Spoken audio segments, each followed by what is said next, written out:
Chapter 31, Begging him? Absolutely impossible. It was the ultimate soul-searching question. But thankfully, Debeo truly hadn't known beforehand.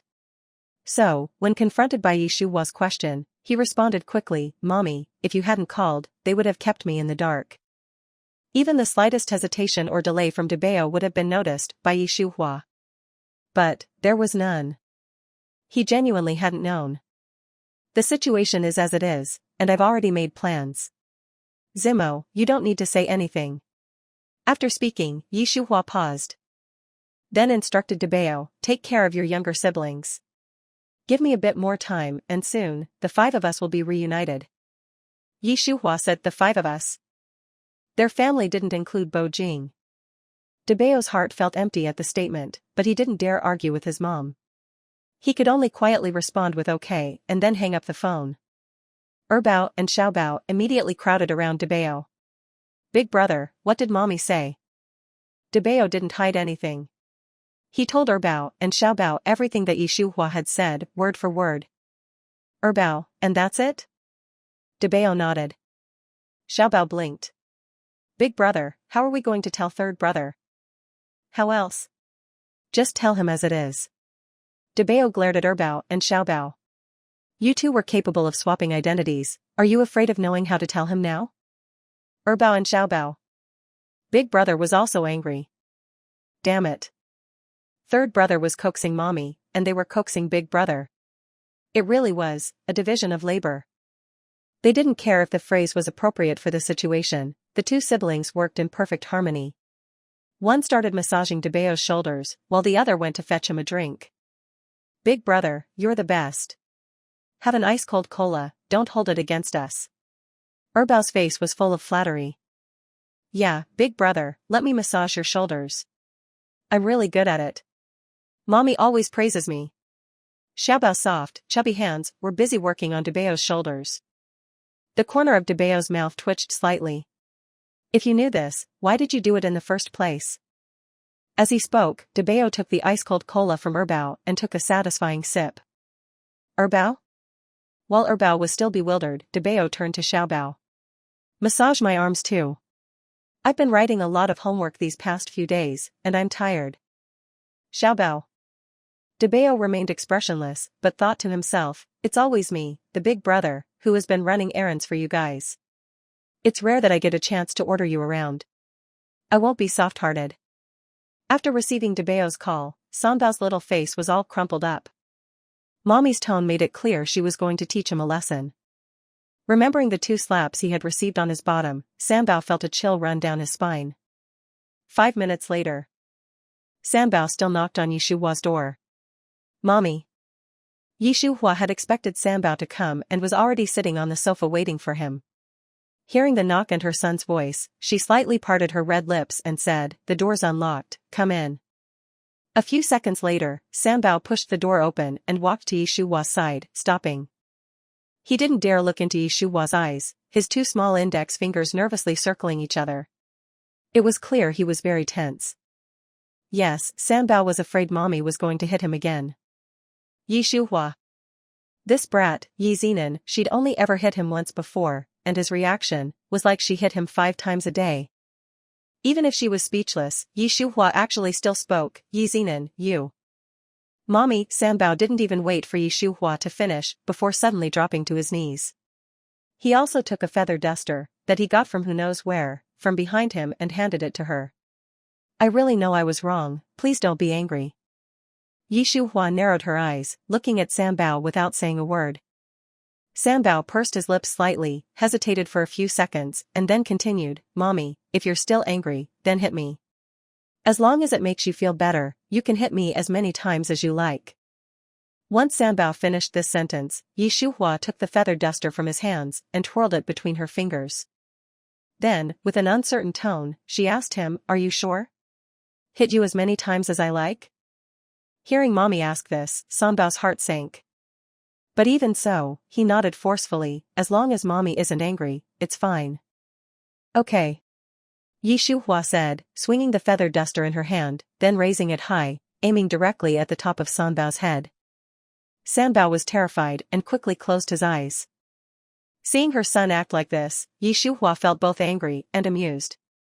She was angry that he acted without thinking about the consequences and amused that even though she was about to hit him, he was obediently kneeling there, ready to take whatever she dished out. The feather duster, raised high, ultimately didn't fall on Sanbao. Instead, Shuhua threw it down beside his legs. No pain, like the one he had imagined, came. Sanbao was incredibly surprised. He carefully opened his eyes to look at Mommy, astonished to see that she was also looking at him. Their eyes met. Shuhua parted her lips, "I'm not going to hit you. Hitting you now would be pointless." Sanbao was stunned for a moment, and he subconsciously breathed a sigh of relief. However, before he could completely relax, Shuhua spoke again, "Just because I'm not going to hit you doesn't mean this is over.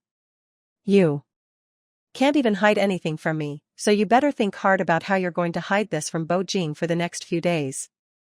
After finishing speaking, Shuhua got up and left, showing no intention of helping Sanbao off the floor. The little boy knelt on the floor, watching his mom's figure walk away. In his mind, he could only replay Mommy's words, "You can't even hide anything from me, so you better think hard about how you're going to hide this from Bo Jing for the next few days." It was only then that Sanbao really started to consider the fact that he and Bao had switched identities. Yes, that was it. Their daddy was so intelligent, how could he not see through this little trick of switching identities? Once daddy found out that Mommy actually had 4 kids, not just Bao, then. Thinking this through, Sanbao suddenly understood why Mommy had hit him.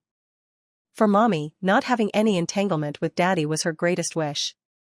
Now, because he and Bao had switched identities, that wish was very likely to be completely shattered. Putting himself in her shoes, Sanbao felt like if he had been in the same situation, he couldn't have handled it calmly, let alone Mommy. So he could fully imagine how angry Mommy was. Sigh, it seemed that the 2 slaps Mommy gave him were actually pretty light. She had really held back. If she had been a little more violent, the number of times that feather duster would have hit him, he'd probably run out of fingers to count them all. The more he thought about it, the more Sanbao had a sense of having narrowly escaped death.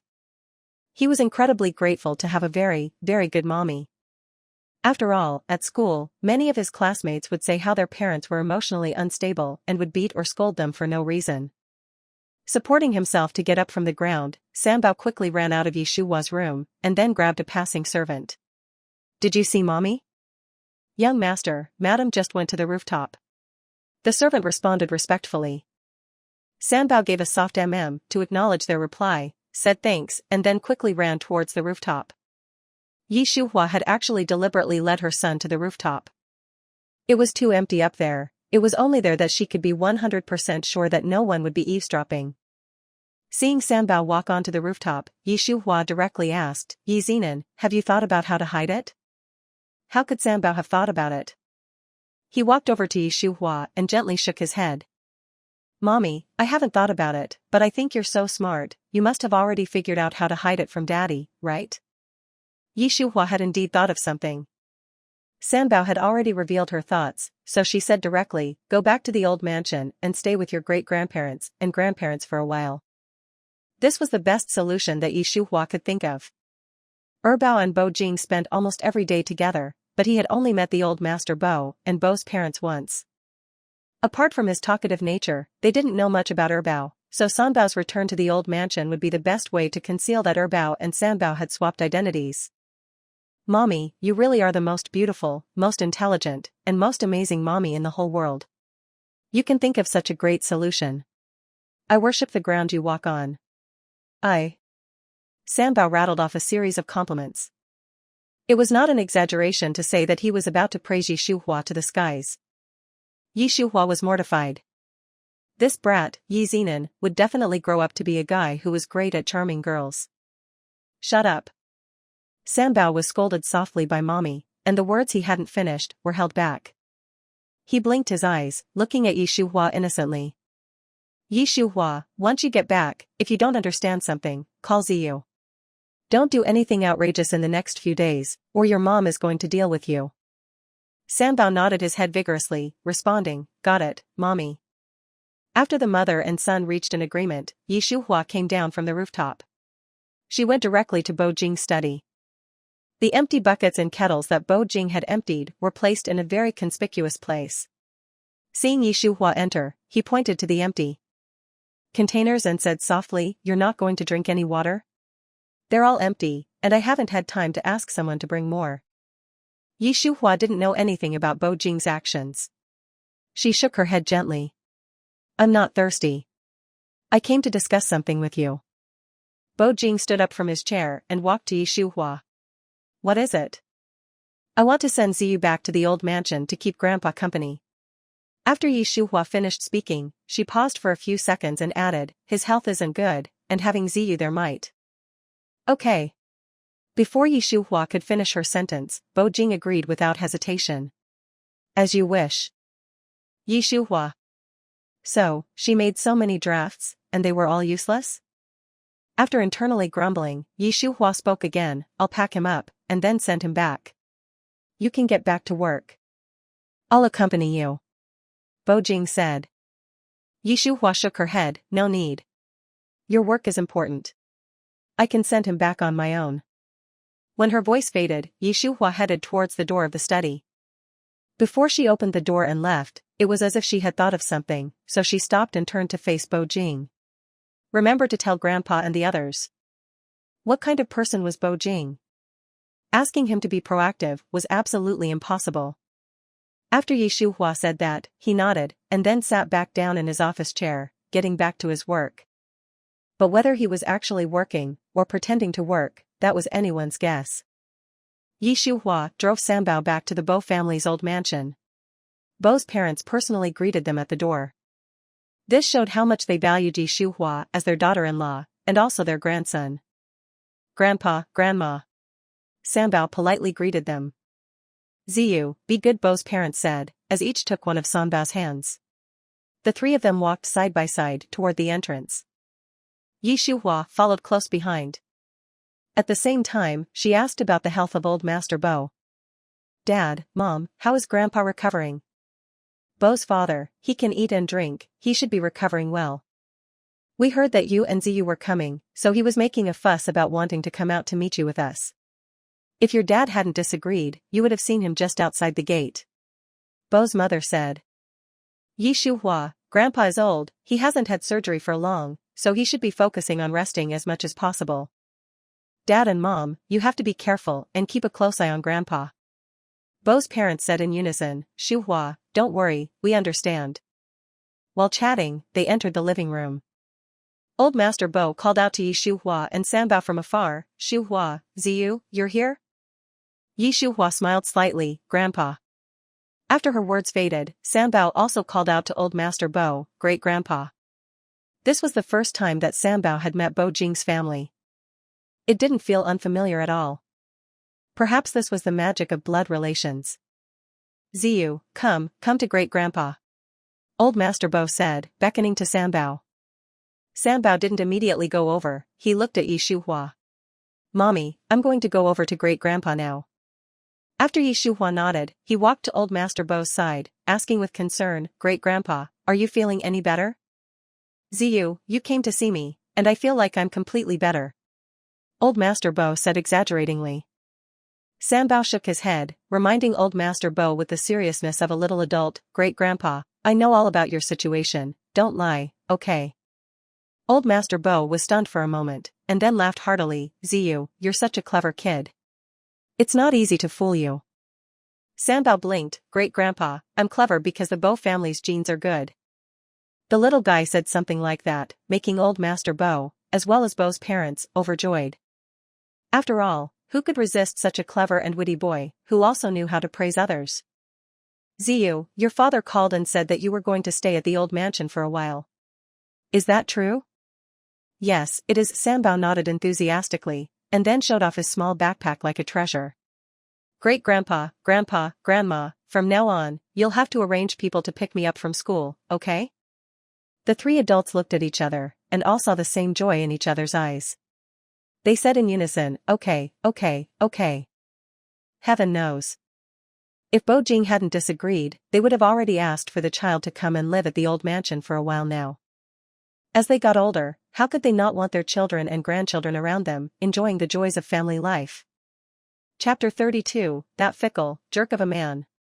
Yi Shuhua was forcibly kept at the old mansion by old Master Bo and Bo's parents for dinner. When she wanted to go back, they were worried that it wasn't safe for her to drive at night, and they insisted on arranging a driver to take her. Grandpa, Dad, Mom, there's no need to go through so much trouble, I can drive myself. While Yi Shuhua said this, her heart was full of warmth. She had lost her mother at a young age, and had grown up depending on her older brother. But since her brother's death 8 years ago, no one other than her mentor, Guqishan, had treated her like a child. Bo Jing's family was truly very good. But sadly, she didn't deserve this good, and shouldn't crave it. You can, but we're worried. Bo's mother looked at Yi Shuhua with a serious expression, forcing her to choose between 2 options. Either the driver takes you, or we have Bo Jing pick you up. You choose. Yi Shuhua. Have Bo Jing pick her up. Are they joking? Leaving aside whether he was busy, even if he wasn't busy, she had refused his company on the way there, and to have him come all the way to pick her up on her way back, there's no way he'd be happy about it. That fickle, jerk of a man, Yi Shuhua would avoid him as much as possible. The driver will take me. As soon as Yi Shuhua said this, Bo's mother covered her face and laughed, whispering to her husband beside her, Look, I knew that Shuhua wouldn't want to have your son be inconvenienced. Bo's father laughed softly, the 2 of them have a good relationship, so as a mother you can rest easy. Old Master Bo sighed too. That boy, Bo Jing, was at such an old age and hadn't even dated a single girlfriend. I was worried for many years that there was something wrong with his preferences. Now, it's great that he has such a wonderful wife like Shuhua, and a clever and cute son like Ziyu. He is so lucky. Shuhua, Grandpa really thanks you. Old Master Bo's words made Yi Shuhua stunned for a moment. Back then, the affair between her and Bo Jing was something that she had carefully planned and deliberately instigated. If Bao hadn't found Bo Garden, and hadn't actively asked to recognize his father, there was a high probability that she and Bo Jing would never have had the chance to cross paths in this life. But it was this carefully calculated and deliberate scheme that had become a blessing in the eyes of Bo Jing's family. What's more, they had never even asked her about the truth of what happened between her and Bo Jing back then. Shame and guilt, from the shallow to the deep, suddenly covered Yi Shuhua's heart, and she didn't even dare to look directly into old Master Bo's eyes anymore. Grandpa, Bo Jing is very good. Ziyu has such a father, and I have such a husband.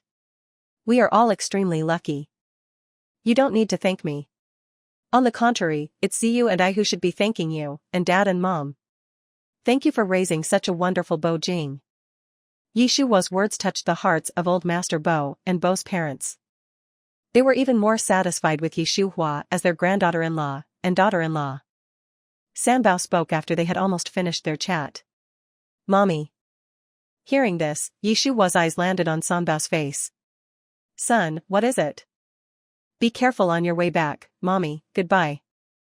The events that had happened to Yi Shuhua at the old mansion were reported to Bo Jing through his subordinates. He was aware of everything that had happened. President, the subordinates are reporting again, Madam has been sent back by the old mansion's driver and is on her way right now. Yang Yi said respectfully.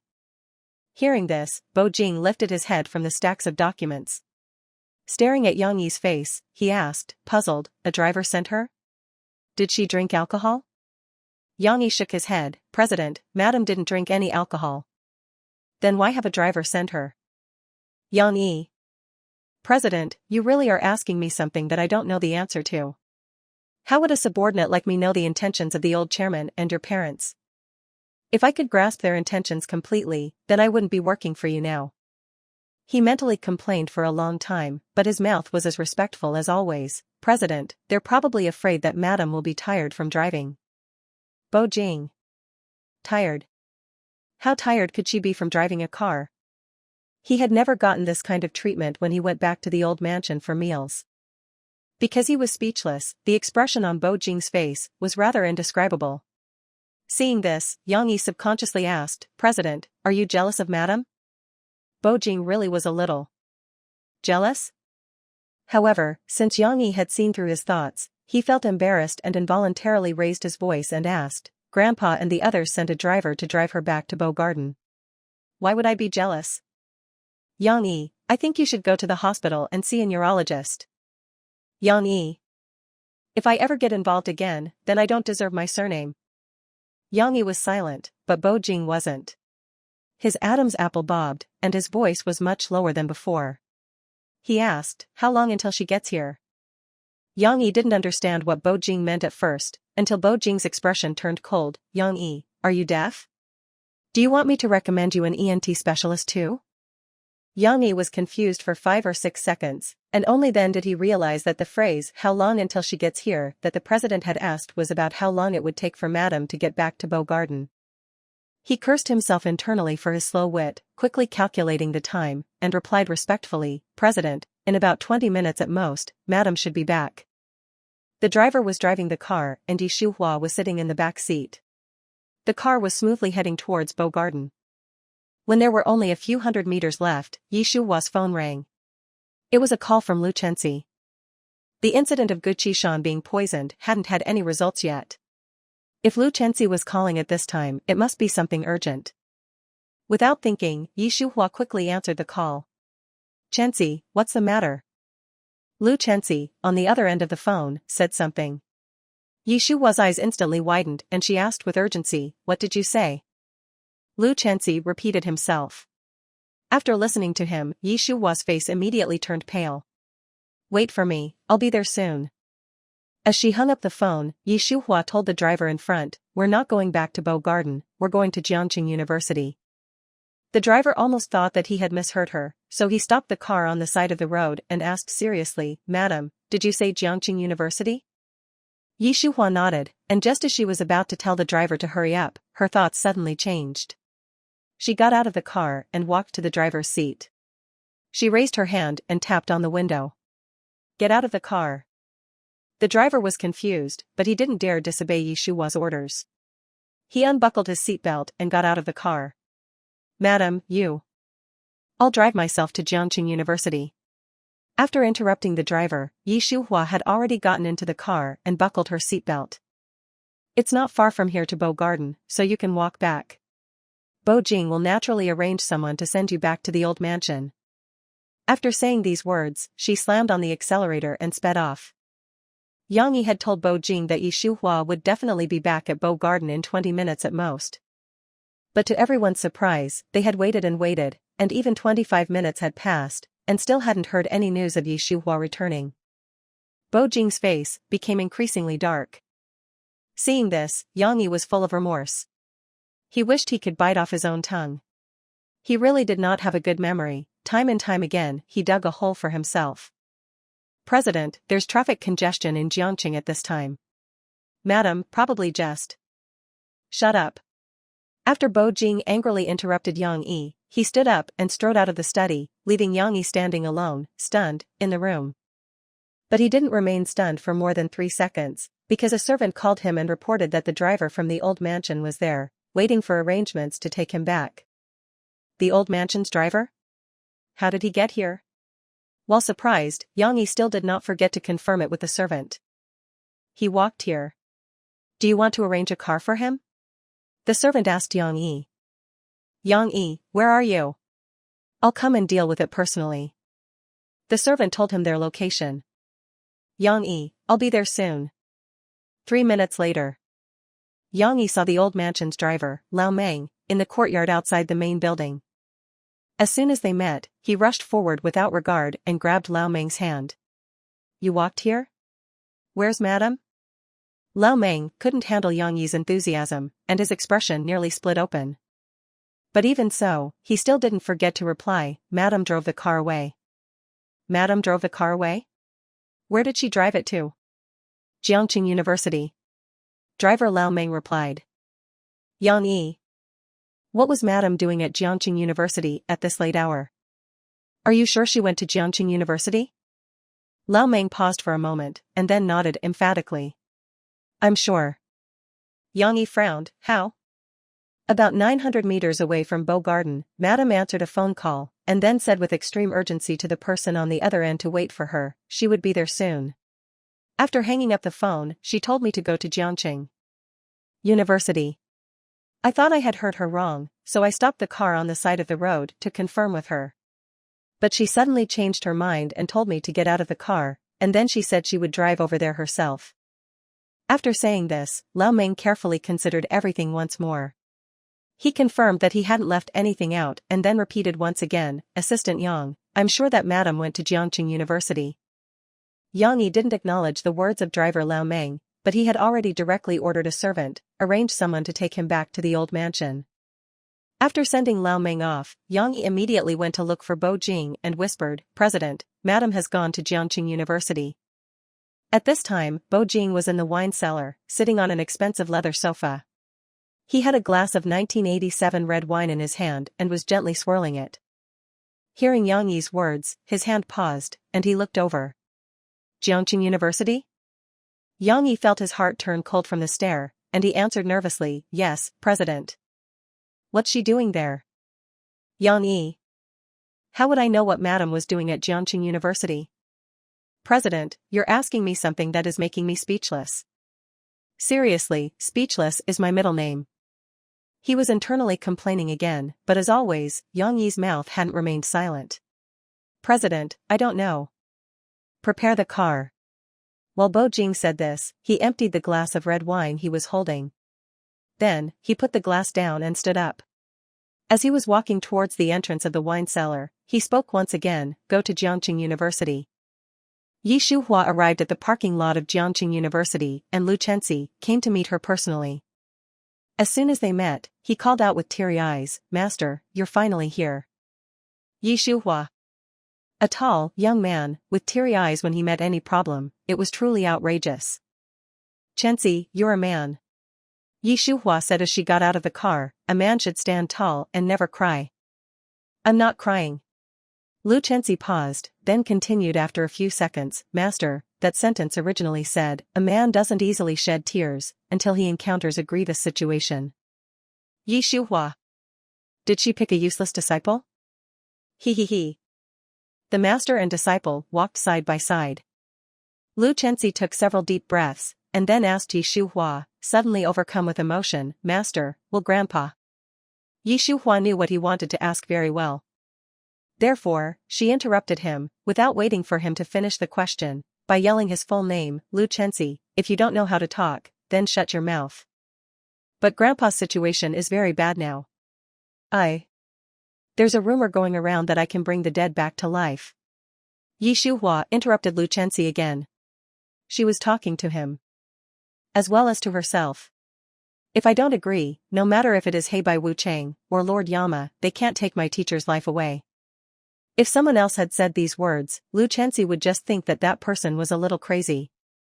But because the person who said these words was Yi Shuhua, Lu Chenxi didn't think that the words were exaggerated at all.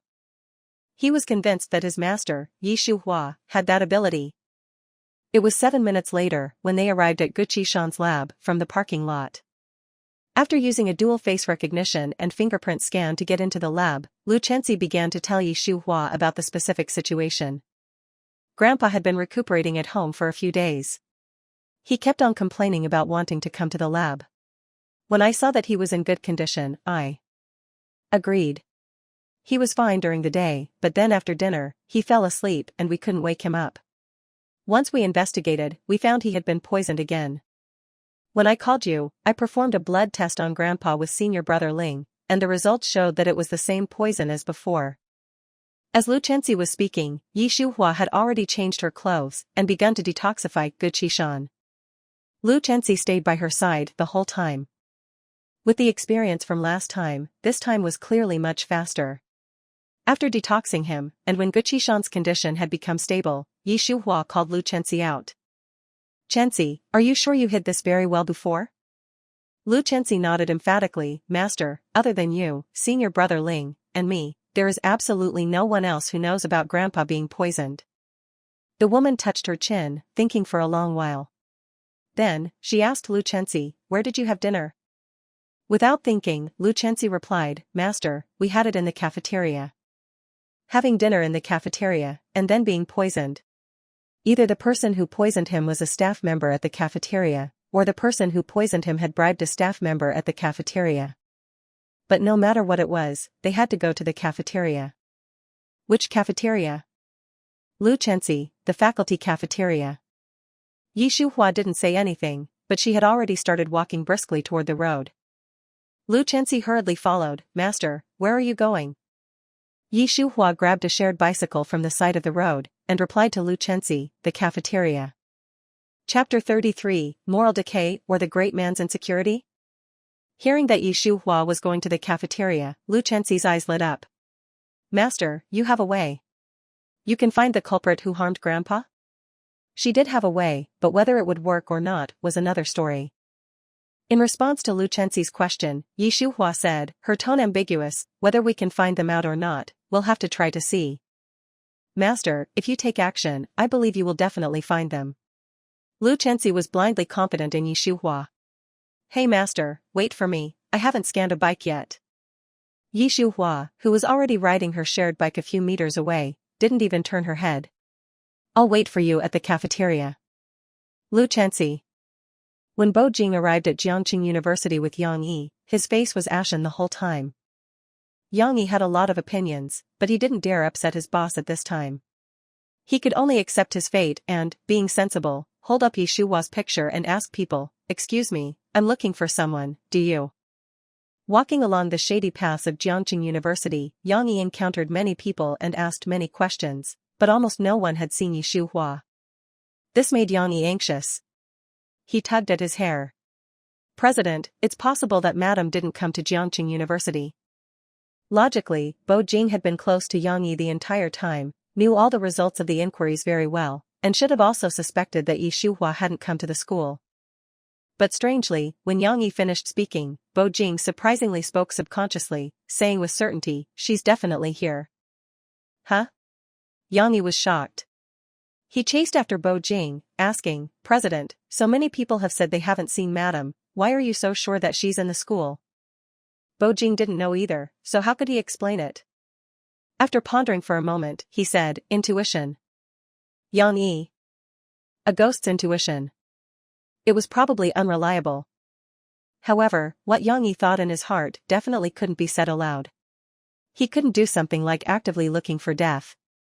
President, then where should we go to find Madam? Keep asking. Yang Yi looked surprised, but soon seemed to understand, and said as if he had just seen the light, President, are you saying that if Madam came to Jiangqing University, there's always someone who would have seen her?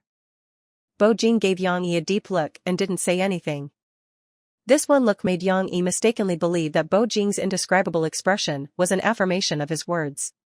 He was instantly energized. President, don't worry, I will definitely find out where Madam is now. After another long stretch of walking, and asking more than a dozen people, Yang Yi finally got some news about Yi Shuhua. He was both surprised and delighted. He asked once again, hesitantly, Student, are you sure that you saw the person in the photo at the entrance of the faculty cafeteria? The tall male student nodded. Yes, and there was a man with her. Yang Yi. Great, you didn't have to say that last part. While saying thanks, Yang Yi cautiously looked at his president's face. As expected, Bo Jing's expression was extremely ugly. It was the super version of his deadpan face. Yang Yi silently lit a candle for Yi Shuhua in his heart. Madam was skilled at infuriating the president. Once they met, may you find your own good fortune. At this time, the cafeteria was almost empty. But Yi Shuhua was smart. In order to coax out useful information, she specifically ordered a second portion of stir-fried pork, a portion of scrambled eggs with tomatoes, a portion of vegetable and tofu soup, as well as a plate of cold pig's ear. After paying, she sat down with Lu Chenxi. She smiled at the cafeteria cleaner, seemingly unintentionally, but actually very deliberately, and asked, Auntie, does Professor Gu usually come to the cafeteria often? Speaking of Gu Qishan, he was an existence that the whole of Jiangqing University was familiar with. It was no exaggeration to say that, in some ways, Gu Qishan was another face of Jiangqing University. Yi Shuhua asked with a smile, and since the cleaner had almost finished her work, she directly stopped to chat with Yi Shuhua. Professor Gu rarely comes, he only comes at a few specific times. Why? Are you trying to ask Professor Gu to take you as a disciple too, young lady? The cleaner used the word too. Hearing this, Yi Shuhua immediately realized there was something going on. She gave Lu Chenxi a look and continued to ask the cleaner, Auntie, aside from me, are there other people who want to be Professor Ji's disciple? Lu Chenxi immediately understood what Yi Shuhua meant and quietly turned on the voice recorder. Meanwhile, the cleaner replied to Yi Shuhua's question, yes, just this afternoon, a freshman female student came to see the cafeteria's boss, Chen, saying she wanted to be Professor Ji's disciple. She stuffed him quite a bit of money. Auntie, why would she give money to Boss Chen if she wanted to be Professor Ji's disciple? It was Lu Chenxi who asked this. She can't even see Professor Ge, so if she wants to be his disciple, of course she has to use underhanded means. As she spoke, the cleaner smiled mysteriously and lowered her voice. If you want to talk about someone who can easily get Professor Ge to come out, that would be Boss Chen. Yi Shuhua and Lu Chenxi knew exactly what the cleaner meant. The cafeteria's boss Chen was Professor Ji's maternal uncle's son, his own cousin. Even though they didn't contact each other often, they were still family. If Boss Chen really said he had something he needed him for, he wouldn't not come. At this point, Yi Shuhua and Lu Chenxi had basically confirmed that freshman female student was the key person who caused her teacher to be poisoned. However, on the surface, they did not show any of this. Starting with Yi Shuhua. She intentionally showed a panicked expression. Auntie, according to what you're saying, Professor Ge came to the cafeteria to eat tonight and also met that freshman female student? The cleaner said, with Boss Chen's help, there was no way they wouldn't have met. How much money did she give him? It looked like a lot, it should have been a large sum of money. The cleaner sighed. It's good to be rich. Even asking for a master can take a shortcut. Did Professor Ge accept her on the spot? Yi Shuhua deliberately showed off her acting skills, completely acting out a person who had lost hope. Then wouldn't that mean I have no chance? My biggest wish is to be Professor Ji's disciple. If I was a little late and someone had taken the chance ahead of me, then I might as well die. TSK TSK TSK. The cleaner made 3 tisk sounds in a row, looking at Yi Shuhua like she was made of iron and wouldn't turn into steel. She said, don't say she wasn't able to become his disciple, even if she did, a young lady like you shouldn't think so extremely. It wasn't easy for your parents to send you to school, and it was even harder for you to get into Jiangqing University. It's lucky if you can become Professor Ji's disciple, but if you can't, it's nothing. There are many professors at Jiangqing University that are all very capable, you have many choices. The cleaner said a lot of things, all of them were gentle and persuasive, advising Yi Shuhua. Yi Shuhua was also very good at acting. Her expression changed several times, and in the end she thanked the cleaner tearfully. Lu Chenxi even invited the cleaner to sit down and eat with them. Thank you for your kindness, but I've already eaten. When Yi Shuhua and Lu Chenxi were about to try and persuade her again, the cleaner said directly that she still had to work and continued to be busy. Master, what should we do now? Check the surveillance footage? Yi Shuhua looked at Boss Chen, who was busy inside the cafeteria. There's no rush. Master, you don't suspect that Uncle Chen. It is crucial to have a heart that isn't out to harm, but also a heart that is out to defend. Yi Shuhua interrupted Lu Chenxi, solemnly patting him on the shoulder. Chenxi, you must be mentally prepared. When Bo Jing arrived at the Jiangqing University faculty cafeteria with Yang Yi, as soon as he entered the door he saw Yi Shuhua put her hand on Lu Chenxi's shoulder, speaking to him in a low voice. That gentle action of hers was honey to that man, but to Bo Jing, it was more poisonous than arsenic. In an instant, Bo Jing's heart felt like it had been violently grabbed. An indescribable emotion came from his heart, spreading to his limbs. His throat tightened involuntarily. Bo Jing really wanted to go over and say something, but for a long time, he couldn't take a step. He couldn't even speak. Yang Yi felt the bone-chilling coldness emanating from his president for the first time. He couldn't help but shiver. Heh. This is great, Madam is about to be in deep trouble. President, there might be a misunderstanding, you. Yang Yi. Bo Jing suddenly called out his name, and then said, go buy 2 coffees. The corner of Yang Yi's mouth twitched. Oh, my goodness, President is trying to get rid of me. I can't leave. If I leave, what would happen if the President, in his anger, did something to Madam and that man? President, drinking coffee at this time isn't good for your health, you. Before Yang Yi could finish speaking, Bo Jing interrupted him sternly, either go buy coffee, or resign from the Bo Corporation. resigning wasn't a big deal. Either way, he was still going to continue working beside the president. The only downside was that he could no longer get bonuses from the Bo Corporation. All the miscellaneous bonuses added up to a lot of money. Yang Yi's inner voice, am I the kind of person who would violate my principles for a bit of money? Yang Yi's mouth, however, said, okay, President, I will go buy them now. After striding out of the faculty cafeteria, Yang Yi sighed heavily. Okay, I'm just the kind of person who will violate my principles for money. Yi Shuhua was talking with Lu Chenxi, when she suddenly felt a very malicious gaze, staring at her intensely. Startled, she subconsciously looked at the source of the gaze. Their eyes met. Oh, it was actually Bo Jing? This. Chenxi, I'm going over there for a bit. After Yi Shuhua said this, she got up and started walking towards Bo Jing. Lu Chenxi was about to ask, what for, when he turned his head and his eyes met Bo Jing's. He? Oh my. When did the great Bo Jing come? His expression was so terrifying. Had he seen something? Thinking of this, Lu Chenxi raised his hand to pat his forehead, internally complaining, Lu Chenxi, has your brain short-circuited? What could there possibly be that is out of place with you and Master together? What are you afraid of? It's just the great Bo Jing, right? If I can't provoke him, then can't I hide from him? He suddenly stood up, yelling to the staff at the cafeteria, I'm going to the restroom, just put the dishes on the table. Therefore, when Yi Shuhua walked to Bo Jing's side, Lu Chenxi had also walked into the cafeteria restroom. Bo Jing, why are you here? Yi Shuhua asked Bo Jing directly as she approached him. Bo Jing's gaze wasn't on Yi Shuhua at all, but rather on the restroom that Lu Chenxi had entered. When she realized this, her mouth couldn't help but twitch. Don't think too much, his name is Lu Chenxi, he's my disciple. Hearing the word disciple, Bo Jing's gaze moved back to Yi Shuhua's face. The words I don't believe you were almost stamped on his forehead. Heh. Yi Shuhua was speechless. And it was at this moment that she realized that when people were extremely speechless, they would laugh. Bo Jing, aren't you omniscient? Can't you find everything out? Then how don't you know that my teacher's only daughter, my senior sister Gu Shanshan, never got married, but she did give birth to a child named Lu Chenxi?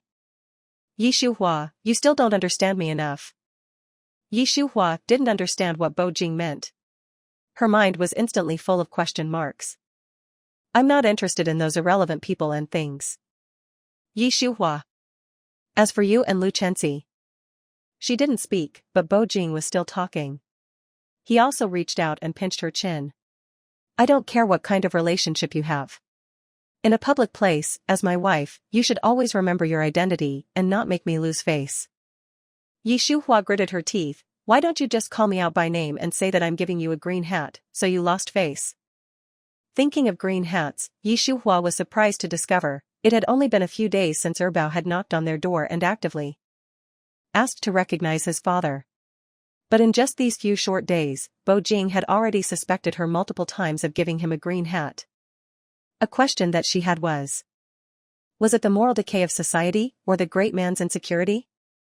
What was this jerk, Bo Jing, thinking? He was always putting the green hat on his head so proactively.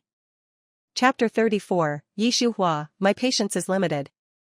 Yi Shuhua had a lot of thoughts going through her head. The way she looked at Bo Jing was rather indescribable. How smart was Bo Jing? He understood instantly. Therefore, he was unhappy. The strength in his hand gradually increased. Yi Shuhua was in pain, and she groaned. You feel pain now? Too late.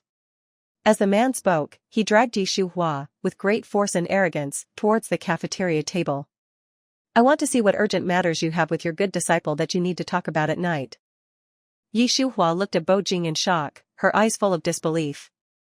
At this time, the cafeteria staff were continuously sending over the dishes that Yi Shuhua and Lu Chenxi had ordered, saying, your food is here.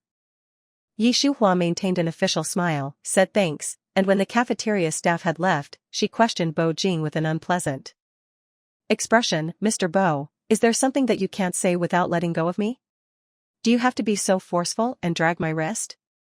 If she hadn't said it, Bo Jing would have forgotten. After she spoke, his gaze landed on her wrist, the one he was holding. It was already starting to turn red. Does this hurt too? Of course it did. It was already red, how could it not hurt? Shuhua gave a sound, 6 parts displeasure and 4 parts anger. Hearing that sound, Bo Jing quickly let go of her wrist. Shuhua rubbed her wrist while she slowly sat down. She made small talk with Bo Jing, here and there. Have you had dinner? No, Bo Jing was concise. How did you find the cafeteria? It wasn't me, it was Yang Yi. Bo Jing wouldn't admit that he and Yang Yi had spent a lot of time trying to find out that she was here. Shuhua gave a dispirited oh. Bo Jing, did you specifically come to find me? This time, Bo Jing did not reply. He sat down opposite her, looking directly into her eyes. When will he be back? The he that Bo Jing spoke of was obviously Lu Chenxi. Shuhua shook her head, I don't know. Call him. Bo Jing's time was precious, it was a waste for him to use it waiting for Lu Chenxi to finish using the bathroom. Shuhua couldn't believe her ears. He's using the bathroom, it's not very suitable to call him now, right? Shuhua, my patience is limited. Bo Jing's expression was emotionless, as if he was saying something about the weather today. However, everyone could feel the stormy waves hidden beneath that seemingly calm expression. Shuhua silently cursed, this dog-like man, Bo Jing, is starting to threaten people again. Shuhua said, I'll call him immediately. She said she would call and did so, not hesitating at all. Lu Chenxi answered quickly. Master. The food is all here, please come back as soon as possible. Lu Chenxi, okay. 2 minutes later. Lu Chenxi walked to the table and called out, Master. His gaze landed on Bo Jing. How should I address this gentleman? If he wasn't careful in introducing Bo Jing, he would be displeased, and then create trouble, like a ticking time bomb. Shuhua cleared her throat and looked at Bo Jing, saying tentatively, Ziyu's father. Bo Jing's expression visibly relaxed. Shuhua breathed a sigh of relief and then said, my husband, who I just got my marriage certificate with, Bo Jing. A touch of joy appeared on Bo Jing's face. Seeing this, Shuhua continued her momentum. Chenxi, you should call him Grandmaster. Lu Chenxi hurriedly bowed respectfully to Bo Jing. Hello Grandmaster, I am Lu Chenxi. Chapter 35, If you eat someone's food, you'll be indebted to them, if you take someone's gift, you'll be soft on them. The phrase, Grandmaster, that Lu Chenxi used, made Bo Jing feel refreshed. Grandmaster, Grandmaster. Wasn't it the same as those people who called the wives of their teacher's wife? Roundabout, it was equivalent to having gotten a son for free, his emotional value had been increased to the maximum. Bo Jing's eyebrows raised slightly, and the corner of his mouth was hooked up in an arc that was clearly visible. It's our first meeting, and I didn't prepare a gift. He deliberately paused mid-sentence. Just when Shuhua and Lu Chenxi thought that Bo Jing was going to say he'd make it up next time or something like that, the man pulled out an expensive wallet and took out a bank card from inside, handing it to Lu Chenxi. There is 5 million inside, treat it as my meeting gift as your Grandmaster. 5 million. A meeting gift. It was too extravagant. Lu Chenxi looked at Bo Jing in horror, his eyes wide. After being stunned for a long time, he finally found his thoughts and voice. Grandmaster, that's too much, I can't accept it. Too much? With Bo Jing's identity and status, what was a mere 5 million? It's just 5 million, it's not 500 million. Just accept it, don't feel pressured. Lu Chenxi was shocked, is this the world of rich people? They actually used mere to describe 5 million. Lu Chenxi was extremely shocked. He didn't reach out to take the bank card for a long time. Bo Jing was displeased. His gaze fell on Shuhua's face. He called me Grandmaster. In my eyes, he and Ziyu are the same, they're both younger family members. 5 million, you can barely buy a 2-bedroom apartment in Jiangqing. Is there anything wrong with me, his Grandmaster, giving a younger family member 5 million as a meeting gift? Shuhua. This jerk Bo Jing was really good at gilding himself. Heh. He even specifically emphasized that Lu Chenxi, like Erbao, was his younger family member. His little thoughts were so obvious that everyone could see through them, okay? But now was not the time to worry about these things. Since this dog-like man wanted to act as a senior, and wanted to be a generous giver, then how could she, Yi Shuhua, stop him? Yi Shuhua called out to Lu Chenxi, Chenxi, since it's a little token from your grandmaster, then accept it. Master, this is too much. Lu Chenxi said seriously. Yi Shuhua smiled slightly. Didn't your grandmaster say? It's a mere 5 million, you can barely buy a 2-bedroom apartment in Jiangqing. It's not worth mentioning. Lu Chenxi. What did master mean by this? Why did it sound like she was telling him to take Bo Jing as a money-making fool? But, wasn't master married to Bo Jing? A certain portion of his money was hers too. Why was this happening? Chenxi, what are you still standing there for? Why don't you accept it?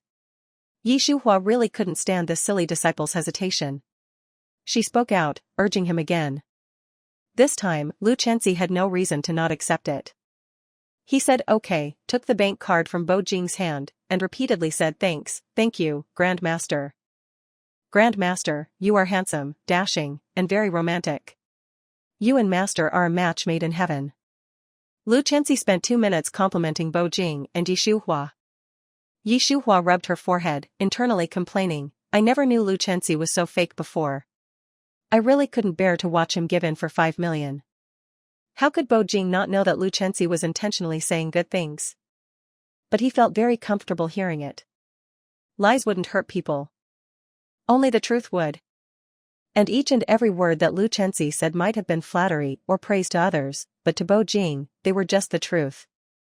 Bo Jing didn't eat in places like this. After roughly understanding what Yi Shuhua and Lu Chenxi were doing, he proactively suggested, I'll go back to Bo Garden first. Yang Yi will stay behind. If you need anything, just tell him. Yi Shuhua was stunned for 2 seconds, and then subconsciously wanted to refuse. There's no need, Bo Jing interrupted her sternly, it's late at night, I'm worried about you being alone. Although Yi Shuhua felt speechless, it was better for Yang Yi to stay behind than for Bo Jing to stay. She nodded gently. Okay, then drive safe. The man said okay and strode away. Grandmaster, safe travels. Looking at his retreating back, Lu Chenxi did not forget to yell loudly.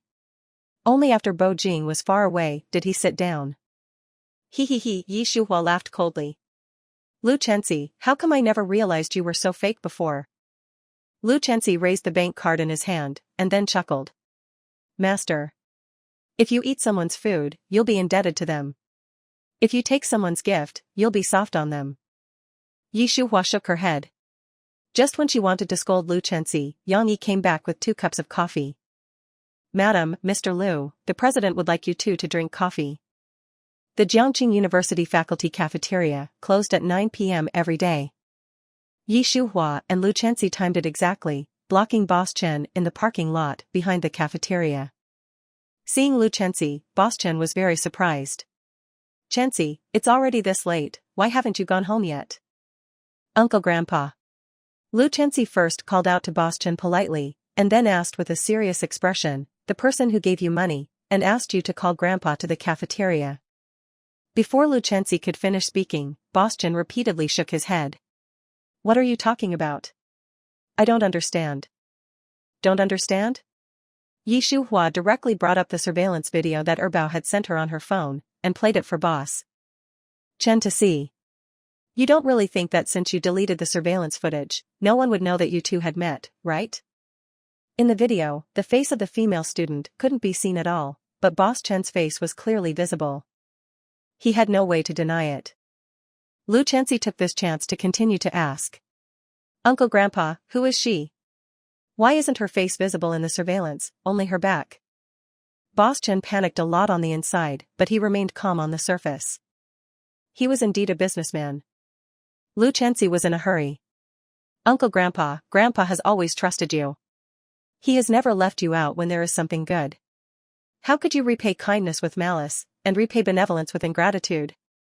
As soon as Lu Chenxi said these words, Boss Chen was dumbfounded. After a few seconds of shock, he retorted to Lu Chenxi unhappily, Chenxi, that's not right for you to say. When did I repay kindness with malice, or repay benevolence with ingratitude?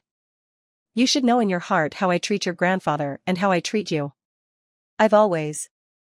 Grandpa has been poisoned. He's still unconscious in the lab. Lu Chenxi really couldn't take it anymore. This was the second time that someone had been poisoned. Guqishan was already old. If there was a third or a fourth time, he didn't know what the results would be. Therefore, he decided to tell Boss Chen the truth. Uncle Grandpa, are you sure you want to help the murderer hide the truth? What are you saying? Boss Chen couldn't believe his ears. His face was full of shock and disbelief. Poisoned? How could that be? He himself is a medic. Chapter 36, with his son's hacking skills, Yi Shuhua was confident.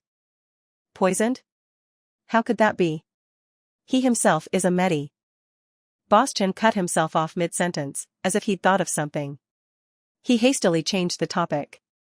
Besides, your grandpa is the most famous medical professor in the entire Xing nation.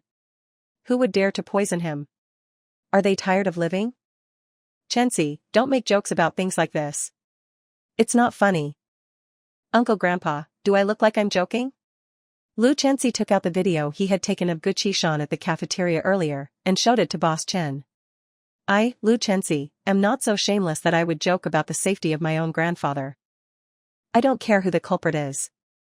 I will make her pay the price for her actions. It was at this moment that Boss Chen realized the seriousness of the situation. How could this be?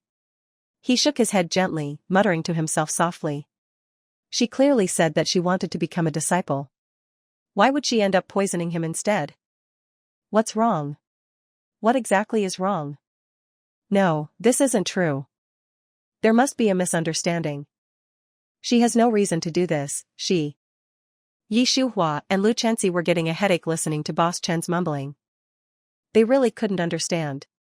Now that things had come to this, why was Boss Chen still trying so hard to comfort himself? Uncle Grandpa, stop muttering.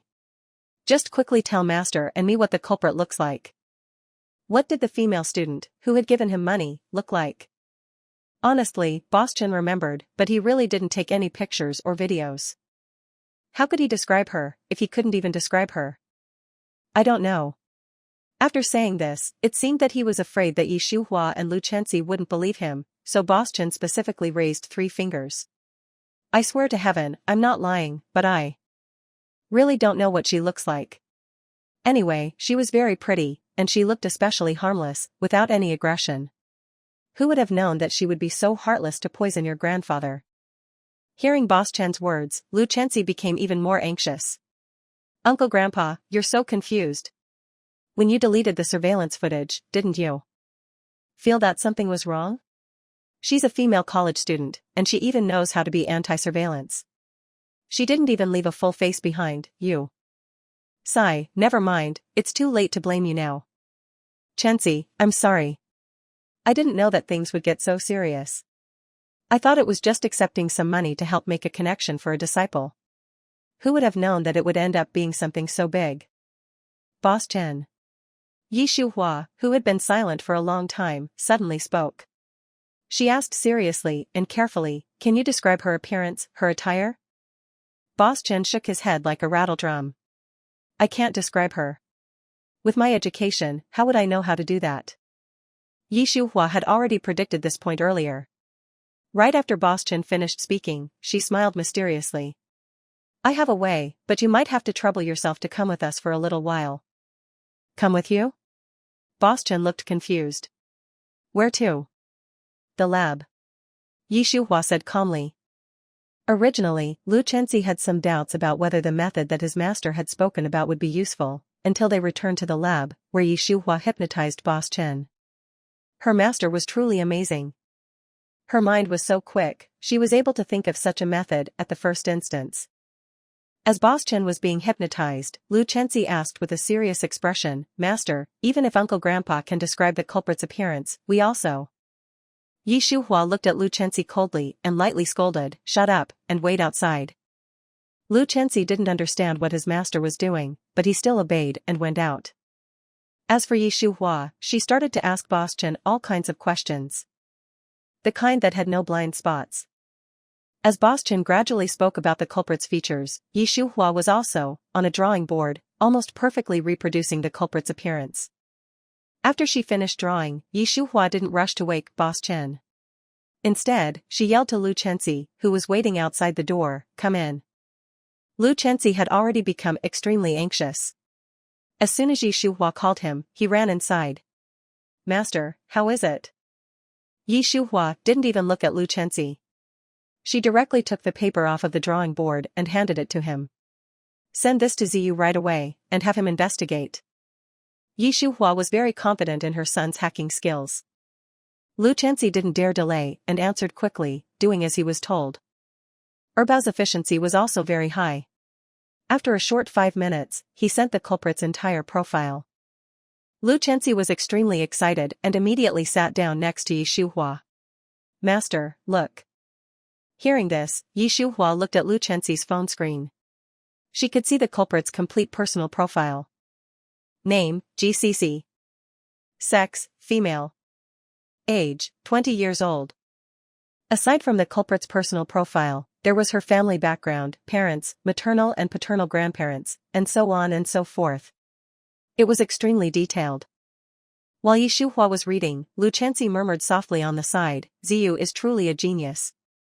After she had finished reading, she woke the hypnotized boss Chen. On one hand, she ordered Lu Chenxi to send him out of the lab, and on the other hand, she walked out to say to Yang Yi, who was waiting outside, "I need your help with something." "Madam, what is it?" Yang Yi's attitude was extremely respectful. Yi Shuhua beckoned him, and Yang Yi moved closer. She spoke softly, so softly that it was barely a whisper, and gave a few instructions. Then she widened the distance between them. "Give me a reply as soon as possible." "Yes, madam." Immediately after, Yang Yi turned around and disappeared into the night. When Lu Chenxi sent Boss Chen to the car, and then returned, he didn't even have the chance to speak when Yi Shuhua said, "It's very late today, I'll go back first." "Master, what about the culprit?" Lu Chenxi hesitated, but from his eyes, his anger was clearly visible. "We found the person, do you think she can run?" "There's no rush. We can talk about everything tomorrow." After saying this, Yi Shuhua reached out to pat Lu Chenxi's shoulder. "Take good care of our teacher tonight, and I'll come back again in the morning. Don't worry, as long as I'm here, I absolutely will not allow our teacher to suffer any more hardship." Lu Chenxi was very confident in his master's abilities. After nodding seriously, he said, "Master, then drive carefully on your way back." "Okay." When Yi Shuhua returned to Bo Garden, it was already 10:30 p.m. Bo Jing was sitting in the living room, reading a magazine. Seeing Yi Shuhua come in, he immediately moved his Adam's apple and asked, "Have you finished dealing with everything?" Yi Shuhua nodded. "It's almost completely done." "Why are you sitting in the living room?" "Nothing much to do." As Bo Jing spoke, he closed the magazine in his hands and got up to go upstairs. After taking a few steps, he saw that Yi Shuhua was still standing there, with no intention of going upstairs. He frowned. "Aren't you leaving?" Chapter 37, This Dog of a Man, Why is he acting so crazy so early in the morning? Yi Shuhua didn't expect that Bo Jing would ask her this. She was incredibly surprised. While surprised, she also didn't forget to answer him slowly, "I'm going to." "Then, why aren't you following?" Yi Shuhua reluctantly said, "Oh," and then, "Okay." Because of what had happened earlier, Yi Shuhua and Bo Jing were living several rooms away from each other, completely treating each other like a great plague. After they both went upstairs, as always, one went to the left, and one went to the right. Yi Shuhua was exhausted after being busy all day long. All she wanted now was to go back to her room to shower and sleep. But as much as she thought so, Bo Jing's thoughts were completely different. "Yi Shuhua." Before she entered her room, he called her. Her footsteps, going into the room, paused. She didn't turn to look at him, but her questioning voice was already spilling out, "What is it? Do you need any help with Professor Ji's matter?" Bo Jing asked, as if he were possessed. He completely forgot that he had already sent Yang Yi to assist Yi Shuhua. Bo Jing had forgotten, but Yi Shuhua hadn't. She turned around and looked at the man standing not far away, her eyes full of confusion. "Bo Jing, did you lose your memory?" Bo Jing didn't understand what Yi Shuhua meant for a moment, and his handsome eyebrows furrowed. Seeing this, Yi Shuhua reminded him softly, "You've already arranged for Yang Yi to help me." Bo Jing. "Well, that was great." It was so embarrassing that his embarrassment had opened a door for embarrassment. It had become extremely embarrassing. I remember. Bo Jing was still stubborn. I'm afraid that he won't be able to handle it alone. Shuhua hooked her lips into a smile. Her tone was serious and gentle. I've already gotten the culprit's profile. Yang Yi alone is enough. Bo Jing nodded, his emotions indiscernible. Shuhua moved her lips. Then I'll go back to my room. It wasn't a question, it was a statement. Bo Jing truly had no good reason to stop Shuhua. He reluctantly said, okay, even though he didn't want to. As soon as Bo Jing had finished his sentence, Shuhua stepped into her room, and with a flick of her wrist, bang, she slammed the door shut. Looking at that closed door, Bo Jing moved his Adam's apple. He silently complained, Bo Jing, are you crazy? You actually wanted to tell her to go for a walk in the garden. Together? Seriously, what does it have to do with you if Shuhua, that woman, is feeling good or bad after Guchishan was hurt? Why are you going out of your way to find trouble? The next day. Master, Grandpa woke up. He wants to see you. At 7:15 in the morning, Lu Chenxi's call came through. With a mere 2 sentences, he had woken Shuhua up from her sleep. After being stunned for a few seconds, Shuhua sat up in bed. She clenched the phone in her hands, and replied, I'll be there soon. Master, it's raining. After Lu Chenxi said this, he paused for a moment, and then said, Grandpa told you to drive slowly. I know, I'll see you later. Without waiting for Lu Chenxi to answer, Shuhua had already hung up the phone. Washing up, getting dressed, going downstairs to grab an umbrella from a servant, and then going to the parking lot. Shuhua did it all in one go. When she drove away from Bo Garden, it had only been 18 minutes since Lu Chenxi had called. Bo Jing had a very outrageous dream. In his dream, Shuhua was wearing a pure white wedding dress, holding Erbao's hand, and in a buy one get one free way, was marrying another man. At their wedding, Bo Jing was standing below the stage, watching them exchange rings, kiss, and accept the blessings of the guests present. Bo Jing, who had never felt any emotion for any woman, felt like his heart was being torn apart. When the new couple were toasting the guests, and when it was Bo Jing's turn, he put on a forced smile, and said to Shuhua and that man, may you forever be of one heart, may you be together in harmony for hundreds of years, and may you have a child soon. When his words faded, Bo Jing drank the wine in his glass in one go. As Shuhua and that man thanked him with smiles on their faces, the pain and bitterness in his heart could no longer be contained. Then, he woke up from his dream in a fright. The weather today was not good. It was drizzling lightly. It was already 7:30 in the morning, when usually the sun would have already been shining brightly. But because it was raining, the sky outside the window was dim, looking like it was 5 o'clock. Bo Jing got out of bed, and grabbed the cigarettes and lighter on the bedside table, walking to the window.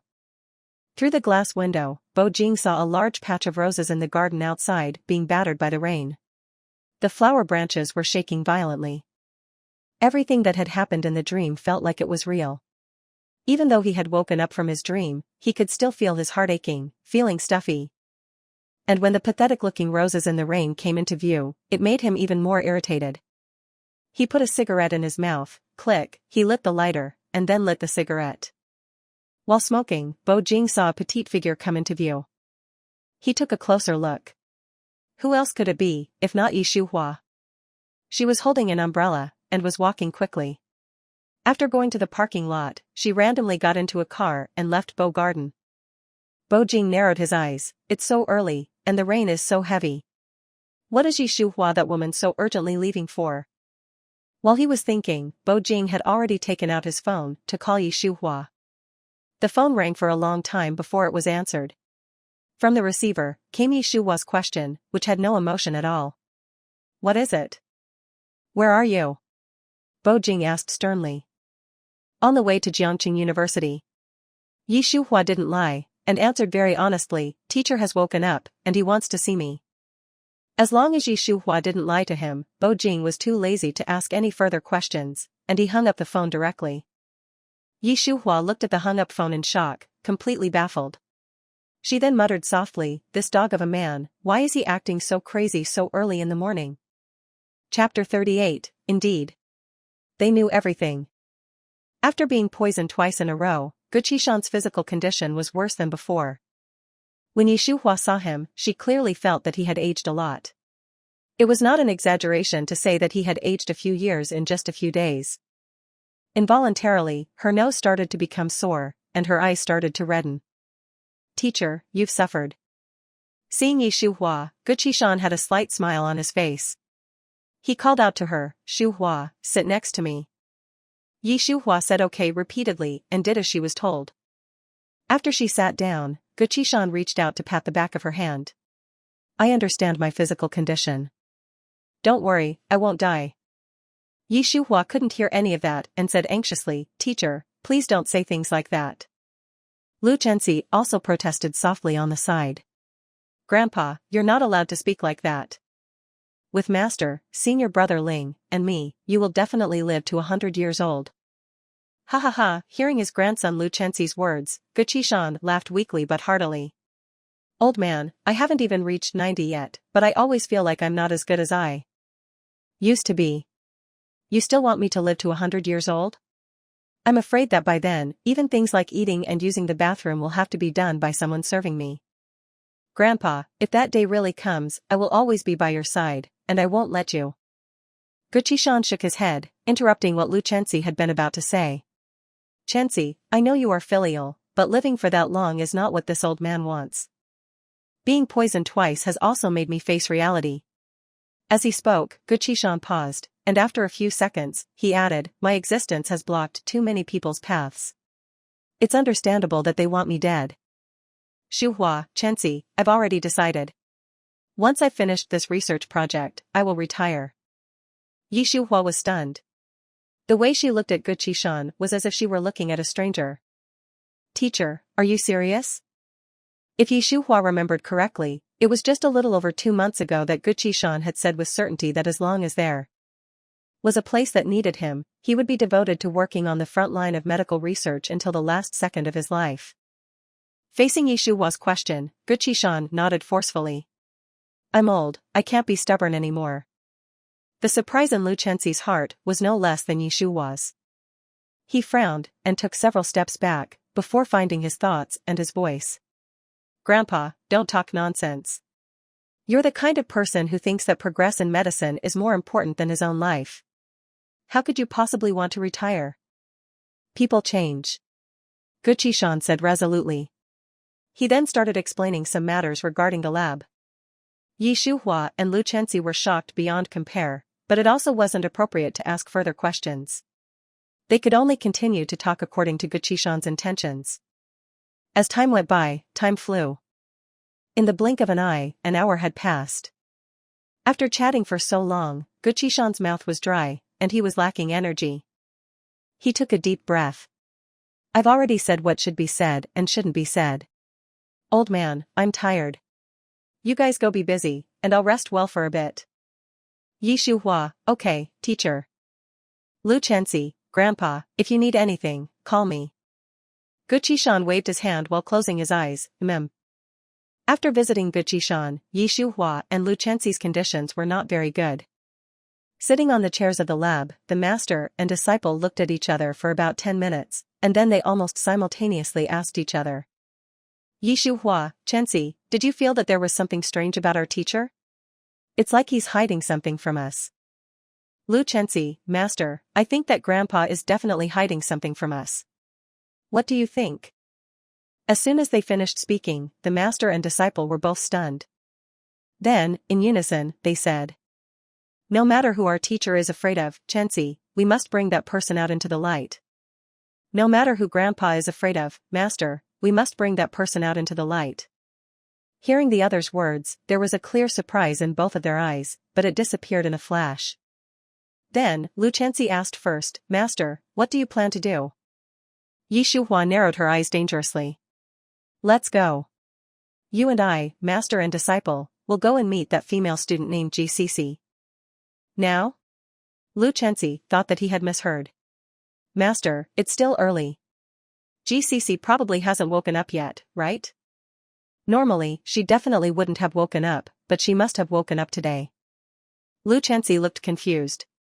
"Master, what do you mean by that?"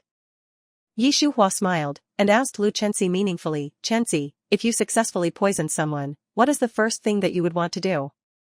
Lu Chenxi thought for a few seconds seriously. Confirm that the person is dead. That's right. Yi Shuhua nodded in satisfaction.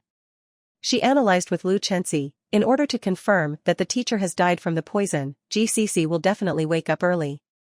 After carefully considering everything, Lu Chenxi spoke slowly, Master, I know where to find GCC. Oh? Yi Shuhua raised an eyebrow. Are you sure? Don't make a completely wrong guess again, like the last time you looked for someone. The last time is different from this time.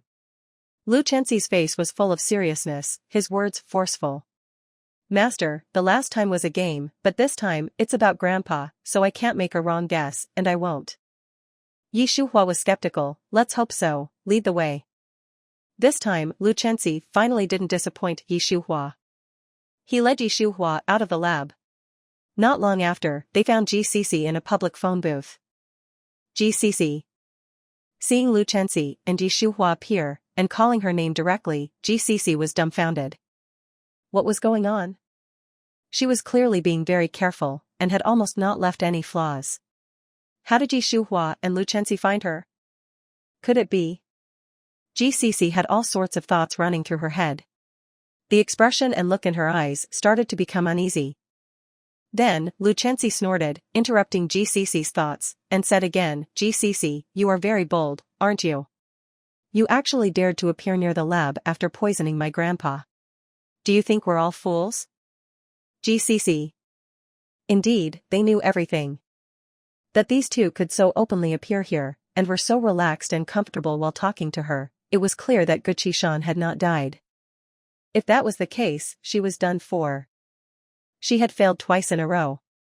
That great person would definitely not let her and her family go. After opening her mouth, GCC wanted to say something, but before she could even get the words out, Lu Chenxi spoke first, angrily asking. Who ordered you to do this? GCC, as long as you say the name of the person behind the scenes, perhaps we can consider showing you leniency. GCC. They even knew that there was someone behind her. How did they know? It seemed that the information given by that great person was not correct either. What should she do? Should she betray that great person, or insist that no one had ordered her? Or? GCC was in a difficult situation, and all sorts of thoughts were going through her head. She couldn't hide the expression on her face. Yi Shuhua narrowed her eyes and stared at GCC for about half a minute, before she cleared her throat and said, I know that you and your family have been threatened, and that you have some concerns. But what if I said that I can keep you safe? When Yi Shuhua spoke, her tone was neither high nor low, as casual as saying that the weather today was terrible. But strangely, it was her calm and collected, and confident appearance that made GCC unable to doubt that her words were untrue. I wanted to hurt Professor Ge, but you want to help me? Why? Chapter 39, Bo Jing? The Overlord of Jiangqing. GCC didn't ask the stupid question, why should I believe you?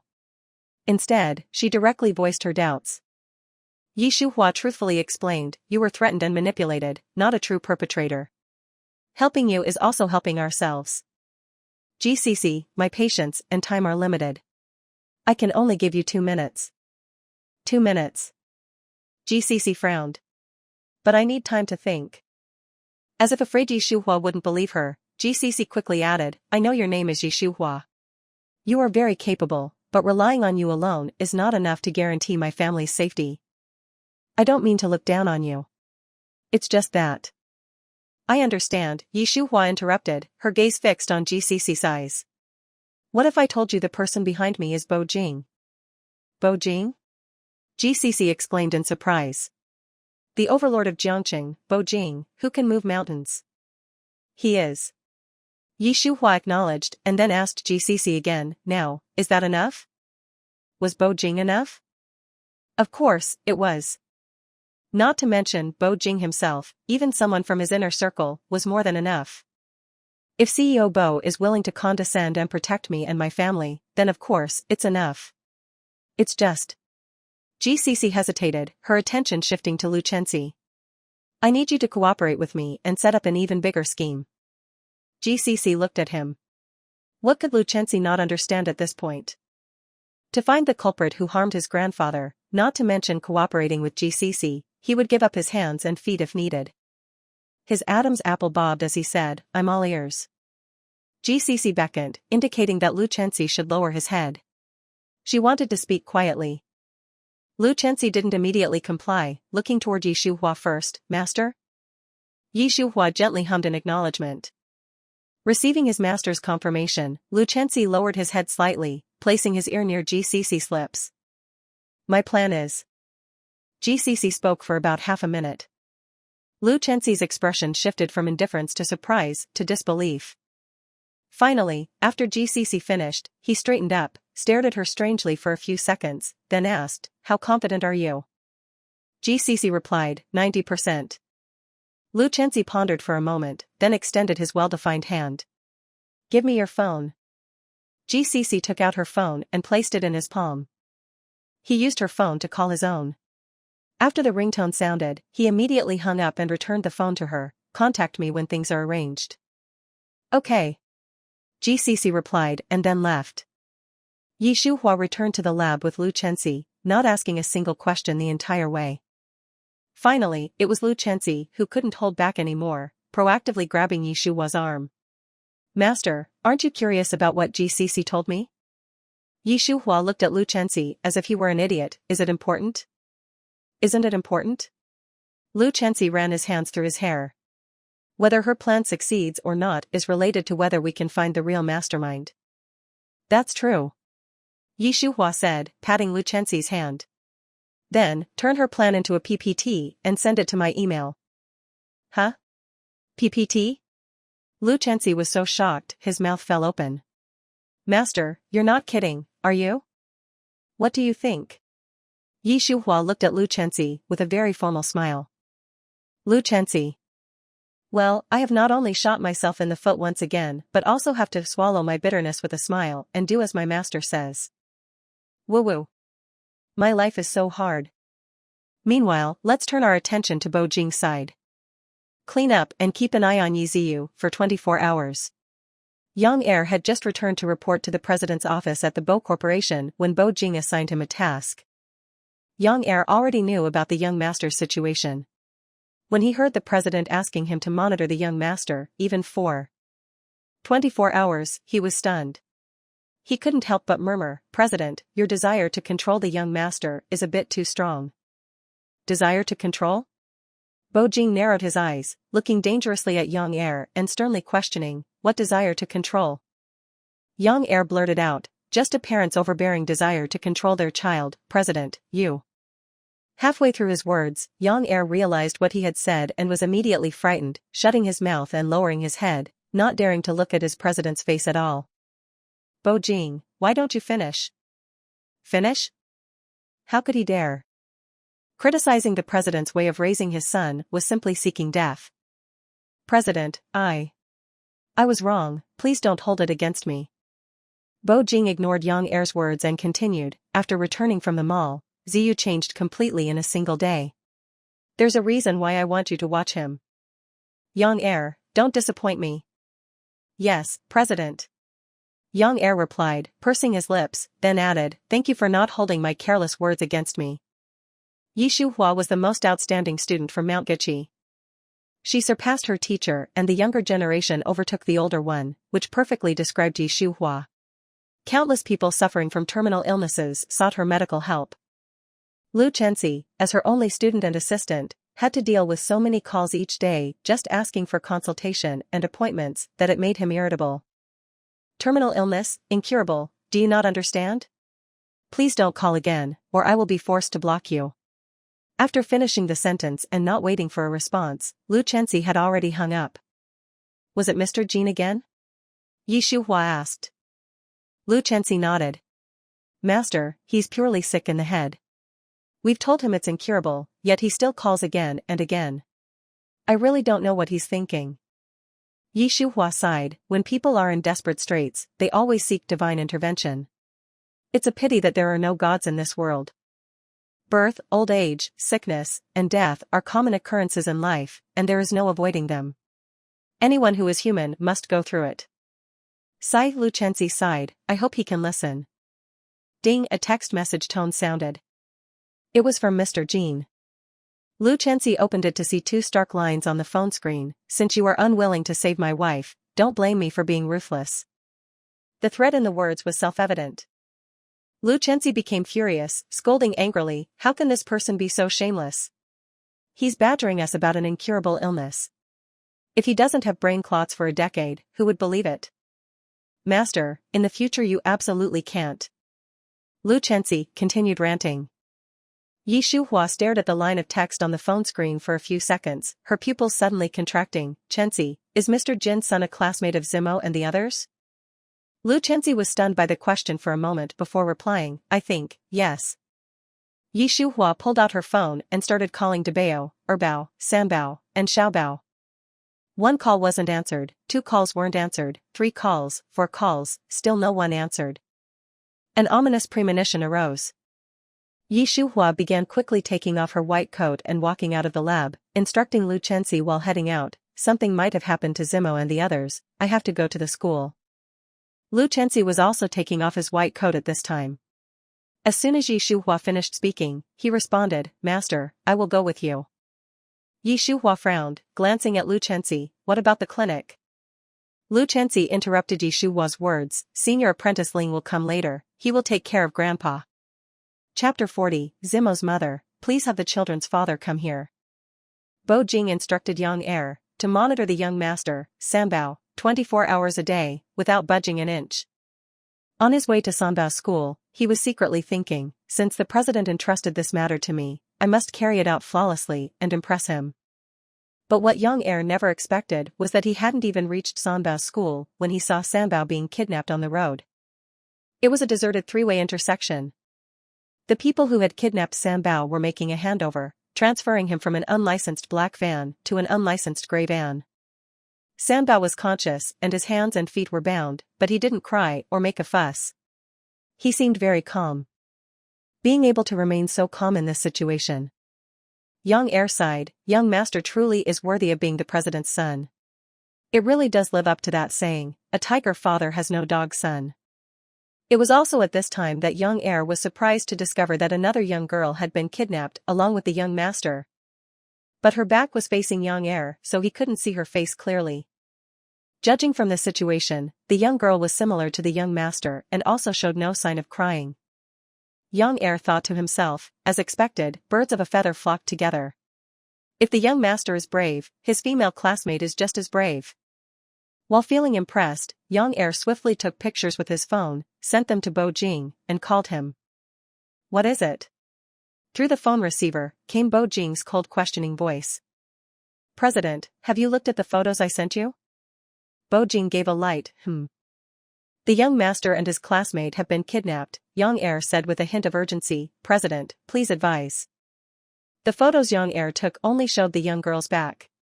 Sambao had already been stuffed into the car.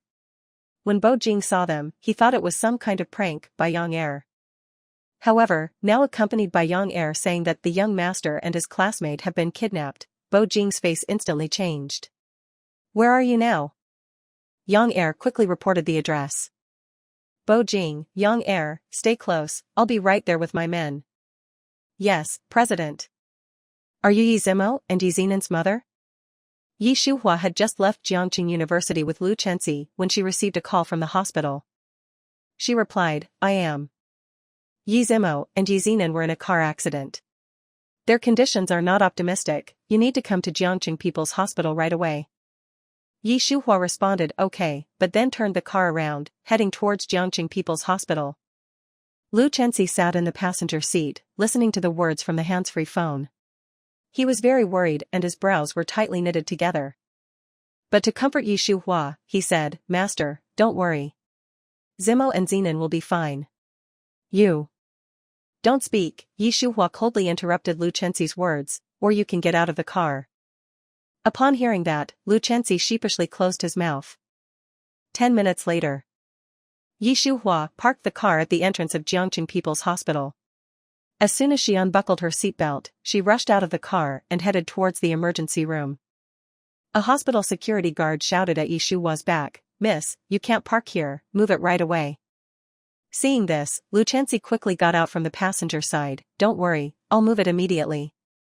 Yi Shuhua reached the emergency room and was immediately approached by a nurse who asked, "Are you Yi Zimo and Yi Zinan's mother?" "I am." "How are they now?" "Yi Zinan's condition has stabilized, but Yi Zimo," the nurse hesitated. Yi Shuhua knew her 4 children very well. Her eldest son, Yi Zimo, and youngest, Yi Zijing, had rare blood types, Rh negative. If they lost too much blood in an accident, it was normal that Jiangqing People's Hospital wouldn't have enough stock. "Do they need blood?" Yi Shuhua asked urgently. The nurse nodded. "You're their mother, what's your blood type?" "I'm different from him," Yi Shuhua interrupted the nurse. "I remember that the hospital has contact information for other people with Rh negative blood. Could you?"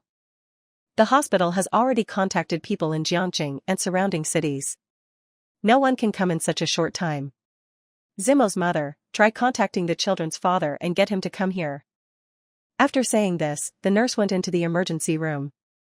Looking at the emergency room doors closing heavily in front of her, Yi Shuhua hurriedly pulled out her phone to call Xiaobao. But no one answered. Erbao and Sanbao had swapped identities, so Yi Zinan, who was in the emergency room, was actually Erbao.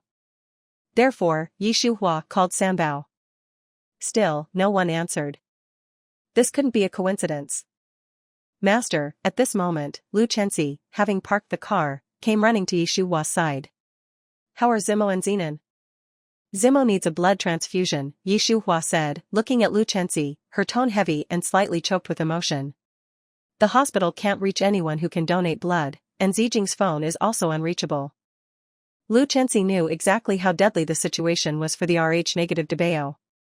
Without a second thought, he reminded Yi Shuhua, "Master, call Bo Jing." Yi Shuhua had already thought of calling Bo Jing when the nurse told her to contact the children's father. But she hesitated right before dialing the number.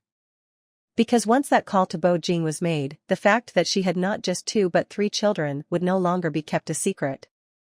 Her keep the child and not the father plan would be completely unworkable. "Master, what are you still doing? Hurry up and call him," Lu Chenxi urged. Yi Shuhua looked at him. "Chenxi, I don't want to call. If Bo Jing doesn't come, if something happens to Zimo." Lu Chenxi paused halfway through his words.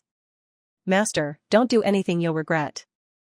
In the end, Yi Shuhua still dialed Bo Jing's number. "What is it?" He answered quickly, but his tone was very bad. "Bo Jing, can you come to Jiangqing People's Hospital?" Yi Shuhua asked, almost sobbing, barely managing to form a complete sentence. "I can't." Bo Jing was urgently going to save Sanbao, who was kidnapped, and his refusal was clean-cut. "Anything else?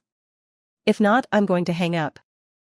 Yi Shuhua, after being refused, became anxious and raised her voice. "Bo Jing, I don't care how busy you are, come here immediately." "I said, I can't." Yi Shuhua sniffled. "You have to come, if you don't, you'll regret it for the rest of your life." He finally clearly heard the crying tone in her voice. "Yi Shuhua, are you crying?" he asked, his hand gripping the phone tightly. "What happened?" "Come to the hospital, and you'll know everything." "I can't come." Bo Jing didn't beat around the bush, bluntly saying, "Ziyu has been kidnapped, I have to go save him." When Yi Shuhua heard that Sanbao was kidnapped, she understood everything instantly. No wonder Sanbao and Xiaobao's phones couldn't be reached. Kidnapping Sanbao and Xiaobao and causing the car accident for Debao and Erbao, that Mr. Jin really deserved to die. Chapter 41, They couldn't afford to offend the big boss, Bo Jing. Both palms and backs of hands were flesh, Yi Shuhua couldn't bear for any of her children to be harmed. But the situation now was, she had to weigh the priorities and make a choice. B-Frame wouldn't kill immediately, but if they couldn't find someone to give blood to Debao, Debao would be in danger. Therefore, Debao was more important, Sanbao and Xiaobao were less. With this in mind, Yi Shuhua gritted her teeth and called again, "Bo Jing, you must come to the hospital. The B-Frame issue can wait." Hearing her words, Bo Jing chuckled in anger, snapping, "Yi Shuhua, are you even listening to yourself? Your son, your own son, is suffering from B-Frame, and you can say that it can wait?" Bo Jing, Yi Shuhua clutched her phone even tighter, her voice strained, as she forced herself to say, "What if I told you, we don't have just one child, Yi Ziyu?" Not just one child? Bo Jing almost thought he misheard. Yi Shuhua, what are you talking about? Exactly what it sounds like. Yi Shuhua's tone suddenly turned cold. Bo Jing, if you don't want your own son to die, come to the hospital immediately. Without waiting for Bo Jing to reply, Yi Shuhua hung up. Lu Chenxi was standing beside Yi Shuhua, watching as her hand trembled after hanging up the call. He quickly reached out and gently patted her shoulder. Master, you shouldn't have spoken to Bo Jing like that. What if he really doesn't come for Zinan and Zijin? Then ZMO. Lu Chenxi didn't dare finish the sentence. The truth always hurt. Just thinking about the possibility made him upset, and his master, who was De Bao's mother, must feel even worse. Master, why don't you call Bo Jing again? Only he can save ZMO. Chenxi, Yi Shuhua knew what Lu Chenxi was thinking, so she interrupted him, saying, Zinan and Zijin don't have B-frame, I can say anything. But now. Yi Shuhua paused for a few seconds, changing the subject, asking Lu Chenxi, if it were you, would you choose a son you haven't met, or one you spent several days with? Lu Chenxi was completely stunned by the question. Which one to choose? Was there even a choice? Of course, it would be. Halfway through the thought, Lu Chenxi belatedly realized the deeper meaning behind Yi Shuhua's question and sighed heavily. Let's hope Bo Jing makes a decision that benefits ZMO. After Yi Shuhua hung up, Bo Jing gripped his phone, his anger boiling. It was no exaggeration to say that every cup and saucer within his car was smashed to pieces. Yang Yi was trembling in fear. Sigh, the president's wife was truly extraordinary. She always had the power to drive the president crazy. President, Madam is looking for you. How about you go first? Yang Yi said, not forgetting to reassure him, young heir, and I will definitely bring the young master back to your side unharmed. Hearing Yang Yi's resolute statement, Bo Jing narrowed his eyes dangerously. Yang Yi, if anything happens to Ziyu, you know my temper. Absolutely. There will be no if. Yang Yi said, pulling the car over to the side of the road. Bo Jing, ? Yang Yi respectfully said, President, it's only 3 kilometers to the hospital from here. Although Bo Jing hadn't said whether he would come, Lu Chenxi went to the hospital entrance to wait. If he came, that would be for the best. If he didn't, there wouldn't be any loss. After all, Lu Chenxi couldn't do anything to help in the emergency room. Bo Jing got out of a taxi, and from afar, saw Lu Chenxi. Of course, Lu Chenxi saw him too. Master's grand disciple Lu Chenxi shouted as he ran towards Bo Jing, you finally come. Master is worried to death. Bo Jing frowned slightly and asked Lu Chenxi, where is she now? Emergency room, Lu Chenxi honestly replied, Master's grand disciple, you need to hurry, it'll be too late if you wait any longer. Is what she said true? Bo Jing asked as he walked. Lu Chenxi hesitated briefly and responded, Master's grand disciple, you'll understand everything once you see ZMO. ZMO? Bo Jing murmured, and then, without thinking, he added a surname, Yi ZMO? Yi Shuhua waited and waited, but Lu Chenxi didn't bring Bo Jing. The nurses rushed her again and again, and they were starting to say things like prepare for the worst. Finally, Lu Chenxi arrived late with Bo Jing. Before they could even get close, Yi Shuhua grabbed a nurse's arm. His father is here. Where? The nurse asked. Yi Shuhua pointed at Bo Jing and Lu Chenxi walking towards the emergency room. There. Who was Bo Jing? In all of Jiang City, there weren't many people who didn't recognize him or know who he was. The nurse's jaw dropped when she saw Bo Jing approaching. So. Yi ZMO is the son of the big boss, Bo Jing? Yi Shuhua admitted generously, yes. Nurse.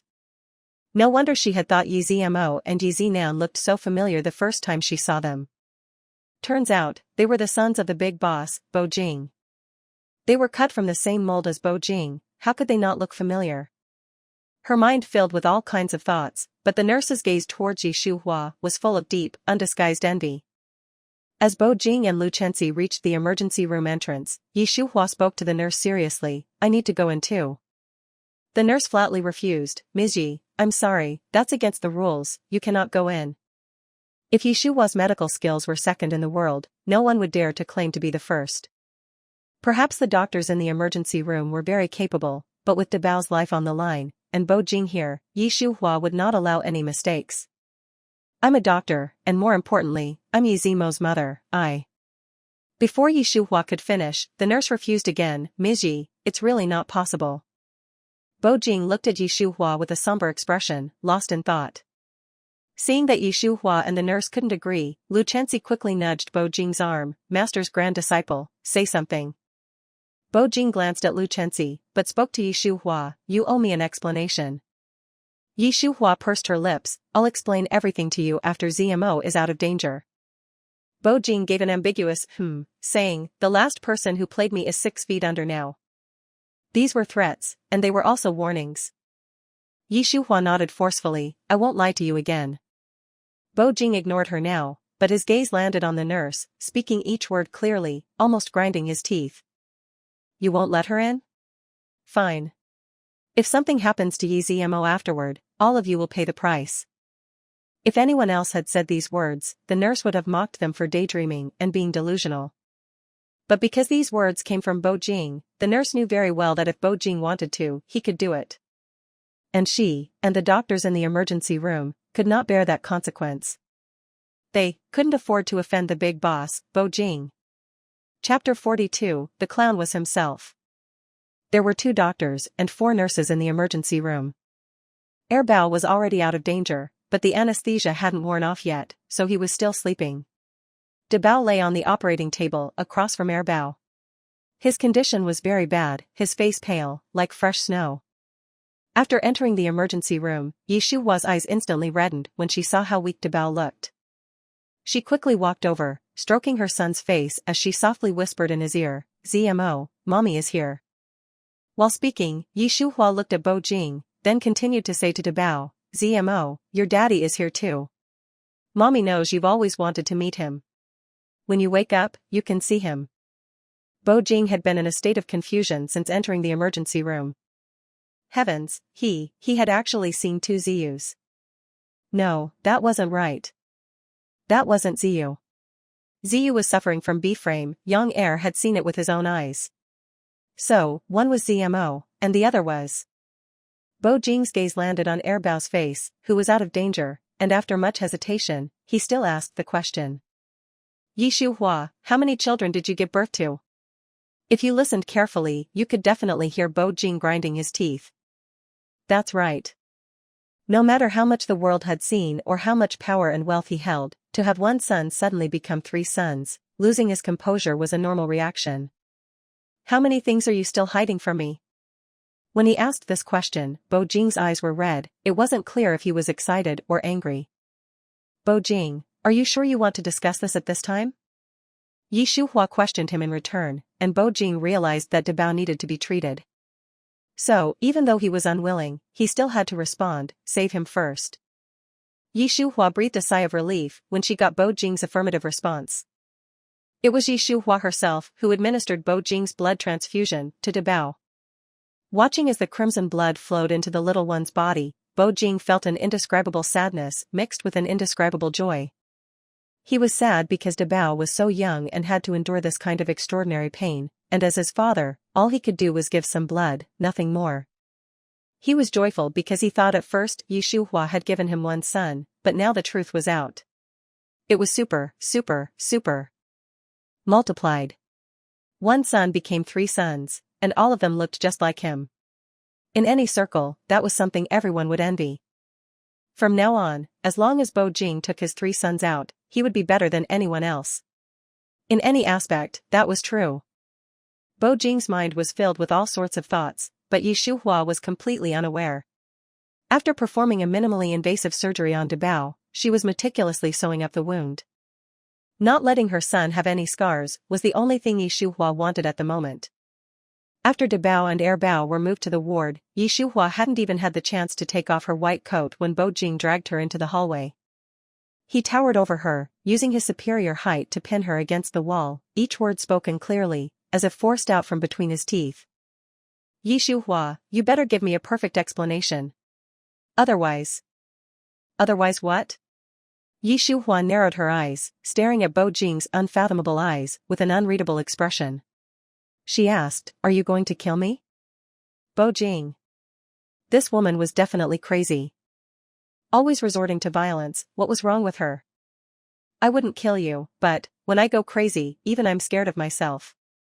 Oh, I specialize in treating all kinds of madness," Yi Shuhua said as she took out a silver needle, waving it gently in front of her and Bo Jing's eyes. "A silver needle in my hand, a cure for any ailment." Bo Jing was actually the most afraid of needles. But no matter how afraid he was, he still had to maintain his image in front of Yi Shuhua. He forcefully suppressed the thick fear in his heart, pretending to be calm. "Stop with the nonsense. What's the deal with the children? I thought there was only one? How come there are suddenly three?" Yi Shuhua awkwardly smiled, then put away the silver needle, muttering in a low voice, "Is it possible that I didn't have three, but 4? 4? Bo Jing was stunned, swallowing several times before finding his thoughts and voice. "4 children? Not 3? Yi Shuhua, you better be telling the truth, otherwise." "It's absolutely true." Yi Shuhua interrupted Bo Jing, quickly taking out her phone, flipping to a photo of Dabao, Erbao, Sanbao, and Xiaobao, handing it to the man. 3 sons, 1 daughter. Bo Jing had listened to Yi Shuhua's words before seeing the photo. Before seeing the photo, he was completely stunned, but after seeing the photo, his gaze fixed on Xiaobao's face. Wasn't this the little girl? So, the children had already known his existence, they had already met him? Thinking about the strange feeling he had when he met Xiaobao that day, Bo Jing's voice was slightly trembling when he spoke again. "Daughter, what's her name?" Yi Shuhua answered truthfully, "Zijin." "Yi Zijin. Zijin. So beautiful." His daughter. His, Bo Jing's, biological daughter. Bo Jing raised his hand, his fingers gently caressing the photo of Xiaobao on the screen. "Where is Zijin now?" Bo Jing hadn't asked, and Yi Shuhua had briefly forgotten about Sanbao and Xiaobao's B-frame incident because she was worried about Dabao. Now that Bo Jing mentioned it, Yi Shuhua's expression changed immediately. "Don't panic, I'll tell you." Bo Jing wasn't stupid. From Yi Shuhua's words, he had an inkling of what had happened. "Okay, I won't panic, tell me." Yi Shuhua pursed her lips, her voice much lower. Bo Jing, Zinan, and Zijin were suffering from B-frame. Yi Shuhua had said Zinan, not Ziyu. Bo Jing noticed that precisely. He was startled and snapped, "Just now, you said Zinan and Zijin?" Yi Shuhua held her forehead, lowering her eyes, completely afraid to look into Bo Jing's eyes. "Yes, Zinan and Ziyu switched identities." Bo Jing. "Well then, excellent." His 2 sons had been treating him like a fool right under his nose. No wonder he thought Bao had been completely different overnight, turns out, they were actually 2 different people. Heh. The clown was himself. "Good job." Bo Jing didn't speak, the expression on his face changing rapidly. It made Yi Shuhua panic. She twitched her lips, her attempts to explain were pale and weak. "Bo Jing, the children just wanted to meet you so much, they didn't have any bad intentions, you." Not wanting to hear Yi Shuhua's useless explanation, Bo Jing directly interrupted her. "The identity switch is something we can talk about later, right now, the most important thing is to find Zinan and Zijin." Thinking that his precious daughter was also suffering from B-frame, Bo Jing felt like his heart was being stabbed. Chapter 43, The law doesn't say children can't kidnap adults, you know. Heaven knew, Xiaobao's adorable face, just from that brief glance that day, had left a deep impression in Bo Jing's mind. It seemed that he had been too quiet in recent years, letting people forget that Bo Jing had always been a decisive, ruthless man. When he found out which dog dared to kidnap his son and daughter, he would make sure that person would regret coming into this world. "I'm going to call Yang Yi and ask about the situation now." Bo Jing finished, not forgetting to say with self-admiration, "My sons and daughters are protected by heaven." Yi Shuhua's lips twitched awkwardly after hearing Bo Jing's puzzling words, thinking to herself, this silly man, Bo Jing, could say such foolish words. Is he a primary school student? While Yi Shuhua was lost in her thoughts, Yang Yi had already answered the phone, respectfully calling out, "President. Have they found them?" Bo Jing asked. Yang Yi confidently responded with an Are you with Yang Er? Bo Jing asked again. Yang Yi, yes, President. Send me the location, Yi Shuhua, and I will be there soon. Yang Yi, yes, President. Moving on to the other side. Let's talk about Sanbao and Xiaobao's side. The two little ones felt more surprised than scared about being suffering from B-frame. It was no exaggeration to say that on the surface, Sanbao and Xiaobao were suffering from B-frame and were the victims, but only Sanbao and Xiaobao themselves knew the truth. The most skilled hunters often appeared as prey. These fools with well-developed limbs and underdeveloped brains wanted to get a good price by suffering from B-frame them? Haha, let's see how they would turn the tables and sell these fools with well-developed limbs and underdeveloped brains. At the moment, inside the abandoned warehouse, the three burly men who were waiting for the transaction were talking to each other, chatting about what they would do after they got the money. 1 million, how are we three going to split it? That's simple, of course we'll split it equally. An equal split is good, an equal split. It won't affect our brotherhood. Boss, Lao San, have you guys thought about what you're going to do after getting the money? Suehua said, as long as I give her a dowry of 200,000, she'll marry me.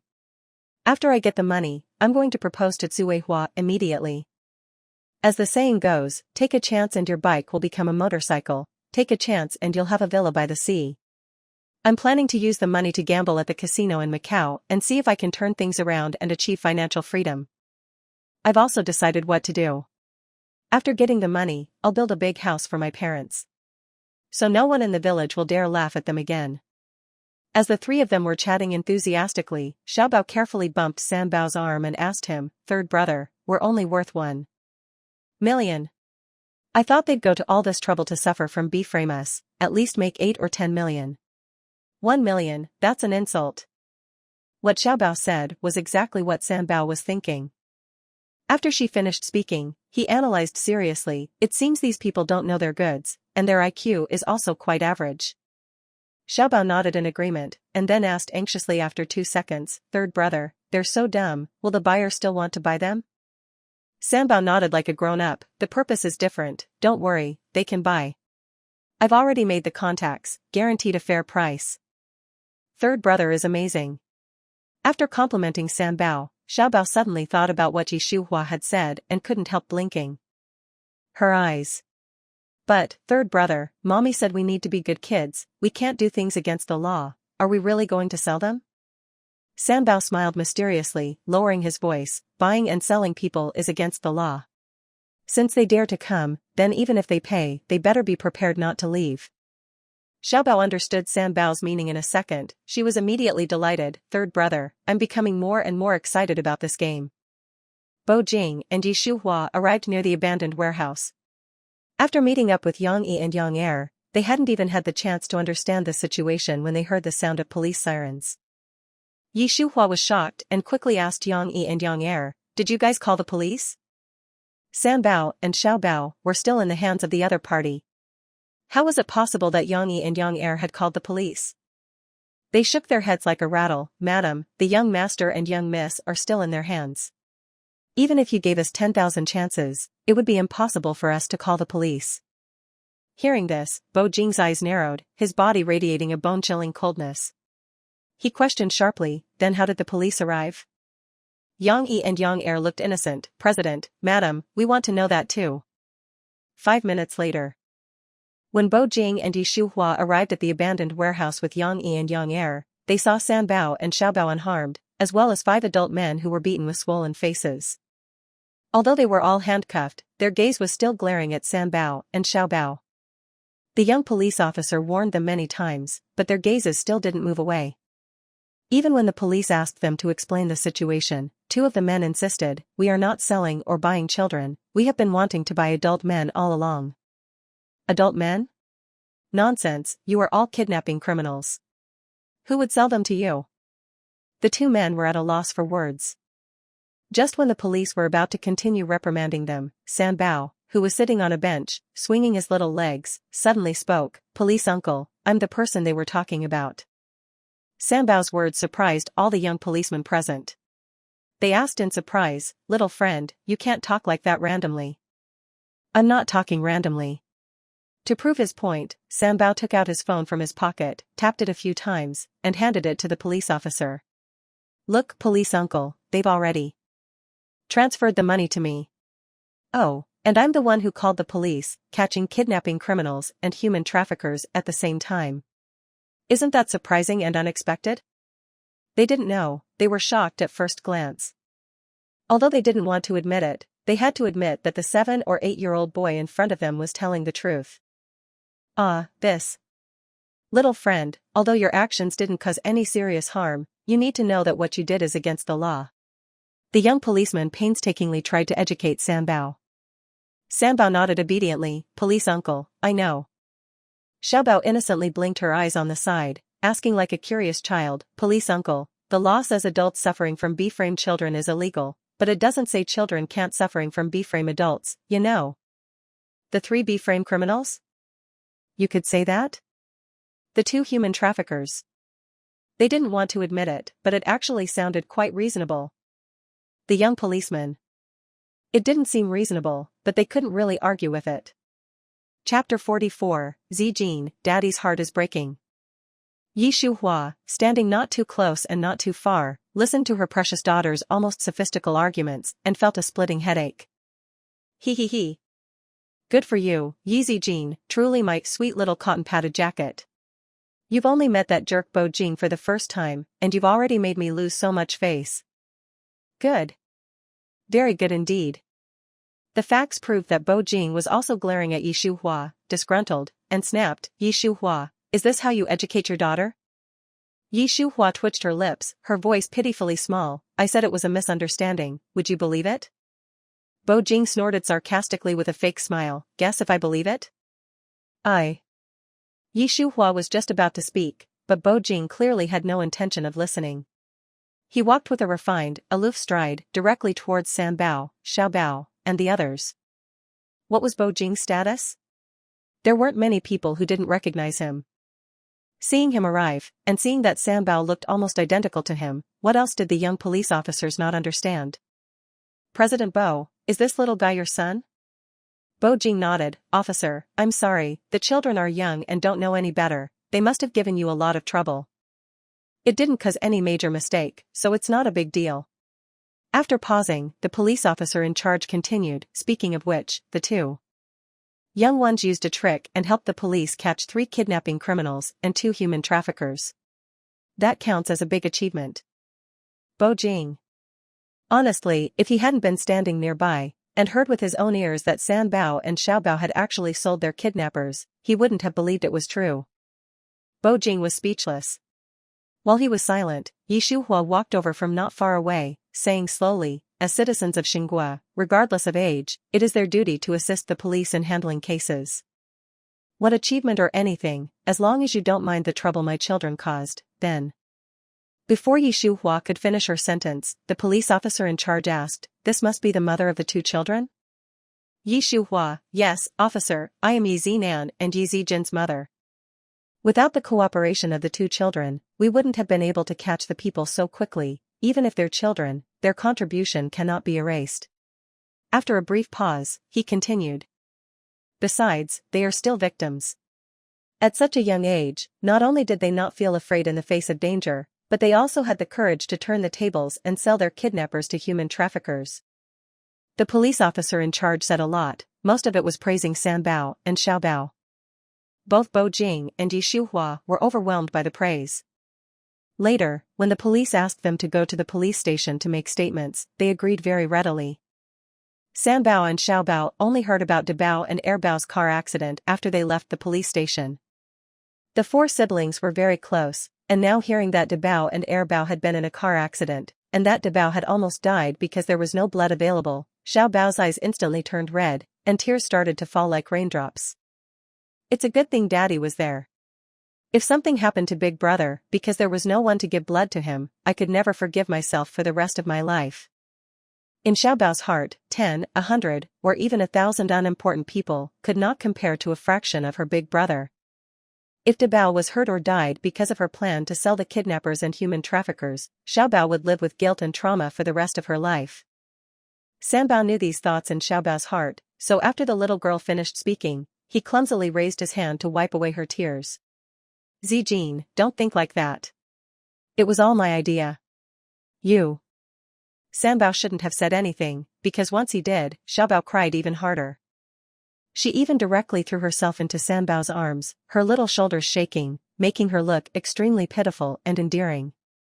Yi Shuhua's head began to ache. Over the years, as long as her precious daughter cried, it could be described as an earthquake. It was bad enough that the little girl cried for a long time, but she was also hard to coax. Sigh. Sanbao's thoughts at the moment were not much different from Yi Shuhua's.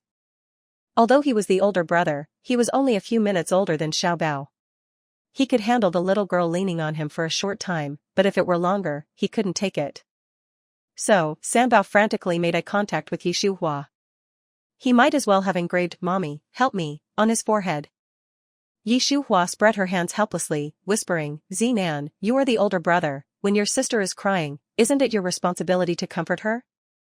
Sigh, my stomach hurts, I'm going to the restroom. Sanbao? Oh my god. Mommy directly escaped by saying she needed to pee and poop. That was absolutely absurd.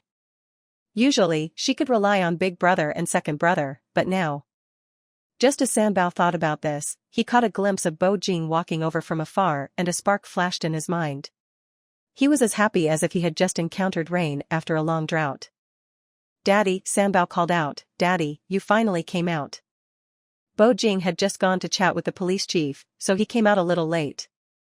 Hearing Sanbao call him, he walked over with suspicion, and was about to ask Sanbao what was wrong when he discovered that his precious daughter was crying so hard that her body was trembling. Seeing this, Bo Jing's heart broke. Zijin, what happened? Big brother was in an accident. Zijin is blaming herself for not being there to give him blood, Sanbao answered truthfully. When Bo Jing was giving blood to Dabao, he knew very well the extent of Dabao's condition. It was only natural that Xiaobao would blame herself. He made an ambiguous sound and then picked up Xiaobao from Sanbao's arms, hugging her as he walked towards the parking lot. While walking, Bo Jing gently patted Xiaobao's back, comforting her softly, Zijin, don't cry, you're breaking my heart. Bo Jing's embrace had an aura that belonged only to him. Leaning in his arms, Xiaobao felt very secure.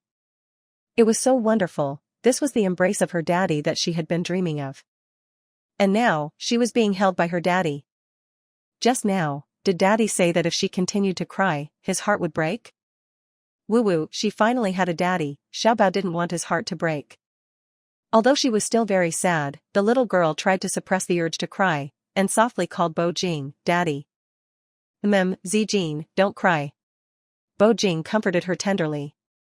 The little girl blinked her eyes, with tears still clinging to her eyelashes, making her look incredibly adorable. Daddy, don't let your heart break, Zijin is very good, she won't cry anymore. Smelling her daughter's sweet scent and hearing her call him Daddy, Bo Jing's heart melted. He couldn't resist kissing the little girl's hair and cheeks, Zijin is so good. Chapter 45, The Big Boss Daddy starts settling the score. Daddy, Xiaobao called to Bo Jing softly, her voice laced with a sob, and asked, I want to go to the hospital to see big brother and second brother, can I? As a little sister, wanting to go to the hospital to see her brothers was perfectly normal. Okay. Bo Jing agreed without a second thought. Xiaobao completely stopped crying now, and even smiled sweetly, thank you Daddy, Daddy, you're so good, I love you. Bo Jing was delighted beyond belief at being called by his precious daughter. He gave a light saying, then, can Zijin give Daddy a kiss? Being kissed by their precious daughter was what every father in the world desired. The little girl smiled even sweeter, I can. Then, she gave Bo Jing several bops on his cheek, Daddy, is that enough? Bo Jing laughed heartily several times, let's go, we'll go to the hospital to see Zmo and Ziyu. Yi Shuhua came out of the bathroom and saw that only Sanbao was standing there, she couldn't help but frown slightly, where are Bo Jing and Zijin? Mommy, Daddy took Zijin to the car. Sanbao said quietly, I was deliberately left to wait for you. Zijin stopped crying? Did you coax her? Yi Shuhua was very shocked, who coaxed her? Daddy. Sanbao said while walking over and taking Yi Shuhua's hand, actually, Daddy didn't really coax her that much. Yi Shuhua. No way. How could Yi Zijin, who was so young, be such a drama queen? Yi Shuhua was speechless. Sanbao also sighed softly. Same people, different fate. Today is a day of dissatisfaction towards Yi Zijin. When Bo Jing and Yi Shuhua arrived at the hospital with Sanbao and Xiaobao, Dabao and Erbao had also woken up. Seeing Sanbao and Xiaobao return unharmed, Dabao visibly breathed a sigh of relief. Zinan, Zijin, it's good that you're okay. Erbao also said, Big brother and I saw you being taken away, so we immediately went after you, but didn't expect to get into a car accident. After a 3 or 4 second pause, Erbao continued, Daddy, Mommy, Zinan, Zijin, sorry for making you worry. Second brother, what are you saying? You and big brother were the ones who got hurt, how can you apologize? Sanbao spoke every word clearly. To investigate this, it has to be our fault, Zijin and I. We cooperated with those kidnappers, wanting to see what they wanted to do, but we never thought it would hurt you and big brother because of us. After Sanbao finished speaking, he buried his head, not daring to look into Dabao and Erbao's eyes. Xiaobao rolled her eyes around, carefully considering the matter for a while before saying in a soft, sweet voice, Big brother, second brother, third brother, and I didn't mean to. Dabao, silly girl. Erbao, Zijin, did you and Zinan find anything out while cooperating with them? Who was trying to harm you? Speaking of this, the little girl directly started to gesticulate with joy. Those fools wanted to sell me and third brother to human traffickers. But, as clever as third brother is, he turned the tables and sold those fools instead. He also conveniently called the police. After the money for selling those fools arrived, the police uncle also arrived and caught the human traffickers red-handed. Big brother, second brother, you didn't see their faces at the time. They wished they could eat me and third brother up. It was really too interesting. Dabao and Erbao listened to Xiaobao's explanation, and the scene involuntarily appeared in their minds. Having seen and heard too many cases of adults kidnapping children, they were suddenly hearing how 2 little kids sold several adults, who were evil kidnappers and human traffickers. It was truly heartwarming. Zinan, Zijin, you. Dabao paused halfway through, carefully considering for a while before continuing, you guys have ideas, courage, and determination. With this incredible trick, you directly turned the tide for all the kidnapped children. After Dabao finished speaking, Erbao asked with a puzzled look, didn't they say the police arrived? What did the police say about you selling adults? Second brother, why are you confused too? The law emphasizes that it is illegal for adults to kidnap children, but it doesn't say that children can't sell adults. Dabao. Erbao? Xiaobao blinked her bright black eyes innocently, then added proudly, so, the police uncle not only didn't pursue any responsibility, they even gave me and third brother a great merit. As she was speaking, Xiaobao looked at Bo Jing and softly called him, Daddy, I'm right, right? Bo Jing, who was pointed out, nodded repeatedly, right. It was only at this time that Dabao and Erbao noticed that Bo Jing had already been there for some time, but he hadn't been making his presence felt. Why was he here too? And, why did Xiaobao call him daddy so smoothly? Could it be? In an instant, Dabao and Erbao focused their gaze on Sanbao and Xiaobao, their meaning clear.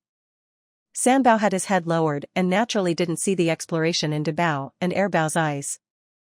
Xiaobao could see clearly, and she spread out her little hands, Big brother, second brother, as you can see, our family of 6 can really be together forever. Bo Jing truly never expected that he, the renowned big boss Bo Jing, would have so little presence in front of his own biological sons. Thinking that the 2 little brats had chatted for so long with his precious daughter before noticing him, Bo Jing truly was at his wit's end. At the same time, the fact that Erbao and Sanbao had switched identities and had been treating him like a fool was magnified infinitely at this moment. His face grew increasingly somber, then, he squeezed out 3 words from between his teeth, Yi. Z. You. These 3 words were Erbao's name. Erbao, who was pointed at. It was over, it was over. The big boss daddy was going to start settling the score with him. Sanbao, who wasn't pointed at, also felt his scalp instantly go numb. Oops, daddy was going to investigate the matter of him switching identities with his second brother. Just as the 2 little guys were preparing to be attacked by Bo Jing, Yi Shuhua, who had been silent for some time, called out to Bo Jing. Bo Jing, come out with me for a moment. Bo Jing ignored Yi Shuhua. Yi Shuhua didn't care, she couldn't allow that dog of a man Bo Jing to attack Bao, who had just been in a car accident. She reached out and grabbed Bo Jing's wrist, forcefully dragging him out of the ward. In the hallway, Bo Jing impatiently shook off Yi Shuhua's hand, warning her, disgruntled, Yi Shuhua, don't forget your place. Yi Shuhua rubbed her temples, taking Bo Jing's words, since you mentioned my position, then I need to talk to you about this even more. Bo Jing, you are a father. No matter how angry you are, you shouldn't be scolding Ziyu, who was hurt in a car accident, he almost. Bo Jing, you shouldn't be reprimanding him at this time. Chapter 46, Yi Shuhua, don't force me to use violence on you. How could Bo Jing not understand what Yi Shuhua meant? He narrowed his eyes slightly, locking his gaze on the bright and charming face before him. This woman was a complete and utter liar. For 7 years, she had countless opportunities to find him and tell him that she had given birth to his children. But, she did not come. Not only that, but even after 7 years, after Bao had come to his door, she still deliberately hid the existence of her other 3 children. If he had known earlier that Xiaobao was his biological daughter, the emotions he felt when he first saw the little girl would not have appeared. In summary, rather than getting angry with Bao, a child, he should have a good chat with this audacious woman, Yi Shuhua. Having thought that through, Bo Jing acted on it. Yi Shuhua, let's talk. Yi Shuhua couldn't believe her ears. Huh? Talk? Her and Bo Jing? No, she didn't want to talk. The children are waiting for us in the ward to go back, how about we do this some other day? You had the guts to secretly give birth to my kids, the guts to hide them for 7 years, but you don't have the guts to talk to me? Huh? Yi Shuhua, don't force me to use violence on you. The man's threatening words and gaze were truly scary. She pursed her lips, feeling awkward as she said, isn't it just a talk? Then talk.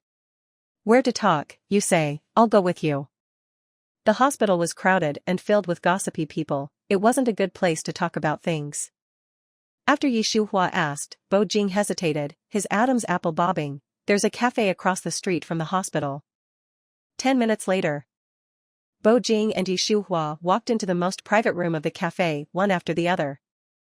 After the waiter took their order and respectfully left, Yi Shuhua raised an eyebrow, what do you want to talk about? Go ahead, I'm all ears. You seem quite calm. Bo Jing said as he gently tapped the table with his fingers, making a crisp sound. Yi Shuhua knew what Bo Jing implied, but pretended not to understand, asking back with a smile, we're just talking, you're not going to accuse me. Shouldn't I be calm? Since that's the case, then I hope you can stay this calm. As soon as he finished speaking, Bo Jing rose from his chair, lifting his legs and walking in front of Yi Shuhua. After stopping, he leaned forward slightly, looking down at her, his presence strong, just like a king ruling over his kingdom. Yi Shuhua, what were you planning for 7 years ago that night? 7 years later, Bao took the initiative to find me, your secret of secretly giving birth to my children is no longer a secret. Why did you keep the existence of the other 3 children a secret? Did you really think that I, Bo Jing, am blind and deaf, that I would never know about their existence? Huh? Yi Shuhua, are you looking down on me? Bo Jing's series of questions were completed in one go. Yi Shuhua was completely dumbfounded by his questions. That dog of a man Bo Jing was quite good at this. If her brain had reacted even a little slower, she would probably have been trapped and would never be able to climb out. Bo Jing, you can eat things randomly, but you can't say things randomly. As she spoke, Yi Shuhua reached out and pushed Bo Jing's chest, at the same time she sat down on the chair next to her, making her intentions of distancing herself clear. She continued, Bo Jing, you clearly know that night 7 years ago was an accident. An accident? Bo Jing sneered, then reached out, his hands not caring for the poor girl as he grabbed Yi Shuhua's chin.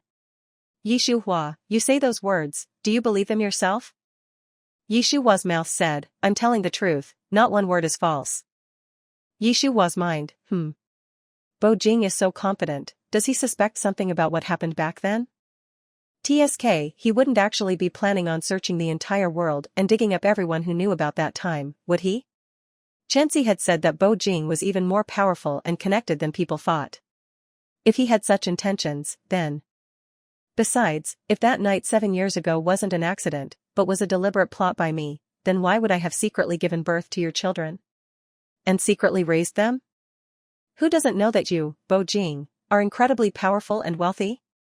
My children have been born, yet I don't go to you and hold you responsible. Doesn't that contradict my meticulous plan? What Yi Shuhua said had no flaws. According to common sense, any woman who had had an intimate relationship with a person of Bo Jing's status and had given birth to 4 children would logically come to his door, seeking recognition and legitimacy for herself and her children. It was absolutely impossible for them to be like Yi Shuhua. So, was Yi Shuhua really a victim? Was it that he had misunderstood, that he had thought too much? It seemed to make sense, but it also seemed like it wasn't that simple. It was no exaggeration to say that the more Bo Jing thought about it, the more he felt that the possibility was very low. 7 years ago, he was first given an unsolvable aphrodisiac, then Yi Shuhua had broken into the suite where he was staying, and if, as Yi Shuhua had said, everything was an accident, how could she, a woman with no power, no connections, no background, have appeared in the room he was staying in? Enough. Thinking to this point, Bo Jing suddenly lost his patience and roared, Yi Shuhua, don't think that you can make yourself out to be a victim and you'll really become a victim. I, Bo Jing, am not an ordinary man like you think. I am not so easily tricked. I'm talking to you today because of the fact that you've given birth to my 4 children. I am giving you a chance. If you don't take this chance to confess, and if my people find something out in the future, don't blame me for not considering your. Yi Shuhua didn't want to listen to Bo Jing anymore. His threats disgusted her just by hearing a single word. Bo Jing. And so, she interrupted him, calling him by his name, saying, if there's nothing else you want to talk about, then I don't think there is a need for us to continue talking. After speaking, without waiting for Bo Jing's response, she stood up and quickly left the room, heading back to the hospital. She walked too quickly, and by the time Bo Jing chased after her, he couldn't even see her shadow. Bo Jing ground his teeth and cursed under his breath, Yi Shuhua, no one has ever dared to treat me like this. Very well, you've completely angered me. After finishing his cursing, Bo Jing took out his phone and called Yang Yi, ordering him mercilessly, arrange for ZMO and ZU to be transferred to another hospital immediately. Yang Yi, who had answered Bo Jing's call. What happened? Why would the president and madam go out for a while, but now 2 young masters need to be transferred to a different hospital? Bo Jing didn't receive a response from Yang Yi after several seconds, and couldn't help but ask sharply, Yang Yi, are you deaf? I told you to transfer ZMO and ZU to a different hospital. President, I'm listening, it's just. Yang Yi hesitated, then said after a few seconds, the 2 young masters' bodies are both very weak, transferring them to another hospital now might not be a good idea. Should you discuss it with madam and consider this again? Chapter 47, This behavior is truly lame. Bo Jing was already dissatisfied with Yi Shuhua, which was why he angrily wanted to transfer Debao and Bao to another hospital. Now Yang Yi was telling him to discuss it with a woman he was already unhappy with. That was truly a great suggestion. I need to discuss it with someone else when I transfer my sons to another hospital? Where did that logic come from? After scolding Yang Yi, Bo Jing's tone became even worse. Enough nonsense, transfer them immediately. Yang Yi. Although he thought that his president was acting strangely from the bottom of his heart, and although he knew he should advise him, Yang Yi, who ultimately relied on the president's good mood for his job, still chose to do less instead of more. If the president didn't care about the young master's health conditions, why should an outsider like him worry about it? It's always a bad end for the eunuch that was more worried than the emperor. Okay, President, I'll begin the process immediately. After receiving Yang Yi's affirmative response, Bo Jing changed the subject and asked, where are Zinan and Zijin? Yang Yi glanced at San Bao and Xiao Bao, who were guarding Debao and Bao's bedside, responding respectfully, President, they are both in the ward. Arrange for someone to send them back first. After saying that, he seemed to feel that this was not appropriate, so Bo Jing quickly added, send them to the apartment in the east of the city. Yang Yi was no fool. Bo Jing's repeated orders made him vaguely aware that there seemed to be some conflict between the president and the madam. Judging from the president's intentions, he wanted to stop the madam from seeing the young masters and young miss. The children were raised by the madam, and not only did the president not allow her to see them, but he also wanted to hide them. In the words of netizens, the president's behavior was truly lame. But Yang Yi was Bo Jing's subordinate, and even if he knew he was doing wrong, he didn't dare to say much. He could only respond respectfully, "Yes, President." After responding to Bo Jing, Yang Yi was ready to be hung up on, but the result was completely different from what he expected. He only heard Bo Jing, through the phone receiver, seriously instructing Yang Yi, "Make it quick, arrange everything before Yi Shuhua returns." Yang Yi. "President, oh President, you're doing such a terrible thing, but you still have to say it directly? You really don't treat me like an outsider at all." "I understand, President, do you have any other instructions?" "That's all," Bo Jing said, his words cold and decisive. "If you don't handle this properly, I'll hold you responsible." Yang Yi said, "Yes," with his mouth. Yang Yi's inner thoughts: "President, I really wanted to turn a deaf ear and obey your orders, but your behavior is just too. I really can't." As soon as Bo Jing hung up the phone, Yang Yi put on a complete act of outward compliance, with secret defiance. The outward compliance was shown through, his speed was so fast, he really did arrange for someone to transfer Bao and Bao to another hospital and sent San Bao and Xiao Bao to Bo Jing's apartment in the east of the city before Yi Shuhua returned. The secret defiance was shown through, he immediately used his backup phone to send a text message to Yi Shuhua, attaching the new hospital address for Bao and Bao, as well as the detailed address of Bo Jing's apartment in the east of the city. Yang Yi was secretive, and Bo Jing was completely unaware of everything. After arriving at the hospital, Yi Shuhua discovered that Bao, Bao, San Bao, Xiao Bao, and Yang Yi were all gone. She subconsciously suspected that it was that guy named Jean who had done it. At this moment, Lu Chenxi, who had gone to answer a phone call, came back and saw the empty room and a furious Yi Shuhua, and couldn't help but frown. "Master, what's going on? Where are Bao and the others?" After pausing, Lu Chenxi changed the topic, asking, "Master, didn't you go out with Master's grand disciple? Why are you the only one back? Where is Master's grand disciple?" Yi Shuhua had no intention of mentioning Bo Jing at the moment. When Lu Chenxi asked, she acted as if she hadn't heard him at all. "Chenxi, go ask at the nurse station who took Bao and the others away." Yi Shuhua didn't mention Bo Jing, and Lu Chenxi didn't think that she didn't want to mention him. He only thought that she was more concerned about Bao and the others. After she finished speaking, he nodded, "Okay, Master, I'll go right now." As soon as Lu Chenxi left, Yi Shuhua took out her phone and called Bao, Bao, San Bao, and Xiao Bao one by one. "Hello, the number you have dialed is not in service, please try again later." "Sorry." The clear and proper pronunciation, and the same voice prompt for all four kids, made Yi Shuhua panicked. If it was really that guy named Jean who did it, then how did they get past Yang Yi and the others, and take all four children at once? With this in mind, Yi Shuhua opened Yang Yi's number, planning to call and ask, but suddenly received a text message. It was from an unknown number, but the area code was indeed from Jiang City. After reading the content of the text message, Yi Shuhua's expression changed drastically in an instant. That dog of a man, Bo Jing, was truly inhumane. "Master." Lu Chenxi ran back and called out to Yi Shuhua, saying anxiously, "The people at the nurse station said that Zmo and Ziyu had been discharged from the hospital. Zinan and Zijin also."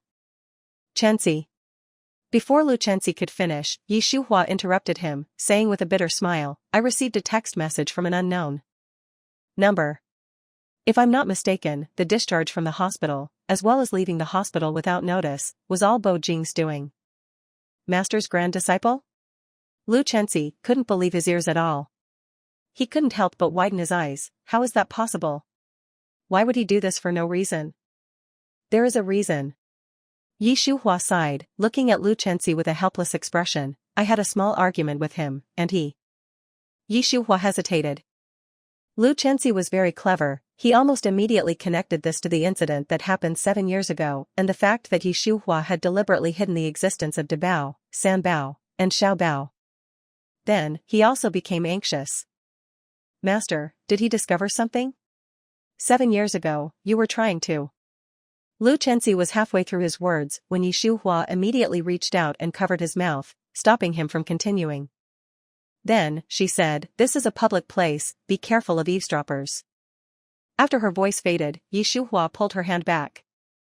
Lu Chenxi also realized that his actions just now were very inappropriate and quickly apologized. Chenxi. Yi Shuhua reached out and pinched Lu Chenxi's arm. From today onward, no matter who asks you about what happened back then, you must insist that you don't know anything. I understand, master. You go back to Jiang City University first. Lu Chenxi frowned and asked Yi Shuhua, if I go back, what about you? Yi Shuhua didn't hide anything and truthfully told Lu Chenxi, I'm going to go find ZMO and ZU. With such a sudden transfer, I'm worried something might happen. Master, I'll go with you. Since that dog of a man, Bo Jing, has taken this step, he definitely won't let me see them easily. If you go, there will be too many people and it will be harder.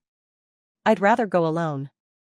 Lu Chenxi thought about it, and felt that Yi Shuhua's words were correct, so he nodded, then I'll go back to school first. Master, if you need anything, you must call me immediately. Yi Shuhua, okay.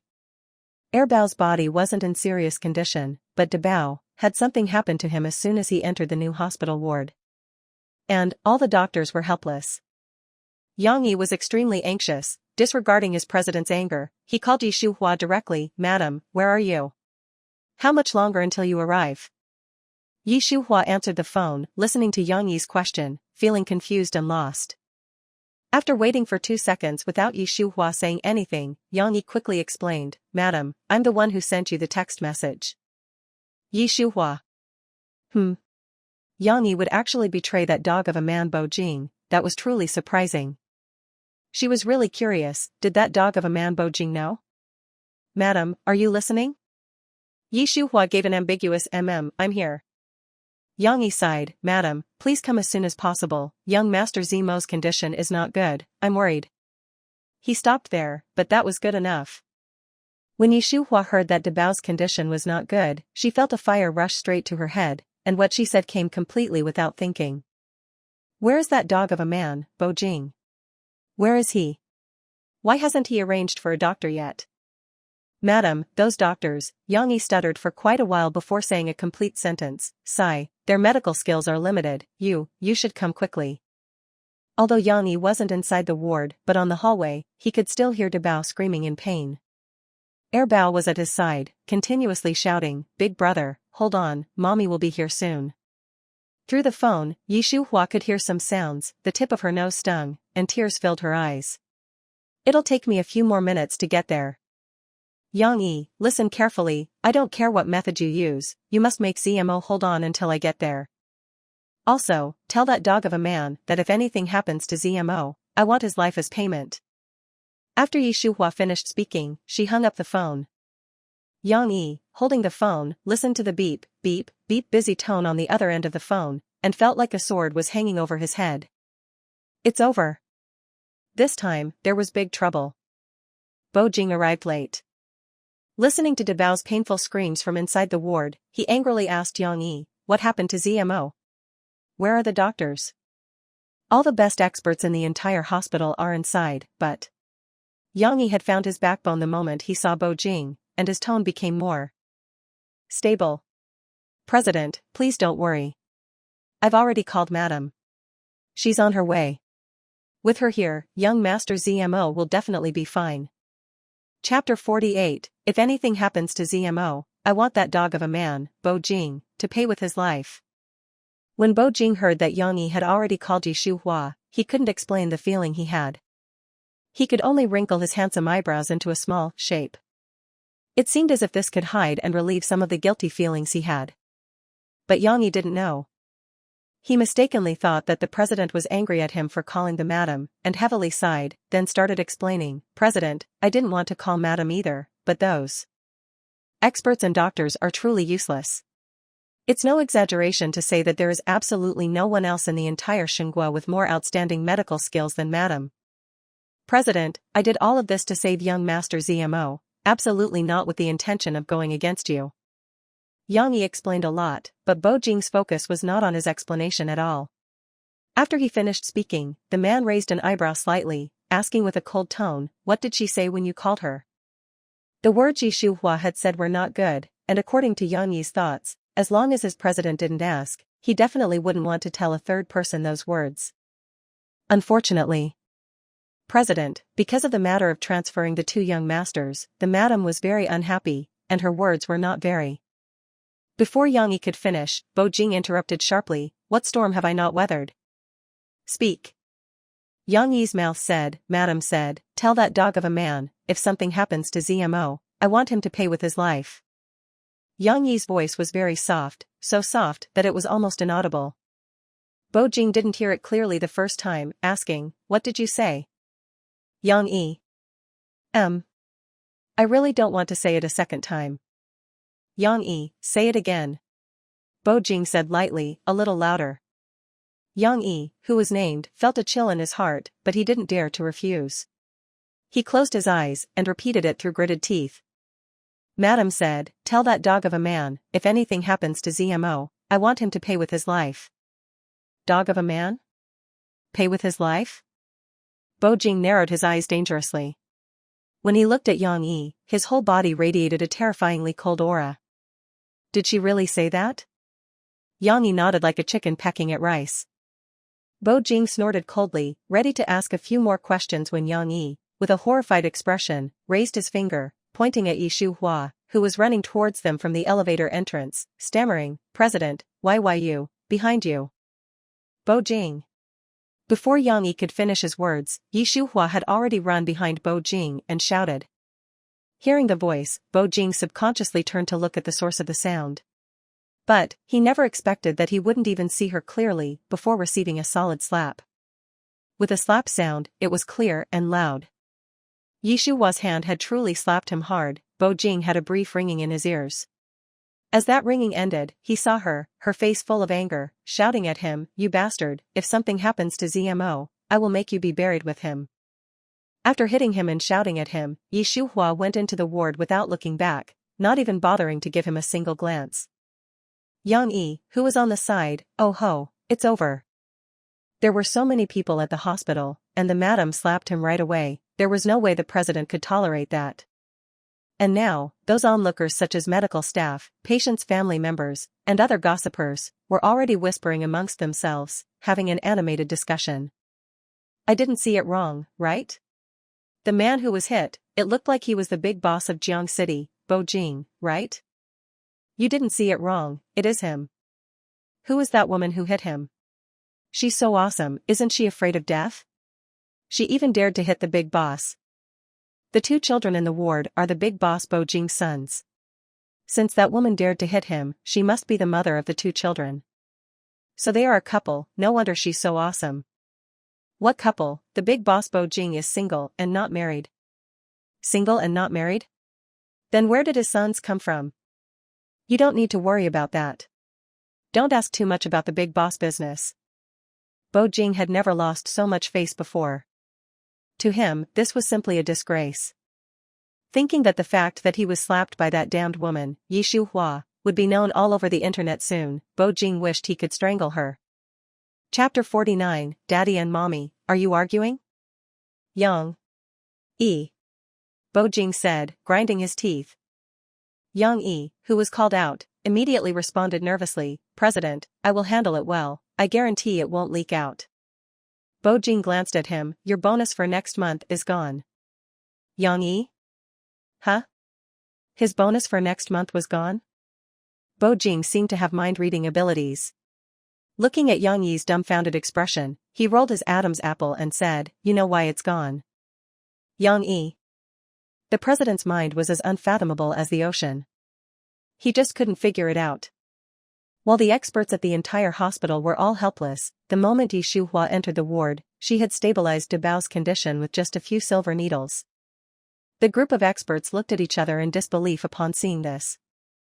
Could there really be someone with such exceptional medical skills in this world? And she was a young, beautiful woman? This was too unbelievable. After De Bao's condition improved, he weakly called out, "Mommy." Shuhua quickly sat down beside her son's bed, reaching out to hold his small hand, and responded with a hoarse voice, I'm here." After showing a pale smile, De Bao asked, "Mommy, am I going to die?" No. Shuhua lowered her head to kiss her son's forehead, continuing seriously and earnestly, "You will grow up safely and live a long life." Hearing his mommy say this, De Bao visibly breathed a sigh of relief. When he was at his most painful moment, he had truly thought he wouldn't be able to make it. "Mommy, can you please not blame Daddy?" He was just confused for a moment, he didn't really want to. ZMO. Shuhua knew what her son was about to say, and interrupted him quickly, comforting him gently. "You need to focus on resting. You shouldn't have to worry about the adults' affairs." Debao sighed, "But Daddy, he made a mistake, of course I'll look into it." After saying this, Shuhua was afraid of making her son sad, so she quickly added, "But no matter what, you and your younger siblings will be able to grow up by his side in the future." From the moment he woke up and saw Bo Jing, Debao had been worried that all of this was a dream, and that it wouldn't last long. He hadn't felt anything when he wasn't with his daddy. But after spending time with him, and then potentially losing him, it would truly be very heartbreaking. Now that Mommy had said with her own mouth that they would grow up with Daddy, did it mean she didn't want to take them away? If it was really like that, then that would be great. "Mommy, do you really mean it?" Shuhua nodded, responding gently, I'll never break my word." "Mommy, I love you." Bao had heard the entire conversation between Debao and Shuhua, and his heart was also filled with joy. This was great. In the future, he wouldn't have to live alone and lonely in Bo Manor. After Shuhua left the ward, she was surrounded by the group of experts and doctors. "Mrs. Bo, may I ask who your teacher is?" "Mrs. Bo, excuse me for asking, but where do you work? Your medical skills are so outstanding, may we have the honor of having you do a surgery for one of our patients?" Shuhua was very uncomfortable facing their endless questions. She cleared her throat and glanced at Bo Jing, who was standing not far away. "My affairs are decided by my husband, why don't you all go ask him?" Ask Bo Jing? They didn't dare. In all of Jiang City, who didn't know the big boss Bo Jing's temper, that if you weren't on the same page, he'd make sure you couldn't get ahead? Asking him would be the same as rushing to your death. They soon retreated, knowing their place. Without anyone in her way, Shuhua walked straight over to Bo Jing. "Why did you secretly transfer ZMO and ZU to another hospital?" Bo Jing glanced at her, but had no intention of speaking. Shuhua. If she wasn't restricted by his power, she would have clawed his face. "Bo Jing, I am the children's mother. You transferred them to another hospital behind my back, ignoring the potential dangers. You owe me an explanation." This time, Bo Jing spoke.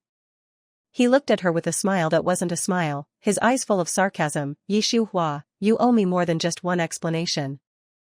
As he spoke, he raised his finger and pointed at his face. "Let's start explaining from here." Bo Jing's face was still red and slightly swollen, looking very out of place.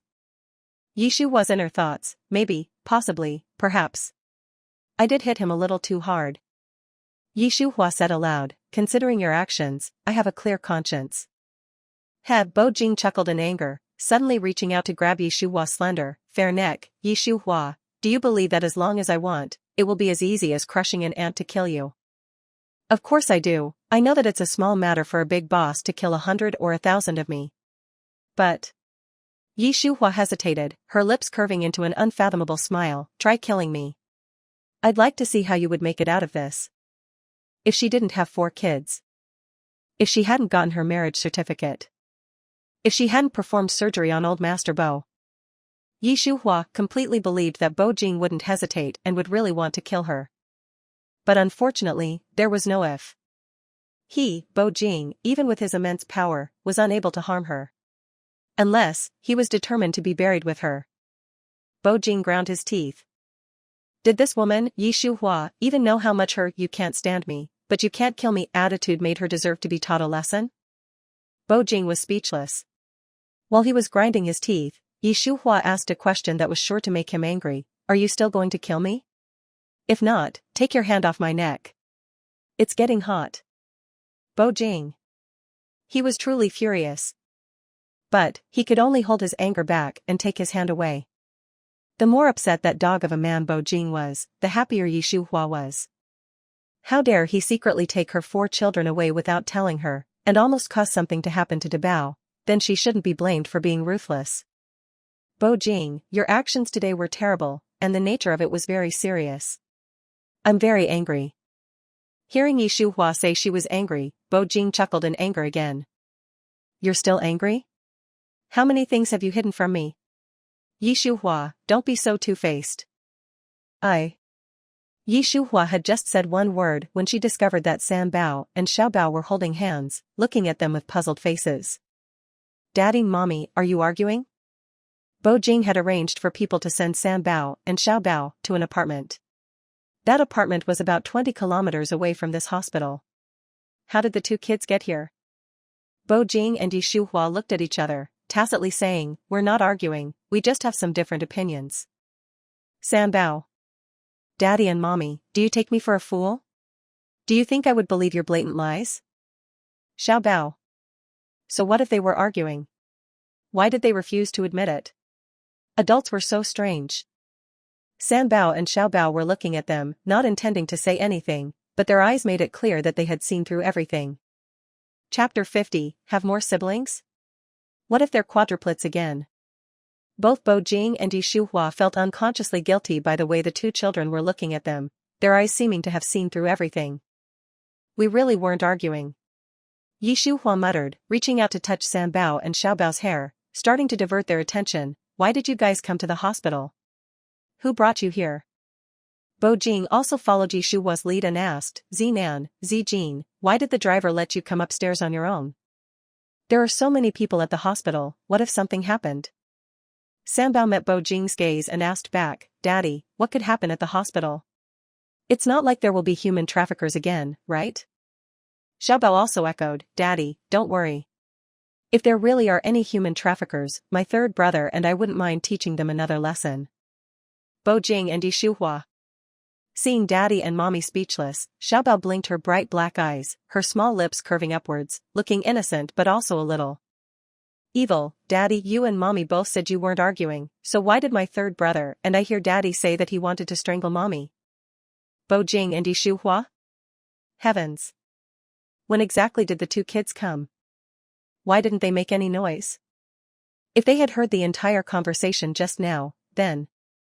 Bo Jing picked up Xiao Bao, lying with his eyes open as he comforted her. Zijin, I was just joking around with her, it was just a joke. Yi Shuhua also quickly tried to smooth things over. Your father is a gentleman, a law-abiding citizen, how would he ever do something like strangle me? Is that so? Xiao Bao looked at Bo Jing and Yi Shuhua with suspicion.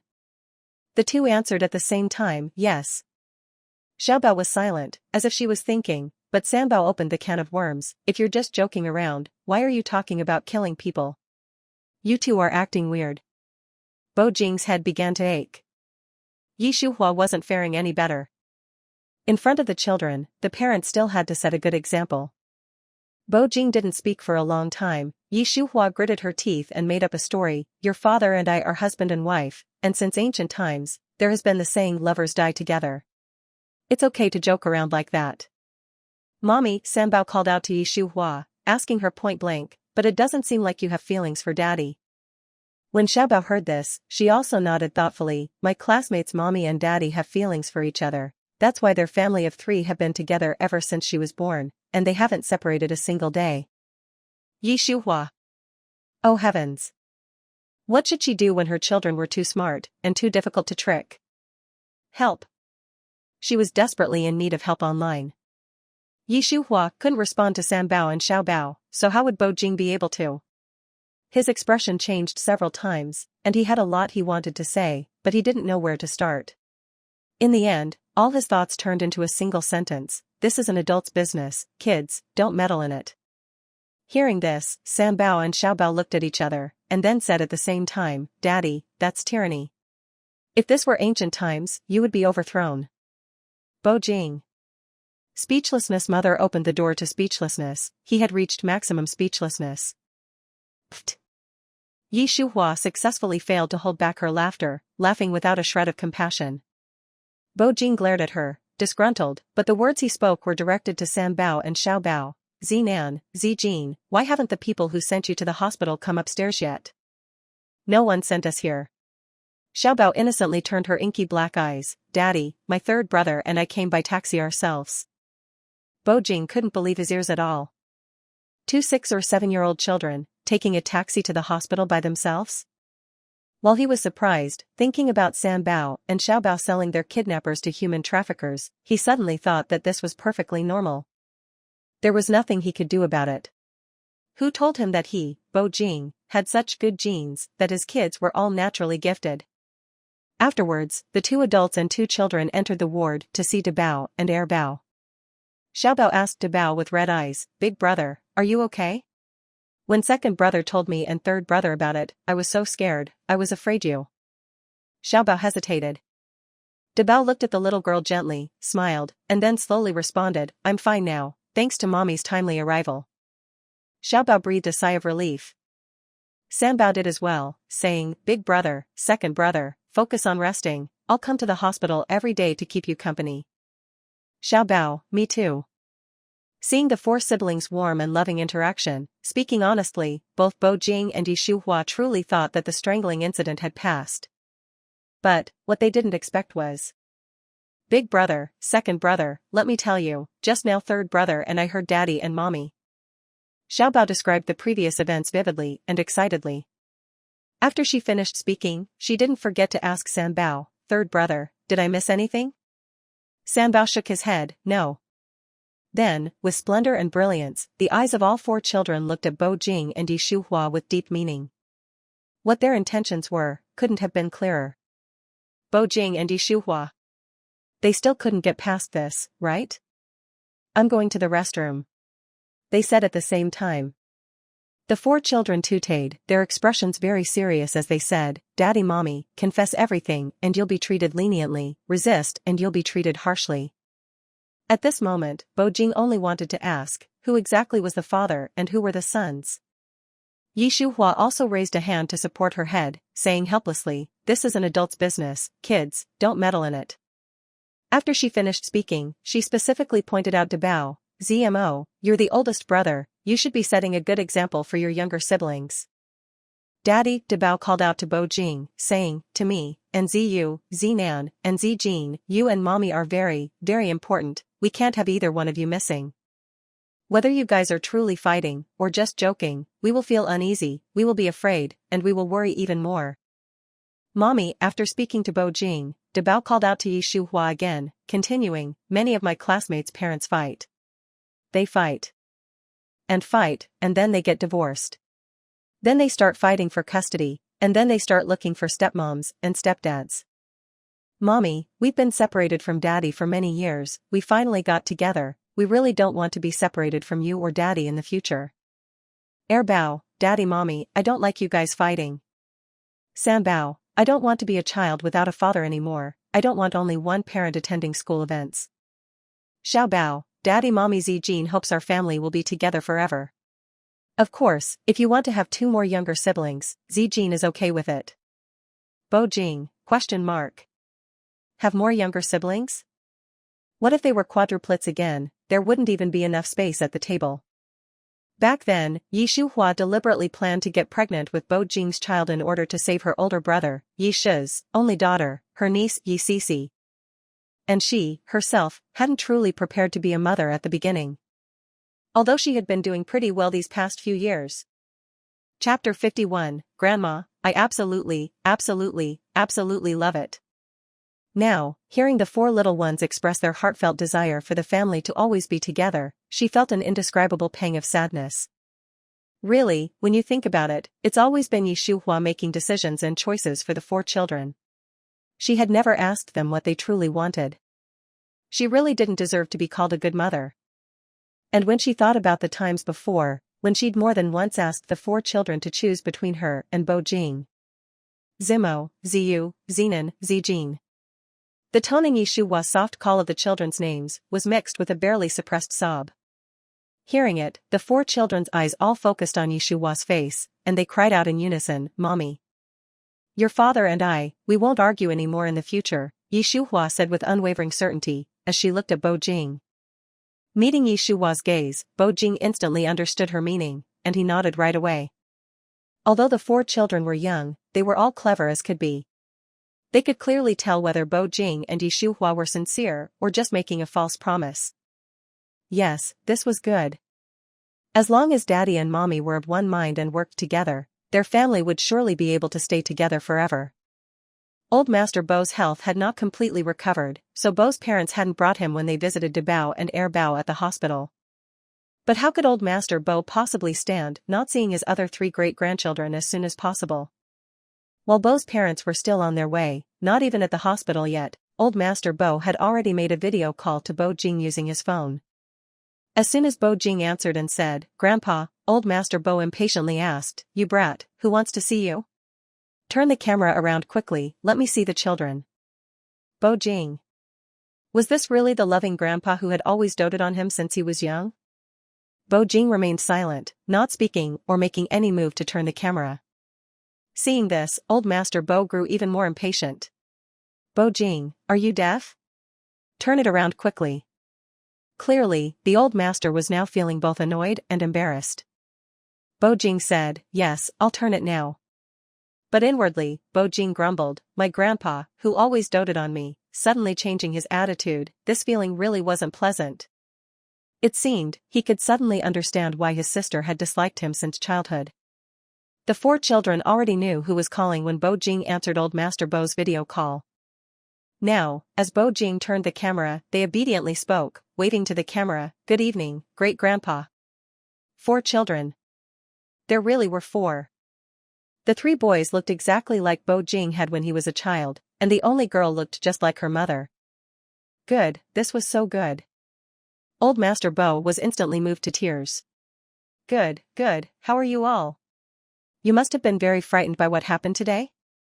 The 4 children glanced at each other for a moment before shaking their heads at old Master Bo. "Bao, great-grandpa, I wasn't afraid with mommy around. Bao, when the car accident happened, big brother protected me, so I wasn't afraid either. Bao, great-grandpa, those lowlifes were really stupid, I didn't take them seriously. Bao, great-grandpa, I'm telling you, Sango and I let ourselves get captured on purpose, and we pretended to be pigs to eat tigers. After those human traffickers came, we turned around and sold those stupid and dull lowlifes. Great-grandpa, the police uncle praised Sango and me for doing a great job. They were able to arrest all the bad guys. Hee great-grandpa, aren't Sango and I awesome?" Bao had the most to say. It was the same feeling that Bao had given old Master Bo the first time he went to the old residence. This feeling was truly magical. "Yes, very awesome, you're all awesome, you are the pride of the Bo family." After saying that, old Master Bo paused and awkwardly called to Bao, asking, "Ziyu, could you introduce yourself to great-grandpa?" Old Master Bo's intent was immediately understood by Bao, Sanbao, and Xiaobao. Therefore, without waiting for him to finish, they started raising their hands one by one, introducing themselves. "Great-grandpa, I'm Bao, Yi Zimo. Sanbao, Yi Zinan. Great-grandpa, I'm Xiaobao, and my name is Yi Zijin, like the Zijin in blue collar, my heart is with you." Because Bao, Sanbao, and Xiaobao raised their hands, old Master Bo could recognize them more easily. His tears fell even more heavily. The old butler kept handing him tissues and quietly reminded him, "Master, the 3 young masters and the young lady are watching, please stop crying." Old Master Bo truly couldn't help it. After the old butler spoke, he sighed, "These are tears of joy, I'm just too happy." Xiaobao, great-grandpa, don't cry when big brother and second brother are discharged from the hospital, we'll go with daddy and mommy to see you. Bao, Bao, and Sanbao also echoed her words. Old Master Bo, okay, great-grandpa will wait for you to come back and see me." Bo's parents arrived at the hospital room just after the video call with old Master Bo ended. Seeing their son, daughter-in-law, and 4 grandchildren were all a bit down, Bo's father spoke first, "What's wrong? What happened?" Bo Jing first called out, "Dad, Mom," before softly explaining about the video call from old Master Bo and how happy he had been to the point of crying uncontrollably. Bo's father. His old father was truly amazing. While Bo's father was speechless, Bo's mother had already taken out the gifts she had bought for the 4 children, giving them out one by one while saying, with teary eyes, "Except for Ziyu, this is the first time Grandma is meeting you all, I don't know what you like." For Bao, Bo's mother had a limited edition airplane model, the kind that was so rare you couldn't buy it even with money. For Bao, it was the high-performance laptop he had mentioned he wanted. For Sanbao, it was a limited edition car model, the same as Bao's airplane model, which you couldn't buy no matter how much money you had. For Xiaobao, it was a set of limited edition dolls that you couldn't buy, and that most little girls would love. The sincerity was obvious. Dabao, Grandma, I really like it, thank you. Sanbao, I like it too, thank you, Grandma. Xiaobao, Grandma, you have such a good eye, I absolutely love it. Hearing the children say that, Bo's mother's heart relaxed. It's good that you like them. It was the first time Bo's parents were meeting Dabao, Sanbao, and Xiaobao, so it was inevitable that they were filled with emotion. In the course of their conversation, they had teary eyes almost the entire time. Seeing this, Shuhua felt incredibly guilty. She had never imagined that, because of one immature decision of hers, Bo Jing, the 4 children, Bo Jing's grandfather, and Bo Jing's parents had all been hurt to varying degrees. After much consideration, Shuhua made up her mind and called out to Bo's parents, Dad, Mom. Chapter 52, Our Wedding, it's time to put it on the schedule. Bo's parents looked at Shuhua. Shuhua, what is it? Shuhua smiled slightly and asked, have you eaten yet? Bo's parents hadn't eaten yet. When Shuhua asked, they said, no, Shuhua, have you all eaten yet either? Shuhua nodded gently. Dad, Mom, there's a good restaurant nearby. I'll make a reservation, how about we go have something together? Bo's parents didn't rush to answer Shuhua, instead looking at Dabao and Bao, clearly worried about being unable to leave the hospital. The 2 little ones were very understanding. When they met their grandparents' eyes, they said in unison, Grandpa, Grandma, remember to pack us some food back when you finish eating. The restaurant Shuhua mentioned was called Jiang City Private Kitchen and it was very famous in Jiang City. Usually, you had to book a table 5 or 7 days in advance. When Shuhua said she was booking a table, Bo Jing didn't say anything, but in his heart he thought, Jiang City Private Kitchen isn't somewhere you can book so easily, I'll see how you deal with this. But, unexpectedly, she really did manage to book a table. And it was the most luxurious private room in Jiang City Private Kitchen, with the owner personally welcoming them inside. Bo's parents, Bo Jing, Shuhua, Sanbao, and Xiaobao each received limited edition desserts. This made Bo Jing even more puzzled. After ordering the dishes, while waiting for them to arrive, Bo Jing got up and walked to Shuhua. Come out with me for a bit. He wanted to talk to her alone. She knew it. So, he walked in front, and she followed behind. At the end of the corridor outside the private room, there were rarely any people. Bo Jing pinned Shuhua against the wall, lowering his voice. Shuhua, you know Jiang Yu. It was not a question, it was a statement.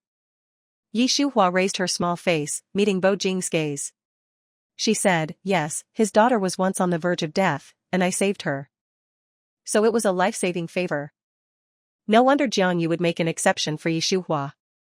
As he was thinking, Bo Jing pulled away from Shuhua. Why did you choose to eat here? Shuhua explained everything. After keeping it secret for so many years, I feel guilty.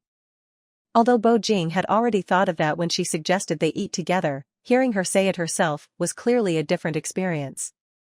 This woman, Shuhua, seemed different from before. The dishes soon arrived. They tasted good, and the ingredients were also very fresh. Everyone, including Bo's parents, Sanbao, Xiaobao, Bo Jing, and Shuhua, ate very happily. After everyone had eaten their fill, Shuhua felt the time was right. She picked up her teacup and stood up, bowing deeply to Bo's parents. Dad, Mom, I've concealed the existence of the 4 children for so many years.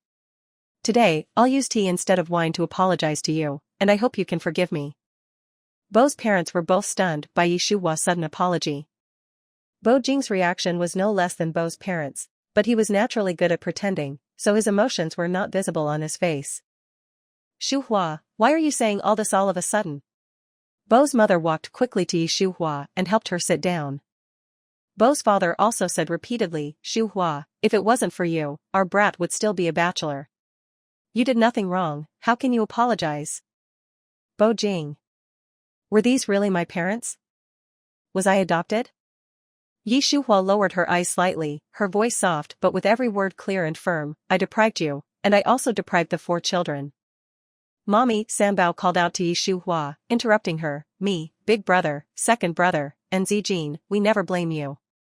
Xiaobao also nodded vigorously, looking seriously at Shuhua, and said in her childish voice, "Mommy, we 4 siblings are very, very grateful to you for giving birth to us." After the 2 children spoke, Bo's mother immediately added, "Shuhua, it is the Bo family who should be thanking you.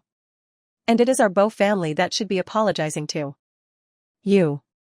You worked so hard to raise 4 children, and this silly son of mine didn't fulfill his responsibility to take care of you for a single day. He is the one who owes you." Bo's father also said, "Shuhua, you have taught the 4 children very well, you are a good mother.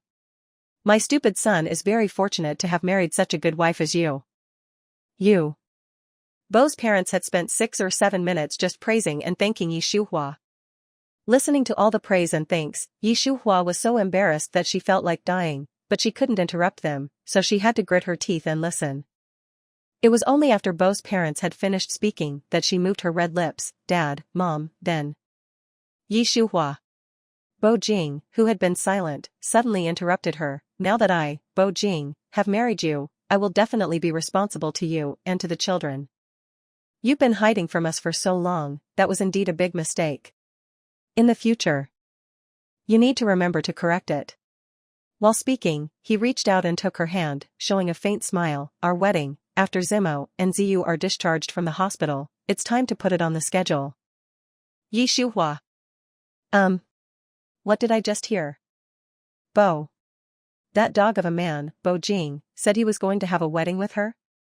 Yay, Daddy and Mommy are going to have a wedding, that's so great. Xiaobao jumped up and started dancing in the private room after hearing Bo Jing's words. "Sanga, did you hear that? Grandpa and Grandma, did you hear that?" "Sanbao, I heard." Bo's parents, "Haha. We heard it too." Listening to the voices of the 2 children and Bo's parents, Yi Shuhua swallowed several times before looking at Bo Jing holding her hand. "Bo Jing, what did you just say?" The man's grip on her hand tightened a little as he repeated, "I said, our wedding, it's time to put it on the schedule." Yi Shuhua's eyes widened sharply, even more shocked than before. She stared at Bo Jing's handsome face, which was so stunning it was enough to make the gods and men envious. "Bo Jing, didn't you say before, Bo Jing used a kiss to cut off all of Yi Shuhua's words. After a brief touch, he released her, meeting her gaze and saying, "We became husband and wife, our love will never be doubted." Yi Shuhua felt that her relationship with Bo Jing had suddenly become subtle. It seemed to have begun from the moment he said the words, "We became husband and wife, our love will never be doubted." However, he had always acted as if he hated her, he had always thought of her as a manipulative woman, he had even hidden from her the fact that the children were being transferred hospitals, regardless of Dabao and Erbao's conditions. Those things had all happened just now.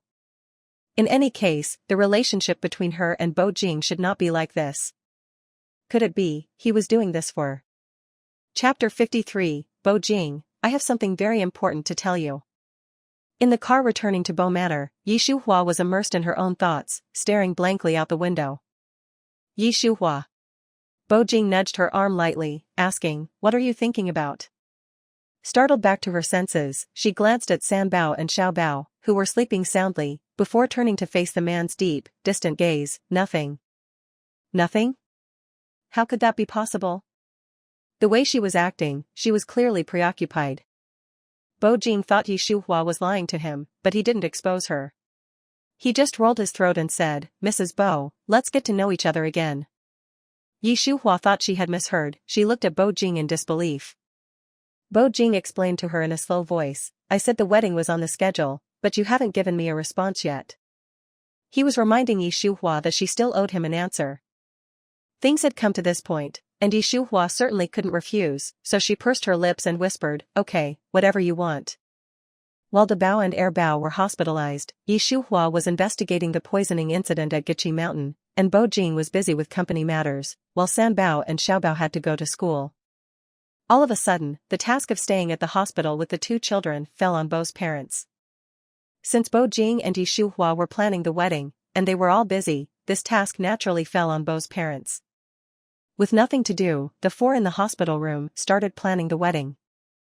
The 4 children had been secretly fantasizing about their parents' wedding for a long time, and now that the fantasy was becoming a reality, Dabao immediately came up with dozens of great ideas.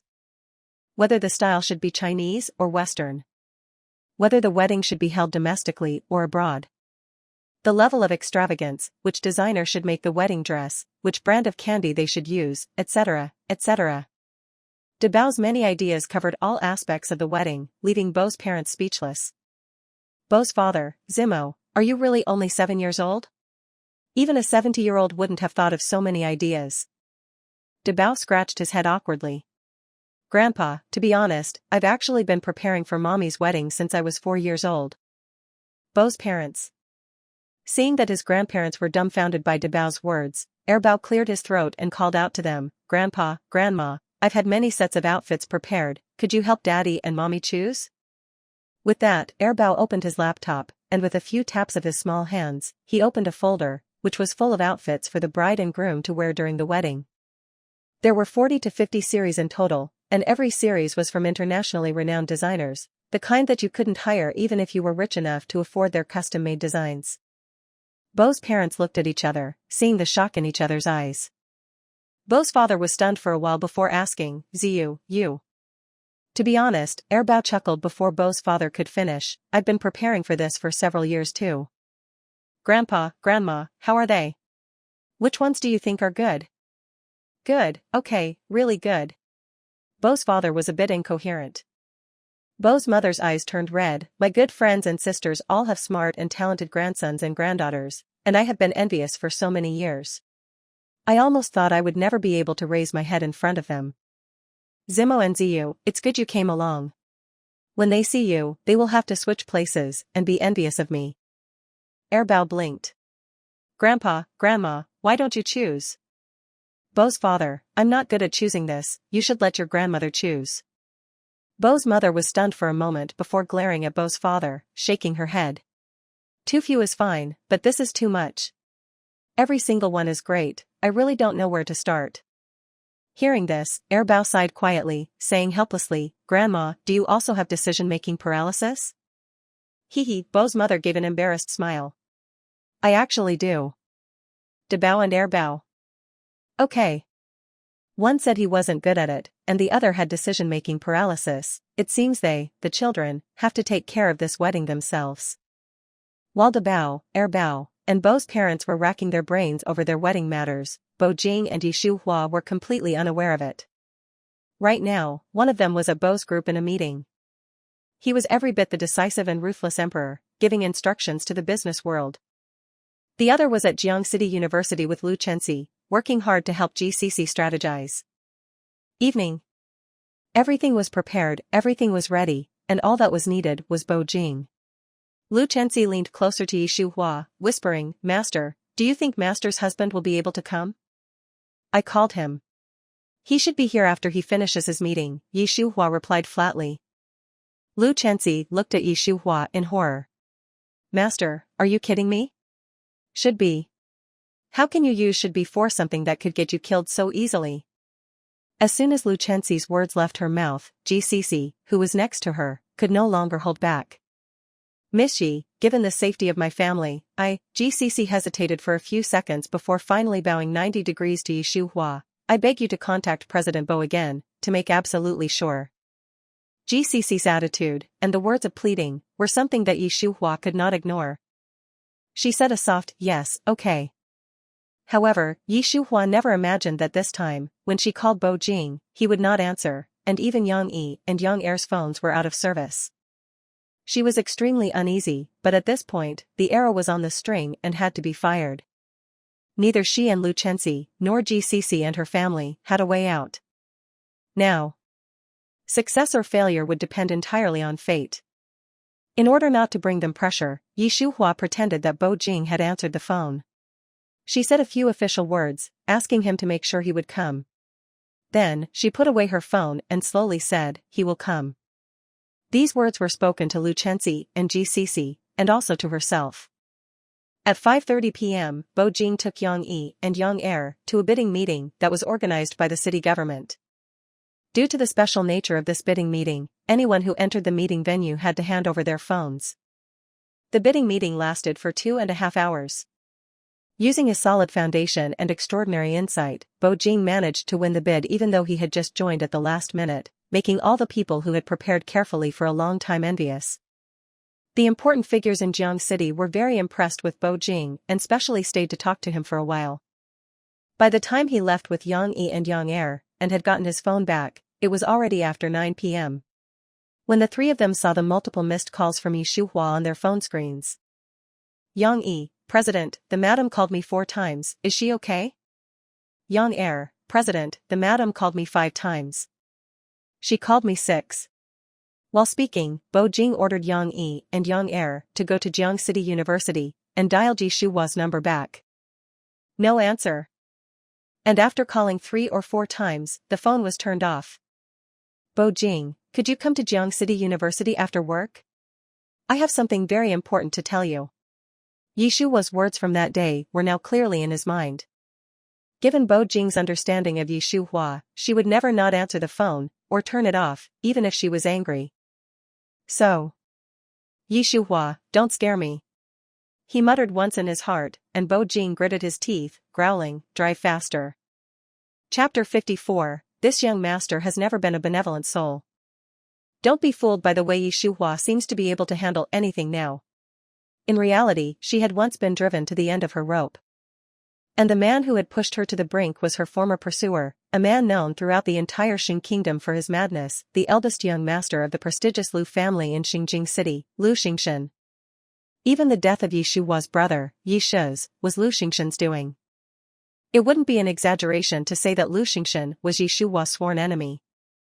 For the past 10 years, she had been working hard to make herself stronger and more confident, just so that one day, she could set foot in Xingjing City, find Lu Xingshan, and make him pay the price for what he had done. She really thought that as long as she didn't go to Xingjing City, as long as she could be patient enough, as long as she and Lu Xingshan would never meet again. But unexpectedly, he still appeared. He was the one who had instigated GCC to poison her teacher, Guqishan. He had once again used the same methods he had used on her brother, Shi's, against another important person in her life. The moment she saw him, Shuhua completely broke down. Her eyes were red, and her whole body was trembling. She practically squeezed out her question through gritted teeth, Lu Xingshan, you bastard, why aren't you dead yet? Lu Xingshan stepped out of the helicopter, the expensive watch on his wrist gleaming under the lights.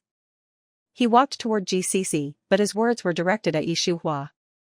If you're alive, how could this young master bear to die? As he finished speaking, Lu Xingshan had already reached GCC.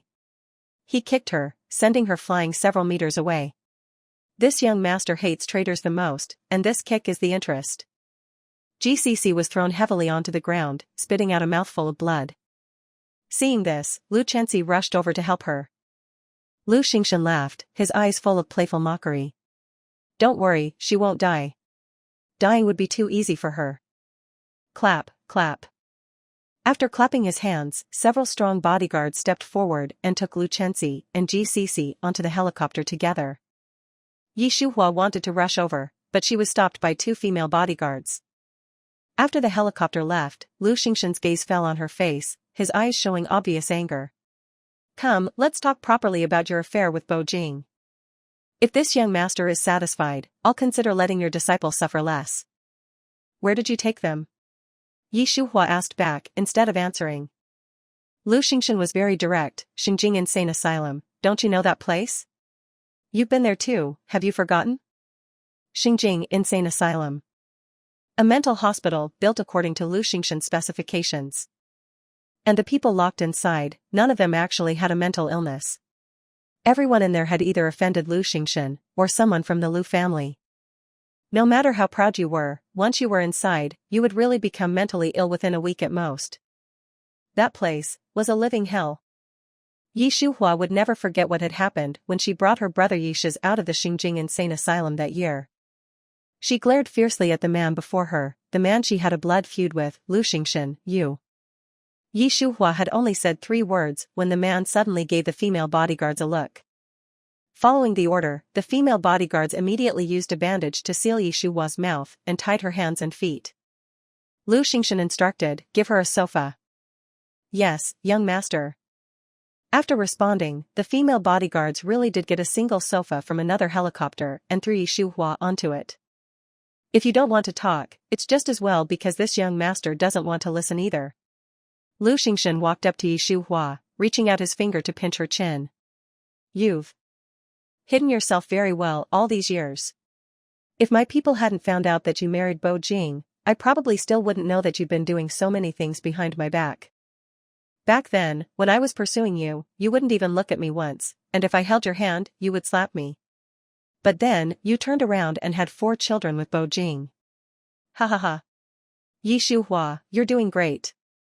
It seems I have been too merciful to you all these years, making you forget that I, Lu Xingshan, have never been a benevolent soul.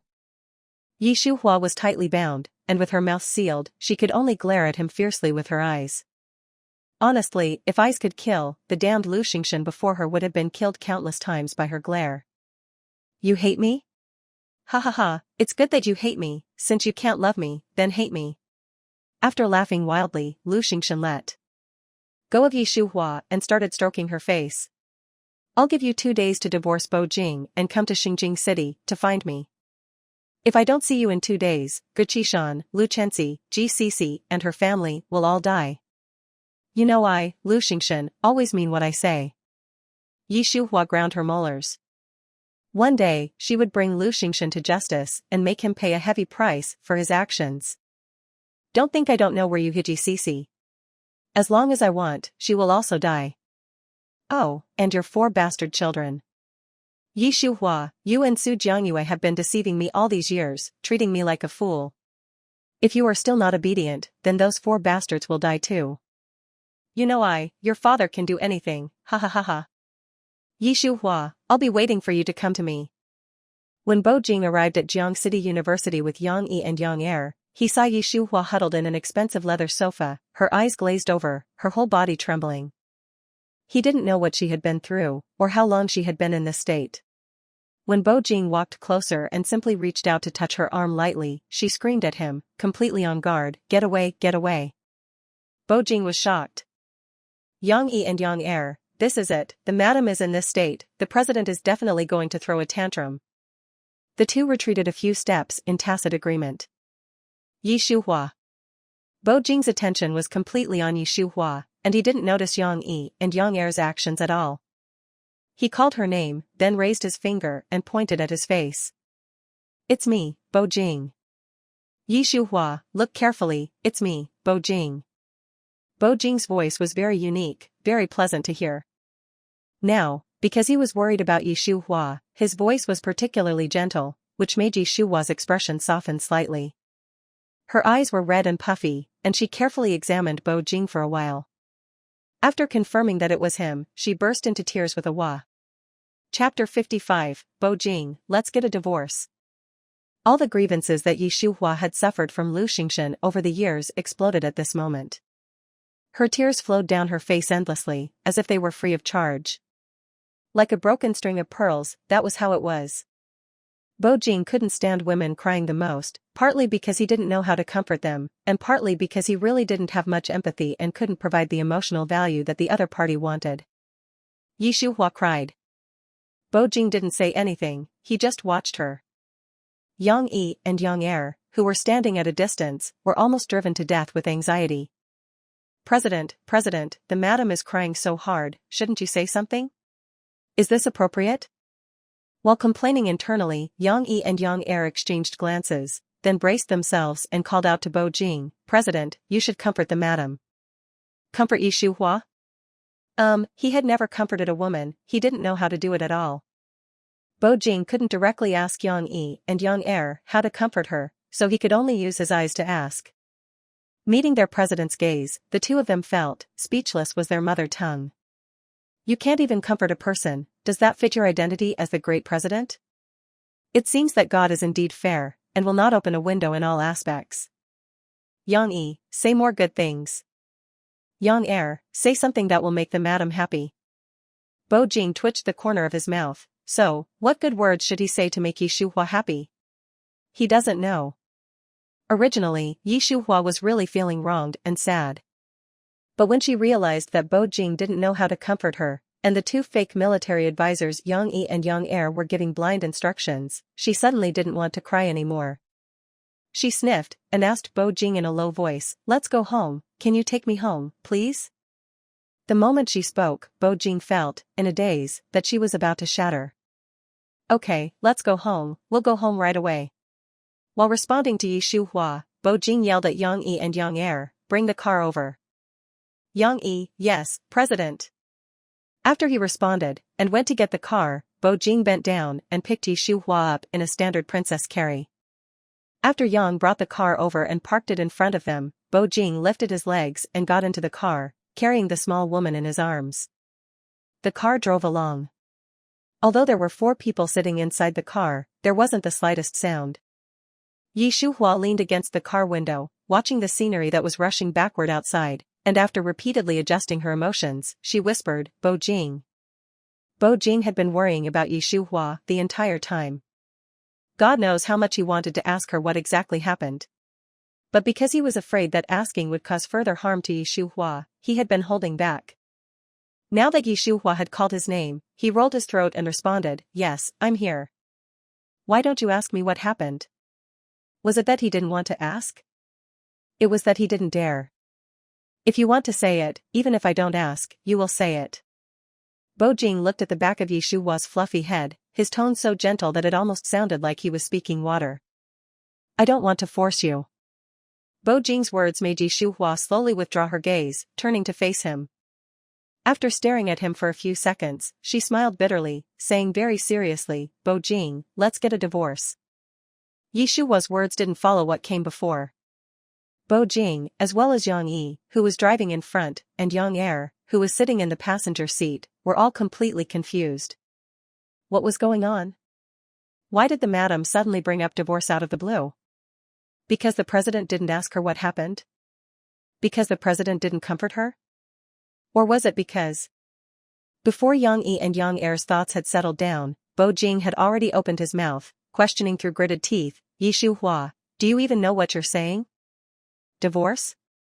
How could she say that? Hadn't they just reached a consensus to hold a grand wedding to give their 4 children a complete family? How much time had passed? How could she say the word divorce so easily? I know. Yi Shuhua's heart felt heavy, each breath a pain. She spoke another sentence, I've thought about it, we don't have any feelings, there's no need for us to stay together just for the sake of the children. Don't worry, I won't fight you for custody of the children. After we complete the divorce procedures, I'll leave Jiang City immediately, and go somewhere far away so as not to bother you. You can think about it properly. Think about it? Think about what crap? Yi Shuhua, listen to me carefully. In my, Bo Jing's world, there is only widowed, not divorce. You want a divorce? In your next life. Stop the car. Yang Yi and Yang Er were extremely scared, but they didn't dare to disobey their president at this time, so they could only do as they were told. When the car had stopped, Bo Jing pulled open the car door and slammed it shut after stepping out. Just before the door closed, he angrily ordered Yang Yi and Yang Er, take her back to Bo Manor. I'm going to see Huiqing's place tonight. After Bo Jing finished speaking, he waited for a few seconds, and when he saw that the car still hadn't moved, he kicked the door and snarled, what are you waiting for? Drive. Yang Yi and Yang Er. At the same time that they were speechless, the one who was driving had already stepped on the accelerator and continued driving towards Bo Manor. 10 minutes later. The car stopped in the parking lot at Bo Manor. Yang Er got out of the car to open the door for Yi Shuhua. Madam, we've arrived. Yi Shuhua gave an sound, her emotions unclear. Just as she was about to walk towards the main building, Yang Yi got out of the car and called her, Madam. Yi Shuhua stopped, turned around, and looked at Yang Yi, what is it? The president really wants to be with you, can you please not get a divorce with him? Yang Yi asked very carefully. Yi Shuhua was stunned, and then said, he and I are not compatible. After she said that, without waiting for Yang Yi to speak again, she had already walked into the main building with large strides. Watching her walk away until her figure disappeared, Yang Er sighed quietly. Big brother, I think we need to investigate what exactly the madam experienced today. You're right. While responding to Yang Er, Yang Yi got into the car, but first, we need to meet up with the president. When Bo Jing arrived at Si Huiqing's place, Si Huiqing had just seen his love out. Although they say women are like clothes, and brothers are like limbs, Si Huiqing still had a little bit of emotion left inside when he stopped midway. As soon as Bo Jing entered, Si Huiqing punched him on the chest. You better give me a proper explanation. Bo Jing looked calmly at Si Huiqing. Yi Shuhua wants to divorce me. Huh? Si Huiqing was stunned, his eyes wide open. Divorce? Didn't they say they were going to have a wedding yesterday? How could they be talking about divorce today? Bo Jing didn't answer. It wasn't that he didn't want to, but what Si Huiqing asked was also something that he couldn't understand. Did she bring it up? Did she mention anything about custody? After a moment of deliberation, Si Huiqing asked Bo Jing again. The mention of that made Bo Jing even angrier. He ground his molars and practically squeezed out the words through gritted teeth. She said, she won't fight me for custody of the children. After we finish the divorce procedures, she'll leave Jiang City immediately, going somewhere far away so as not to bother me, and also told me to think about it properly. Chapter 56, We, the Yi family, have no cowards afraid of death. She won't fight for custody of the children? Si Huiqing felt even more incredulous, and even the volume of his voice rose a lot when he spoke again. Are you kidding me? Bo Jing looked surprised, clearly not understanding what Si Huiqing meant. Have you lost your memory? Si Huiqing gave Bo Jing another annoyed punch on the chest. She has been living like an invisible person all these years just for the sake of the custody, and now she is suddenly saying that she doesn't want the custody, and that she will leave Jiang City immediately after the divorce is completed. Is that normal? Bo Jing, you should think carefully, what exactly did you do to make her unhappy? Bo Jing laughed out of pure anger. No matter what I did, it's not a reason for her to threaten me with divorce. Si Huiqing. As expected of an old bachelor who's been single for 29 years, he truly knows nothing about how men and women should interact with each other. Women need to be coaxed. If you continue to have this attitude, even if you don't divorce now, you'll get a divorce sooner or later. Listen to your brother's advice, hurry back and try to coax her, and don't let this matter linger. While speaking, Si Huiqing patted Bo Jing's shoulder gently. I'm saying this to you because I treat you as a brother. I'm going to take a shower, you should think about it carefully yourself. Si Huiqing had just entered the bathroom when Yang Yi and Yang Er rang the doorbell. Bo Jing went to open the door. Seeing them come, his handsome eyebrows furrowed slightly. What are you doing here? President, the madam is definitely saying those things out of anger. You must not take it to heart, Yang Yi said bluntly. Yang Er, President, I'm going to check what happened to the madam today. Then we can discuss it further. When Yi Shuhua returned to Bo Manor, Sam Bao and Xiao Bao had already fallen asleep. She took a shower, changed her clothes, and then tiptoed to the two children's rooms. They were sleeping soundly, and would occasionally call out "mommy" in their sleep. In the end, Yi Shuhua didn't dare stay in either room for long. She was afraid that she would cry. Back in her own room, Yi Shuhua lay on the bed, staring blankly at the ceiling for a long time, before making an international phone call. The phone rang for a few seconds before it was picked up.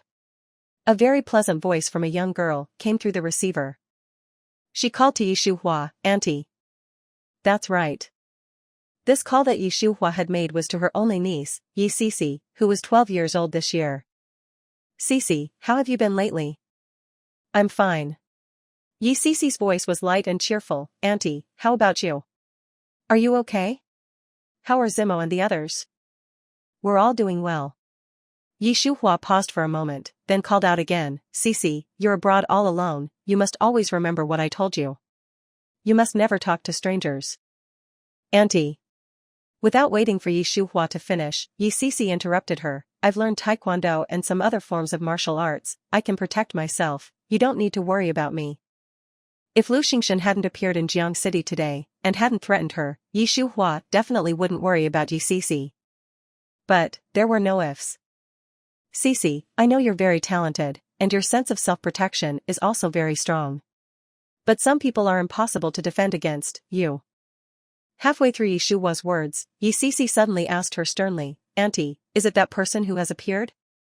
Is he threatening you with me, just like he threatened you with Dad back then?" Yi Sisi was a smart girl.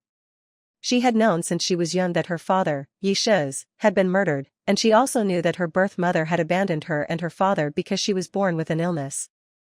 For her, her auntie, Yi Shuhua, and her 4 younger siblings were the most important people in this world, and she would not allow them to be hurt in any way because of her. Auntie, I have the ability to protect myself now, not just anyone can do anything to me. No matter what he says, don't listen, and don't pay any attention to him. Cece, you're still a child, Yi Shuhua's tone became choked with sobs. Auntie, I'm not afraid of death. Yi Cece said with utmost certainty, I'm a daughter of the Yi family, and we, the Yi family, have no cowards afraid of death. Over on Yi Cece's side, a class bell rang. Auntie, I have to go to class. You should also go to bed early, I'll call you again after I get home from school. After saying that, Yi Cece hung up the phone. Yi Shuhua held the hung-up phone in her hand, Yi Cece's words echoing in her ear again, and her emotions lost control once again. The people under Lu Xingshan were all competent, and it took Yang Yi and Yang Er about an hour to finally find some clues. President, there's a 99% chance that the person the madam met today was the eldest young master of the Lu family in Xingjing City, Lu Xingshan. The madam's disciple, Lu Chenxi, and that GCC's family, were also taken to Xingjing City. As soon as Yang Yi finished speaking, Yang Er followed up, President, if I'm not wrong, the reason the madam called us was to have you stop Lu Xingshan's people from taking away Lu Chenxi and GCC's family. The mental hospital under that Lu Xingshan's name is engaged in illegal and criminal activities. Lu Chenxi and GCC's family, who were captured and taken there, are probably not going to come out unharmed. Yang Yi and Yang Er said a lot. Bo Jing and Si Huiqing were both shocked beyond words after hearing it. So the question now was, how exactly did Ge Qishan and Yi Shuhua end up offending Lu Xingshan? Bo Jing, in that case, the reason she wants to divorce you, could it be because of Lu Xingshan? The more Si Huiqing thought about it, the more he felt that this was a possibility, that Lu Xingshan is a well-known madman, she's probably afraid of implicating you. When Si Huiqing said this, Yang Yi and Yang Er instantly felt that this was very likely. President, that Lu Xingshan has a bad reputation, he must have shamelessly threatened the madam with the 3 young masters and the young lady, which is why the madam said that she didn't want custody. Back then, when Lu Xingshan deceived Miss Bo away from Jiang City, you didn't argue with him because of the Lu family's influence. Now that he has reached his hand towards the madam and the young masters, you definitely can't sit by and do nothing. President, you. As Yang Yi and Yang Er were talking, Bo Jing grabbed his car keys and stood up, walking towards the entryway. Seeing this, the two said in unison, President, where are you going? Bo Jing, back to Bo Manor. He left as soon as he said it, waving his sleeves, not taking even a single cloud.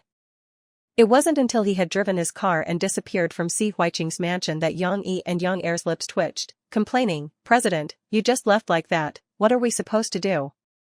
If you're going back to find the madam, you should at least take us with you. Chapter 57, Bo Jing. Is that person? Yi Shuhua never dreamed that Bo Jing, who said he was going to see Huiqing's place tonight, would actually come back to Bo Manor. He opened the door and came inside, sitting down next to her, Yi Shuhua. The moment he called her name, her heart skipped a beat. Then, she slowly raised her eyes to look at the source of the voice, Bo Jing's face. When their eyes met, she saw worry, concern, and heartache in his eyes. Heartache? Bo Jing, was he feeling heartache for her? Why? Blinking her eyes, Yi Shuhua moved her red lips slightly, her voice so low it was almost inaudible. Bo Jing, didn't you say that you weren't coming back to Bo Manor tonight? Why? This is my place, why wouldn't I come back? Bo Jing interrupted Yi Shuhua's unfinished words, then asked through gritted teeth, but you, Yi Shuhua, you have a pair of eyes, but it's as if you're blind. What use are those eyes to you? Yi Shuhua? What did he mean? What did he mean by saying that she had a pair of eyes, but it was as if she was blind? Was this dog of a man, Bo Jing, mocking and humiliating her? You. Yi Shuhua. She had only said one word when Bo Jing spoke again, stopping her from continuing, that Lu Xingshan, did he threaten you? Did he force you to divorce me? Huh? The two questions were practically squeezed out through Bo Jing's teeth. Yi Shuhua's eyes widened at the question. The look in her eyes as she looked at Bo Jing was full of surprise. Bo Jing, how did you know that Lu Xingshan came to Jiang City? He's always careful when he travels, you. Yi Shuhua. Bo Jing called Yi Shuhua's name again through gritted teeth, and then his fingers fiercely pinched the soft flesh at her waist. Do you think I, this old man, am not as good as Lu Xingshan? Was Bo Jing not as good as Lu Xingshan? Did he even need to ask? Wasn't it a fact? Lu Xingshan was the young master of a prestigious family ranked among the top 10 in the Qing kingdom, and his identity was extremely noble. Although Bo Jing was not bad either, but the big boss of Jiang City was ultimately no match for the young master of the wealthy Lu family in Xinjiang, the capital of the Qing kingdom. It wouldn't be an exaggeration to say that it was only because Lu Xingshan had no interest in business. If he also started to enter the business world, taking charge of business, Bo Jing's reputation would be greatly diminished. With all kinds of thoughts flowing through her mind, Yi Shuhua's mouth also quickly spoke, responding to Bo Jing's words. Bo Jing, you are the father of my children. In my and my children's hearts, you are very good. But Yi Shuhua hesitated for 2 seconds before speaking again. Bo Jing, Lu Xingshan is a madman. He is someone that you and I cannot afford to offend. For the sake of the Bo family, and for the sake of the children, Bo Jing, we should get a divorce. Bo Jing. Good, Yi Shuhua. He had already hinted so clearly, but she was just ignoring him? After a cold snort, Bo Jing glared at her, his face so gloomy it was as if he could die. You sacrificed yourself for me and the children, should I say thank you to you? Huh? That's not necessary. Yi Shuhua sighed quietly, as long as you are all well, that's better than anything else. Bo Jing. If it had been another man, he would have been thanking Yi Shuhua and her ancestors. After all, with her selfless spirit, who wouldn't like her? Unfortunately, he was Bo Jing, someone who had been striving all his life and would never rely on a woman for support. Not picking up on Yi Shuhua's words, Bo Jing changed the topic and asked again, what is the connection between you and that Lu Xingshan? Yi Shuhua pursed her lips tightly, not responding to him. Bo Jing, if you don't say it, don't even think about getting a divorce. Bo Jing's inner thoughts, it seems that there really is something going on between this woman Yi Shuhua and that madman, Lu Xingshan. Bo Jing, do you really want to know? She asked. If I didn't want to know, I wouldn't ask.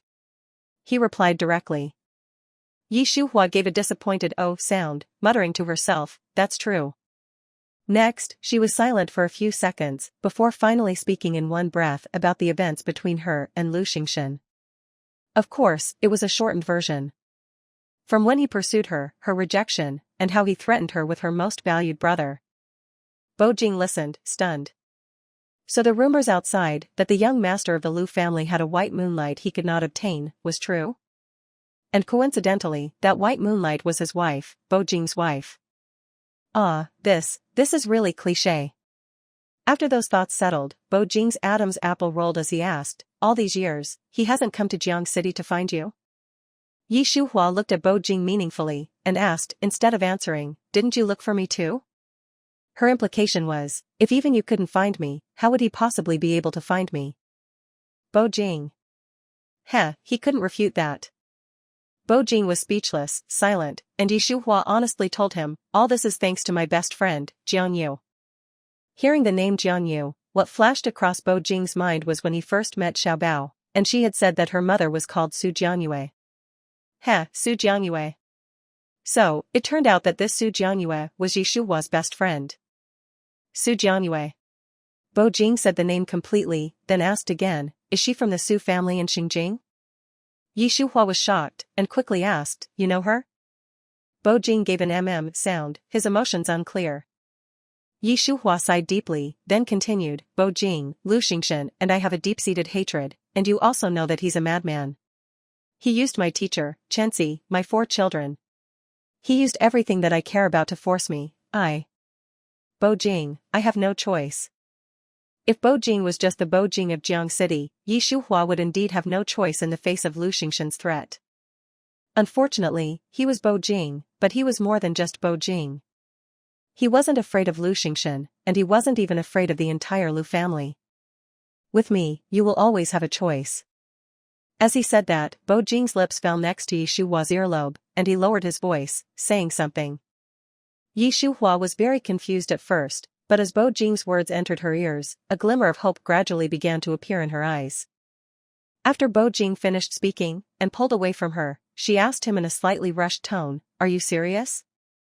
Of course.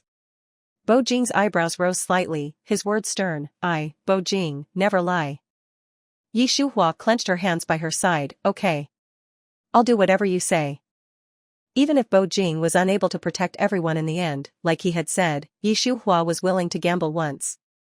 First, she could not bear the pain of being separated from her 4 children.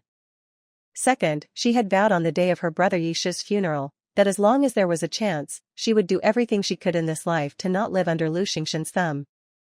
Third, and most importantly, she had dreamed of finding someone who could step on Lu Xingshan, and see him as an aunt. If it was true what Bo Jing had said, then Bo Jing was that person. Chapter 58, Shuhua, don't behave recklessly just because you know I love you. Early the next morning, Shuhua boarded an early flight to Xinjing City, just as she had discussed with Bo Jing.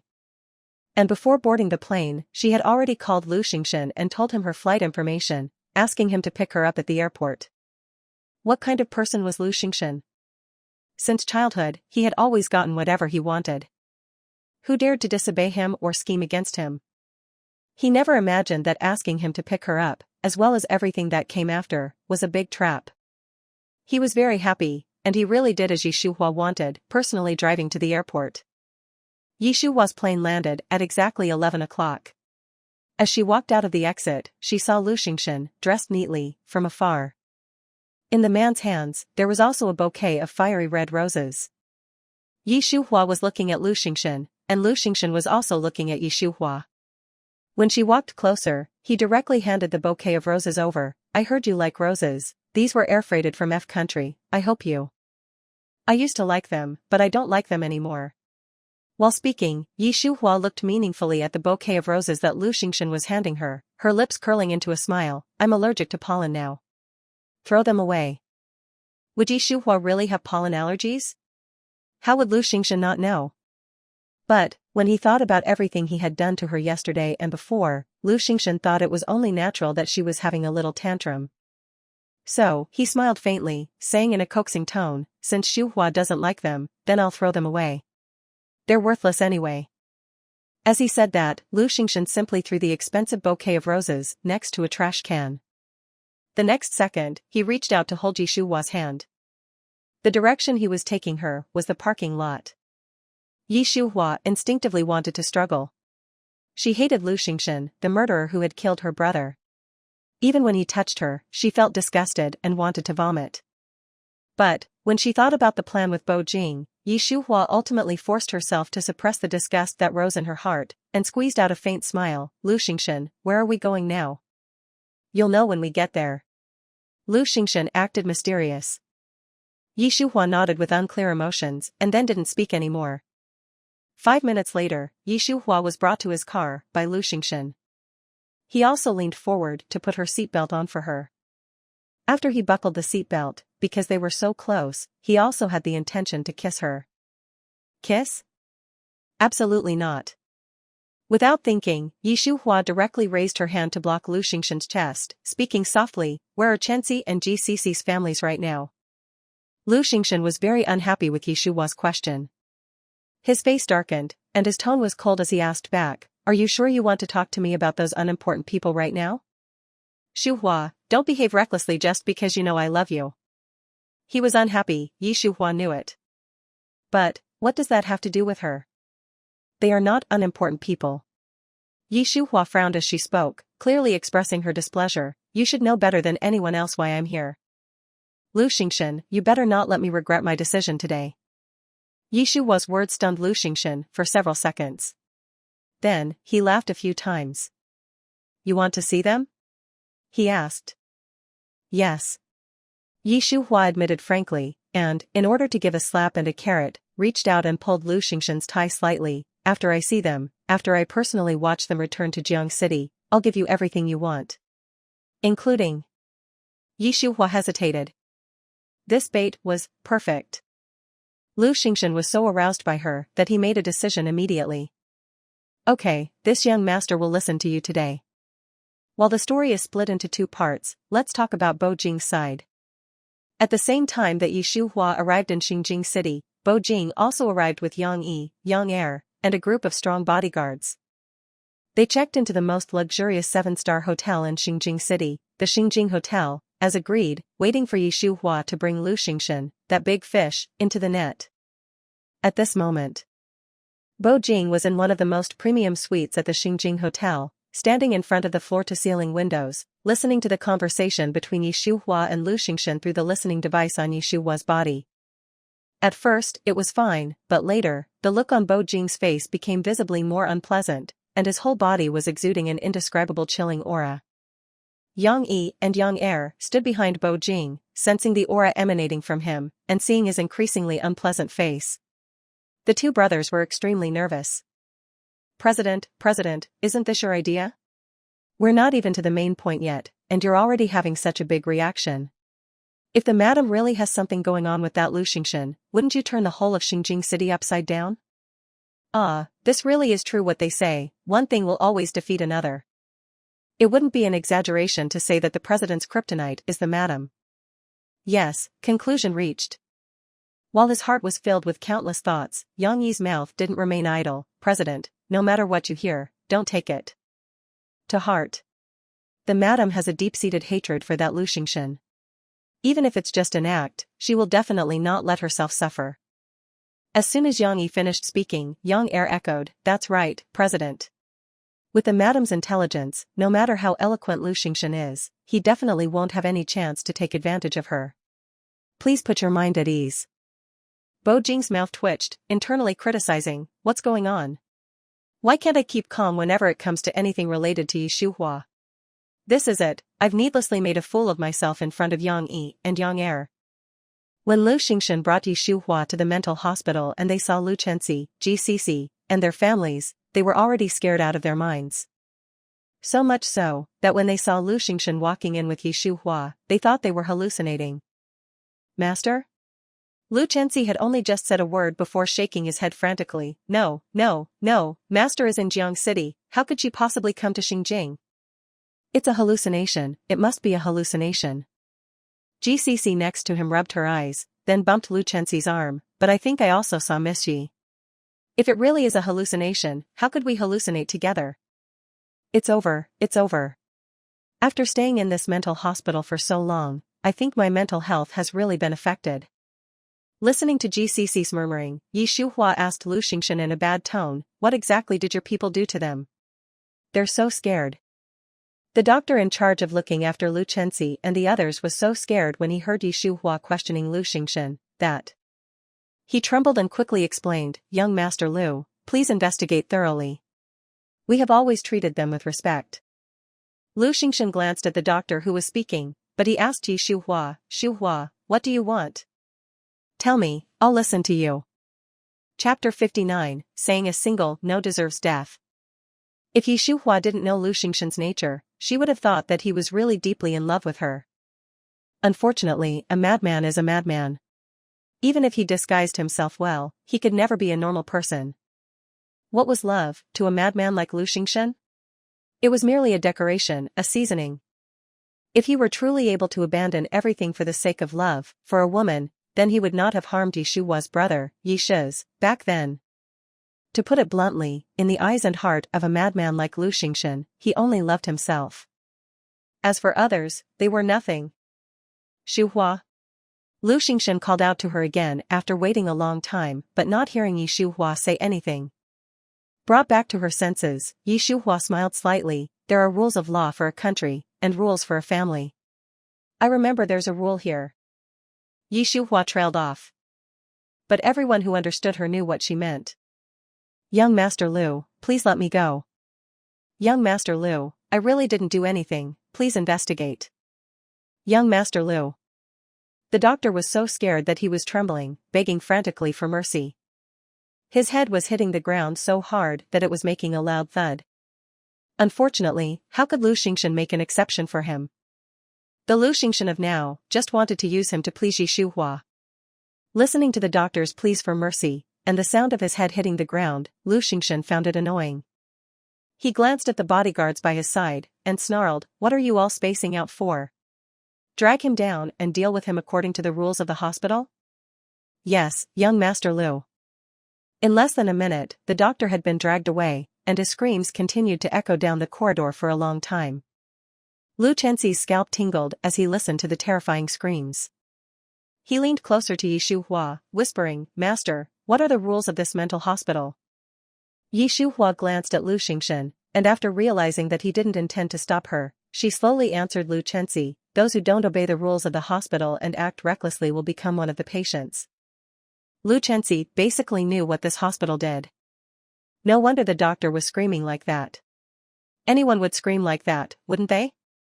It had to be said that this madman, Lu Xingxin, was very efficient when it came to getting things done. Within a short half-hour, he had dealt with the doctor, and had arranged for Lu Chenxi, GCC, and the others to board a plane back to Jiang City. After doing all of that, he looked at Yi Shuhua with a wicked smile. I've done everything I promised you. Now, shouldn't we talk about our matters? He was frantically hinting to Yi Shuhua. Yi Shuhua blinked, speaking with some shyness and some charm. I booked a room at the Xingjing Hotel. Her voice trailed off. It was very seductive. Adding in the ambiguous words like booked a room, Lu Xingxin's body was completely heated. Shuhua? Are you serious? Lu Xingxin started rubbing his hands together in excitement. Yi Shuhua lightly punched Lu Xingxin's chest, saying in a soft tone, how would I joke about this kind of thing? Lu Xingxin, you say it yourself, are you going with me or not? Should he go with Yi Shuhua or not? Did he even need to ask? The answer was of course, yes, yes, yes, yes, yes to the power of n. Heaven knows how many years Lu Xingxin had been yearning to get Yi Shuhua. Now that he was finally about to get his wish, he felt that if he were to say a single no, he deserved to die. I'll go. Yi Shuhua smiled, saying half jokingly and half seriously, since ancient times, beauty has been the source of trouble. A beautiful woman can be the death of a man. Lu Xingxin, aren't you afraid?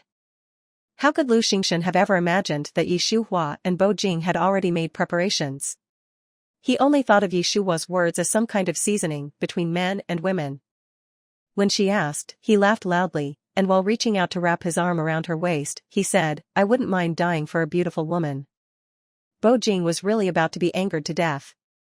Yes, that kind of anger that makes you want to kill someone. That madman Lu Xingxin was acting as if he had never seen a woman before in his life. It was really disgusting.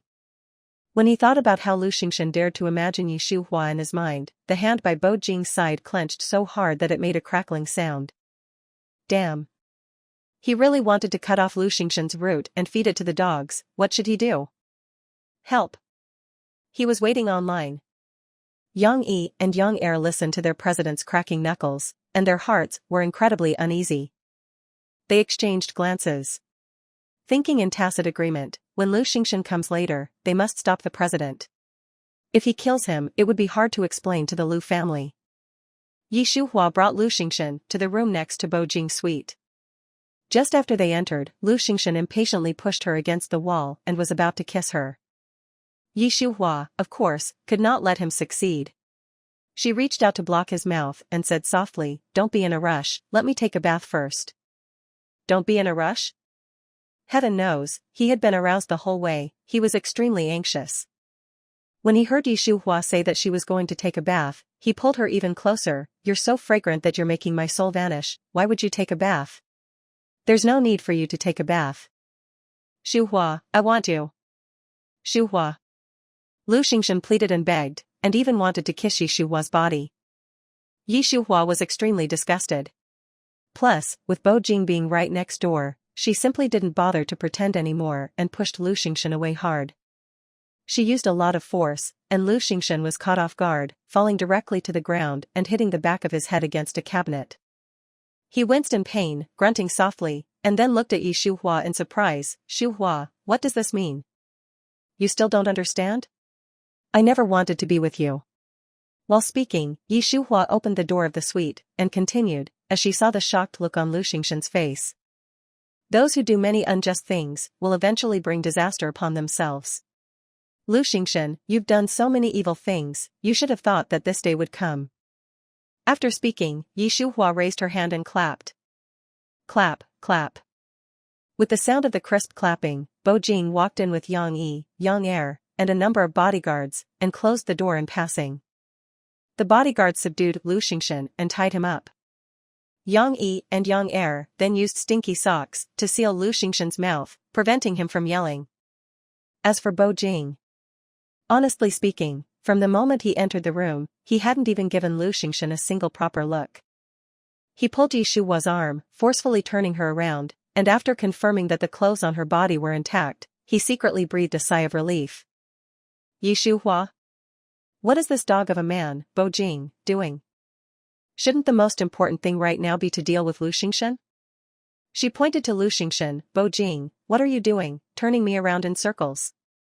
The main event is over there. Chapter 60, Dare to Touch Me? Are you not afraid of death? Lu Xingxin, who was called the main event by Yi Shuhua. Good. These two, Bo Jing and Yi Shuhua, these two ignorant fools, actually dared to scheme against him? Were they tired of living? Just wait, the first thing he would do once he was free was to have Bo Jing and his 4 bastard children killed, and then lock Yi Shuhua up by his side, never letting her leave. Thinking that fiercely, Lu Xingxin's gaze also became ferocious. Bo Jing looked in the direction that Yi Shuhua was pointing, and just happened to see Lu Xingxin's ferocious gaze. His handsome eyebrows furrowed slightly, and he gave an order coldly, Yang Yi, beat him. Break 3 of his ribs. What Yang Yi and Yang Er had to guard against was Bo Jing killing Lu Xingxin, and breaking 3 ribs would not kill him. After the 2 brothers exchanged glances, they really did make a move. Yang Yi was a martial artist. After 2 consecutive punches, Lu Xingxin had broken more than just 3 ribs. The stinky socks in his mouth were gone at some point, and he was screaming in pain. While Lu Xingxin was suffering, Bo Jing felt very pleased. He spoke again, ordering, he's too loud, and it's hurting my eardrums. Give him some painkillers. Yes, President. While Yang Yi and Yang Er were giving Lu Xingxin painkillers, Bo Jing held Yi Shuhua's hand and walked over to sit on the expensive leather sofa. He held her hand in his palm, like he was playing with some object. Which hand did he use to touch you? The he that Bo Jing was talking about was Lu Xingxin, and Yi Shuhua knew it.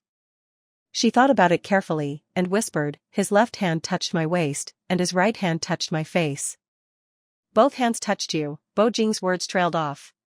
The look in his eyes as he looked at Lu Xingxin became increasingly indifferent and ruthless, then let's just cut off both of his hands. Hearing that they were going to cut off Lu Xingxin's hands, Yi Shuhua's eyebrows knitted slightly, and she subconsciously said, don't cut them off. Bo Jing narrowed his eyes dangerously, his gaze returning to Yi Shuhua's face. What's wrong? Do you feel sorry for him? Feel sorry for Lu Xingxin? How could that be possible? She only wished he would die. When he asked, she shook her head, no.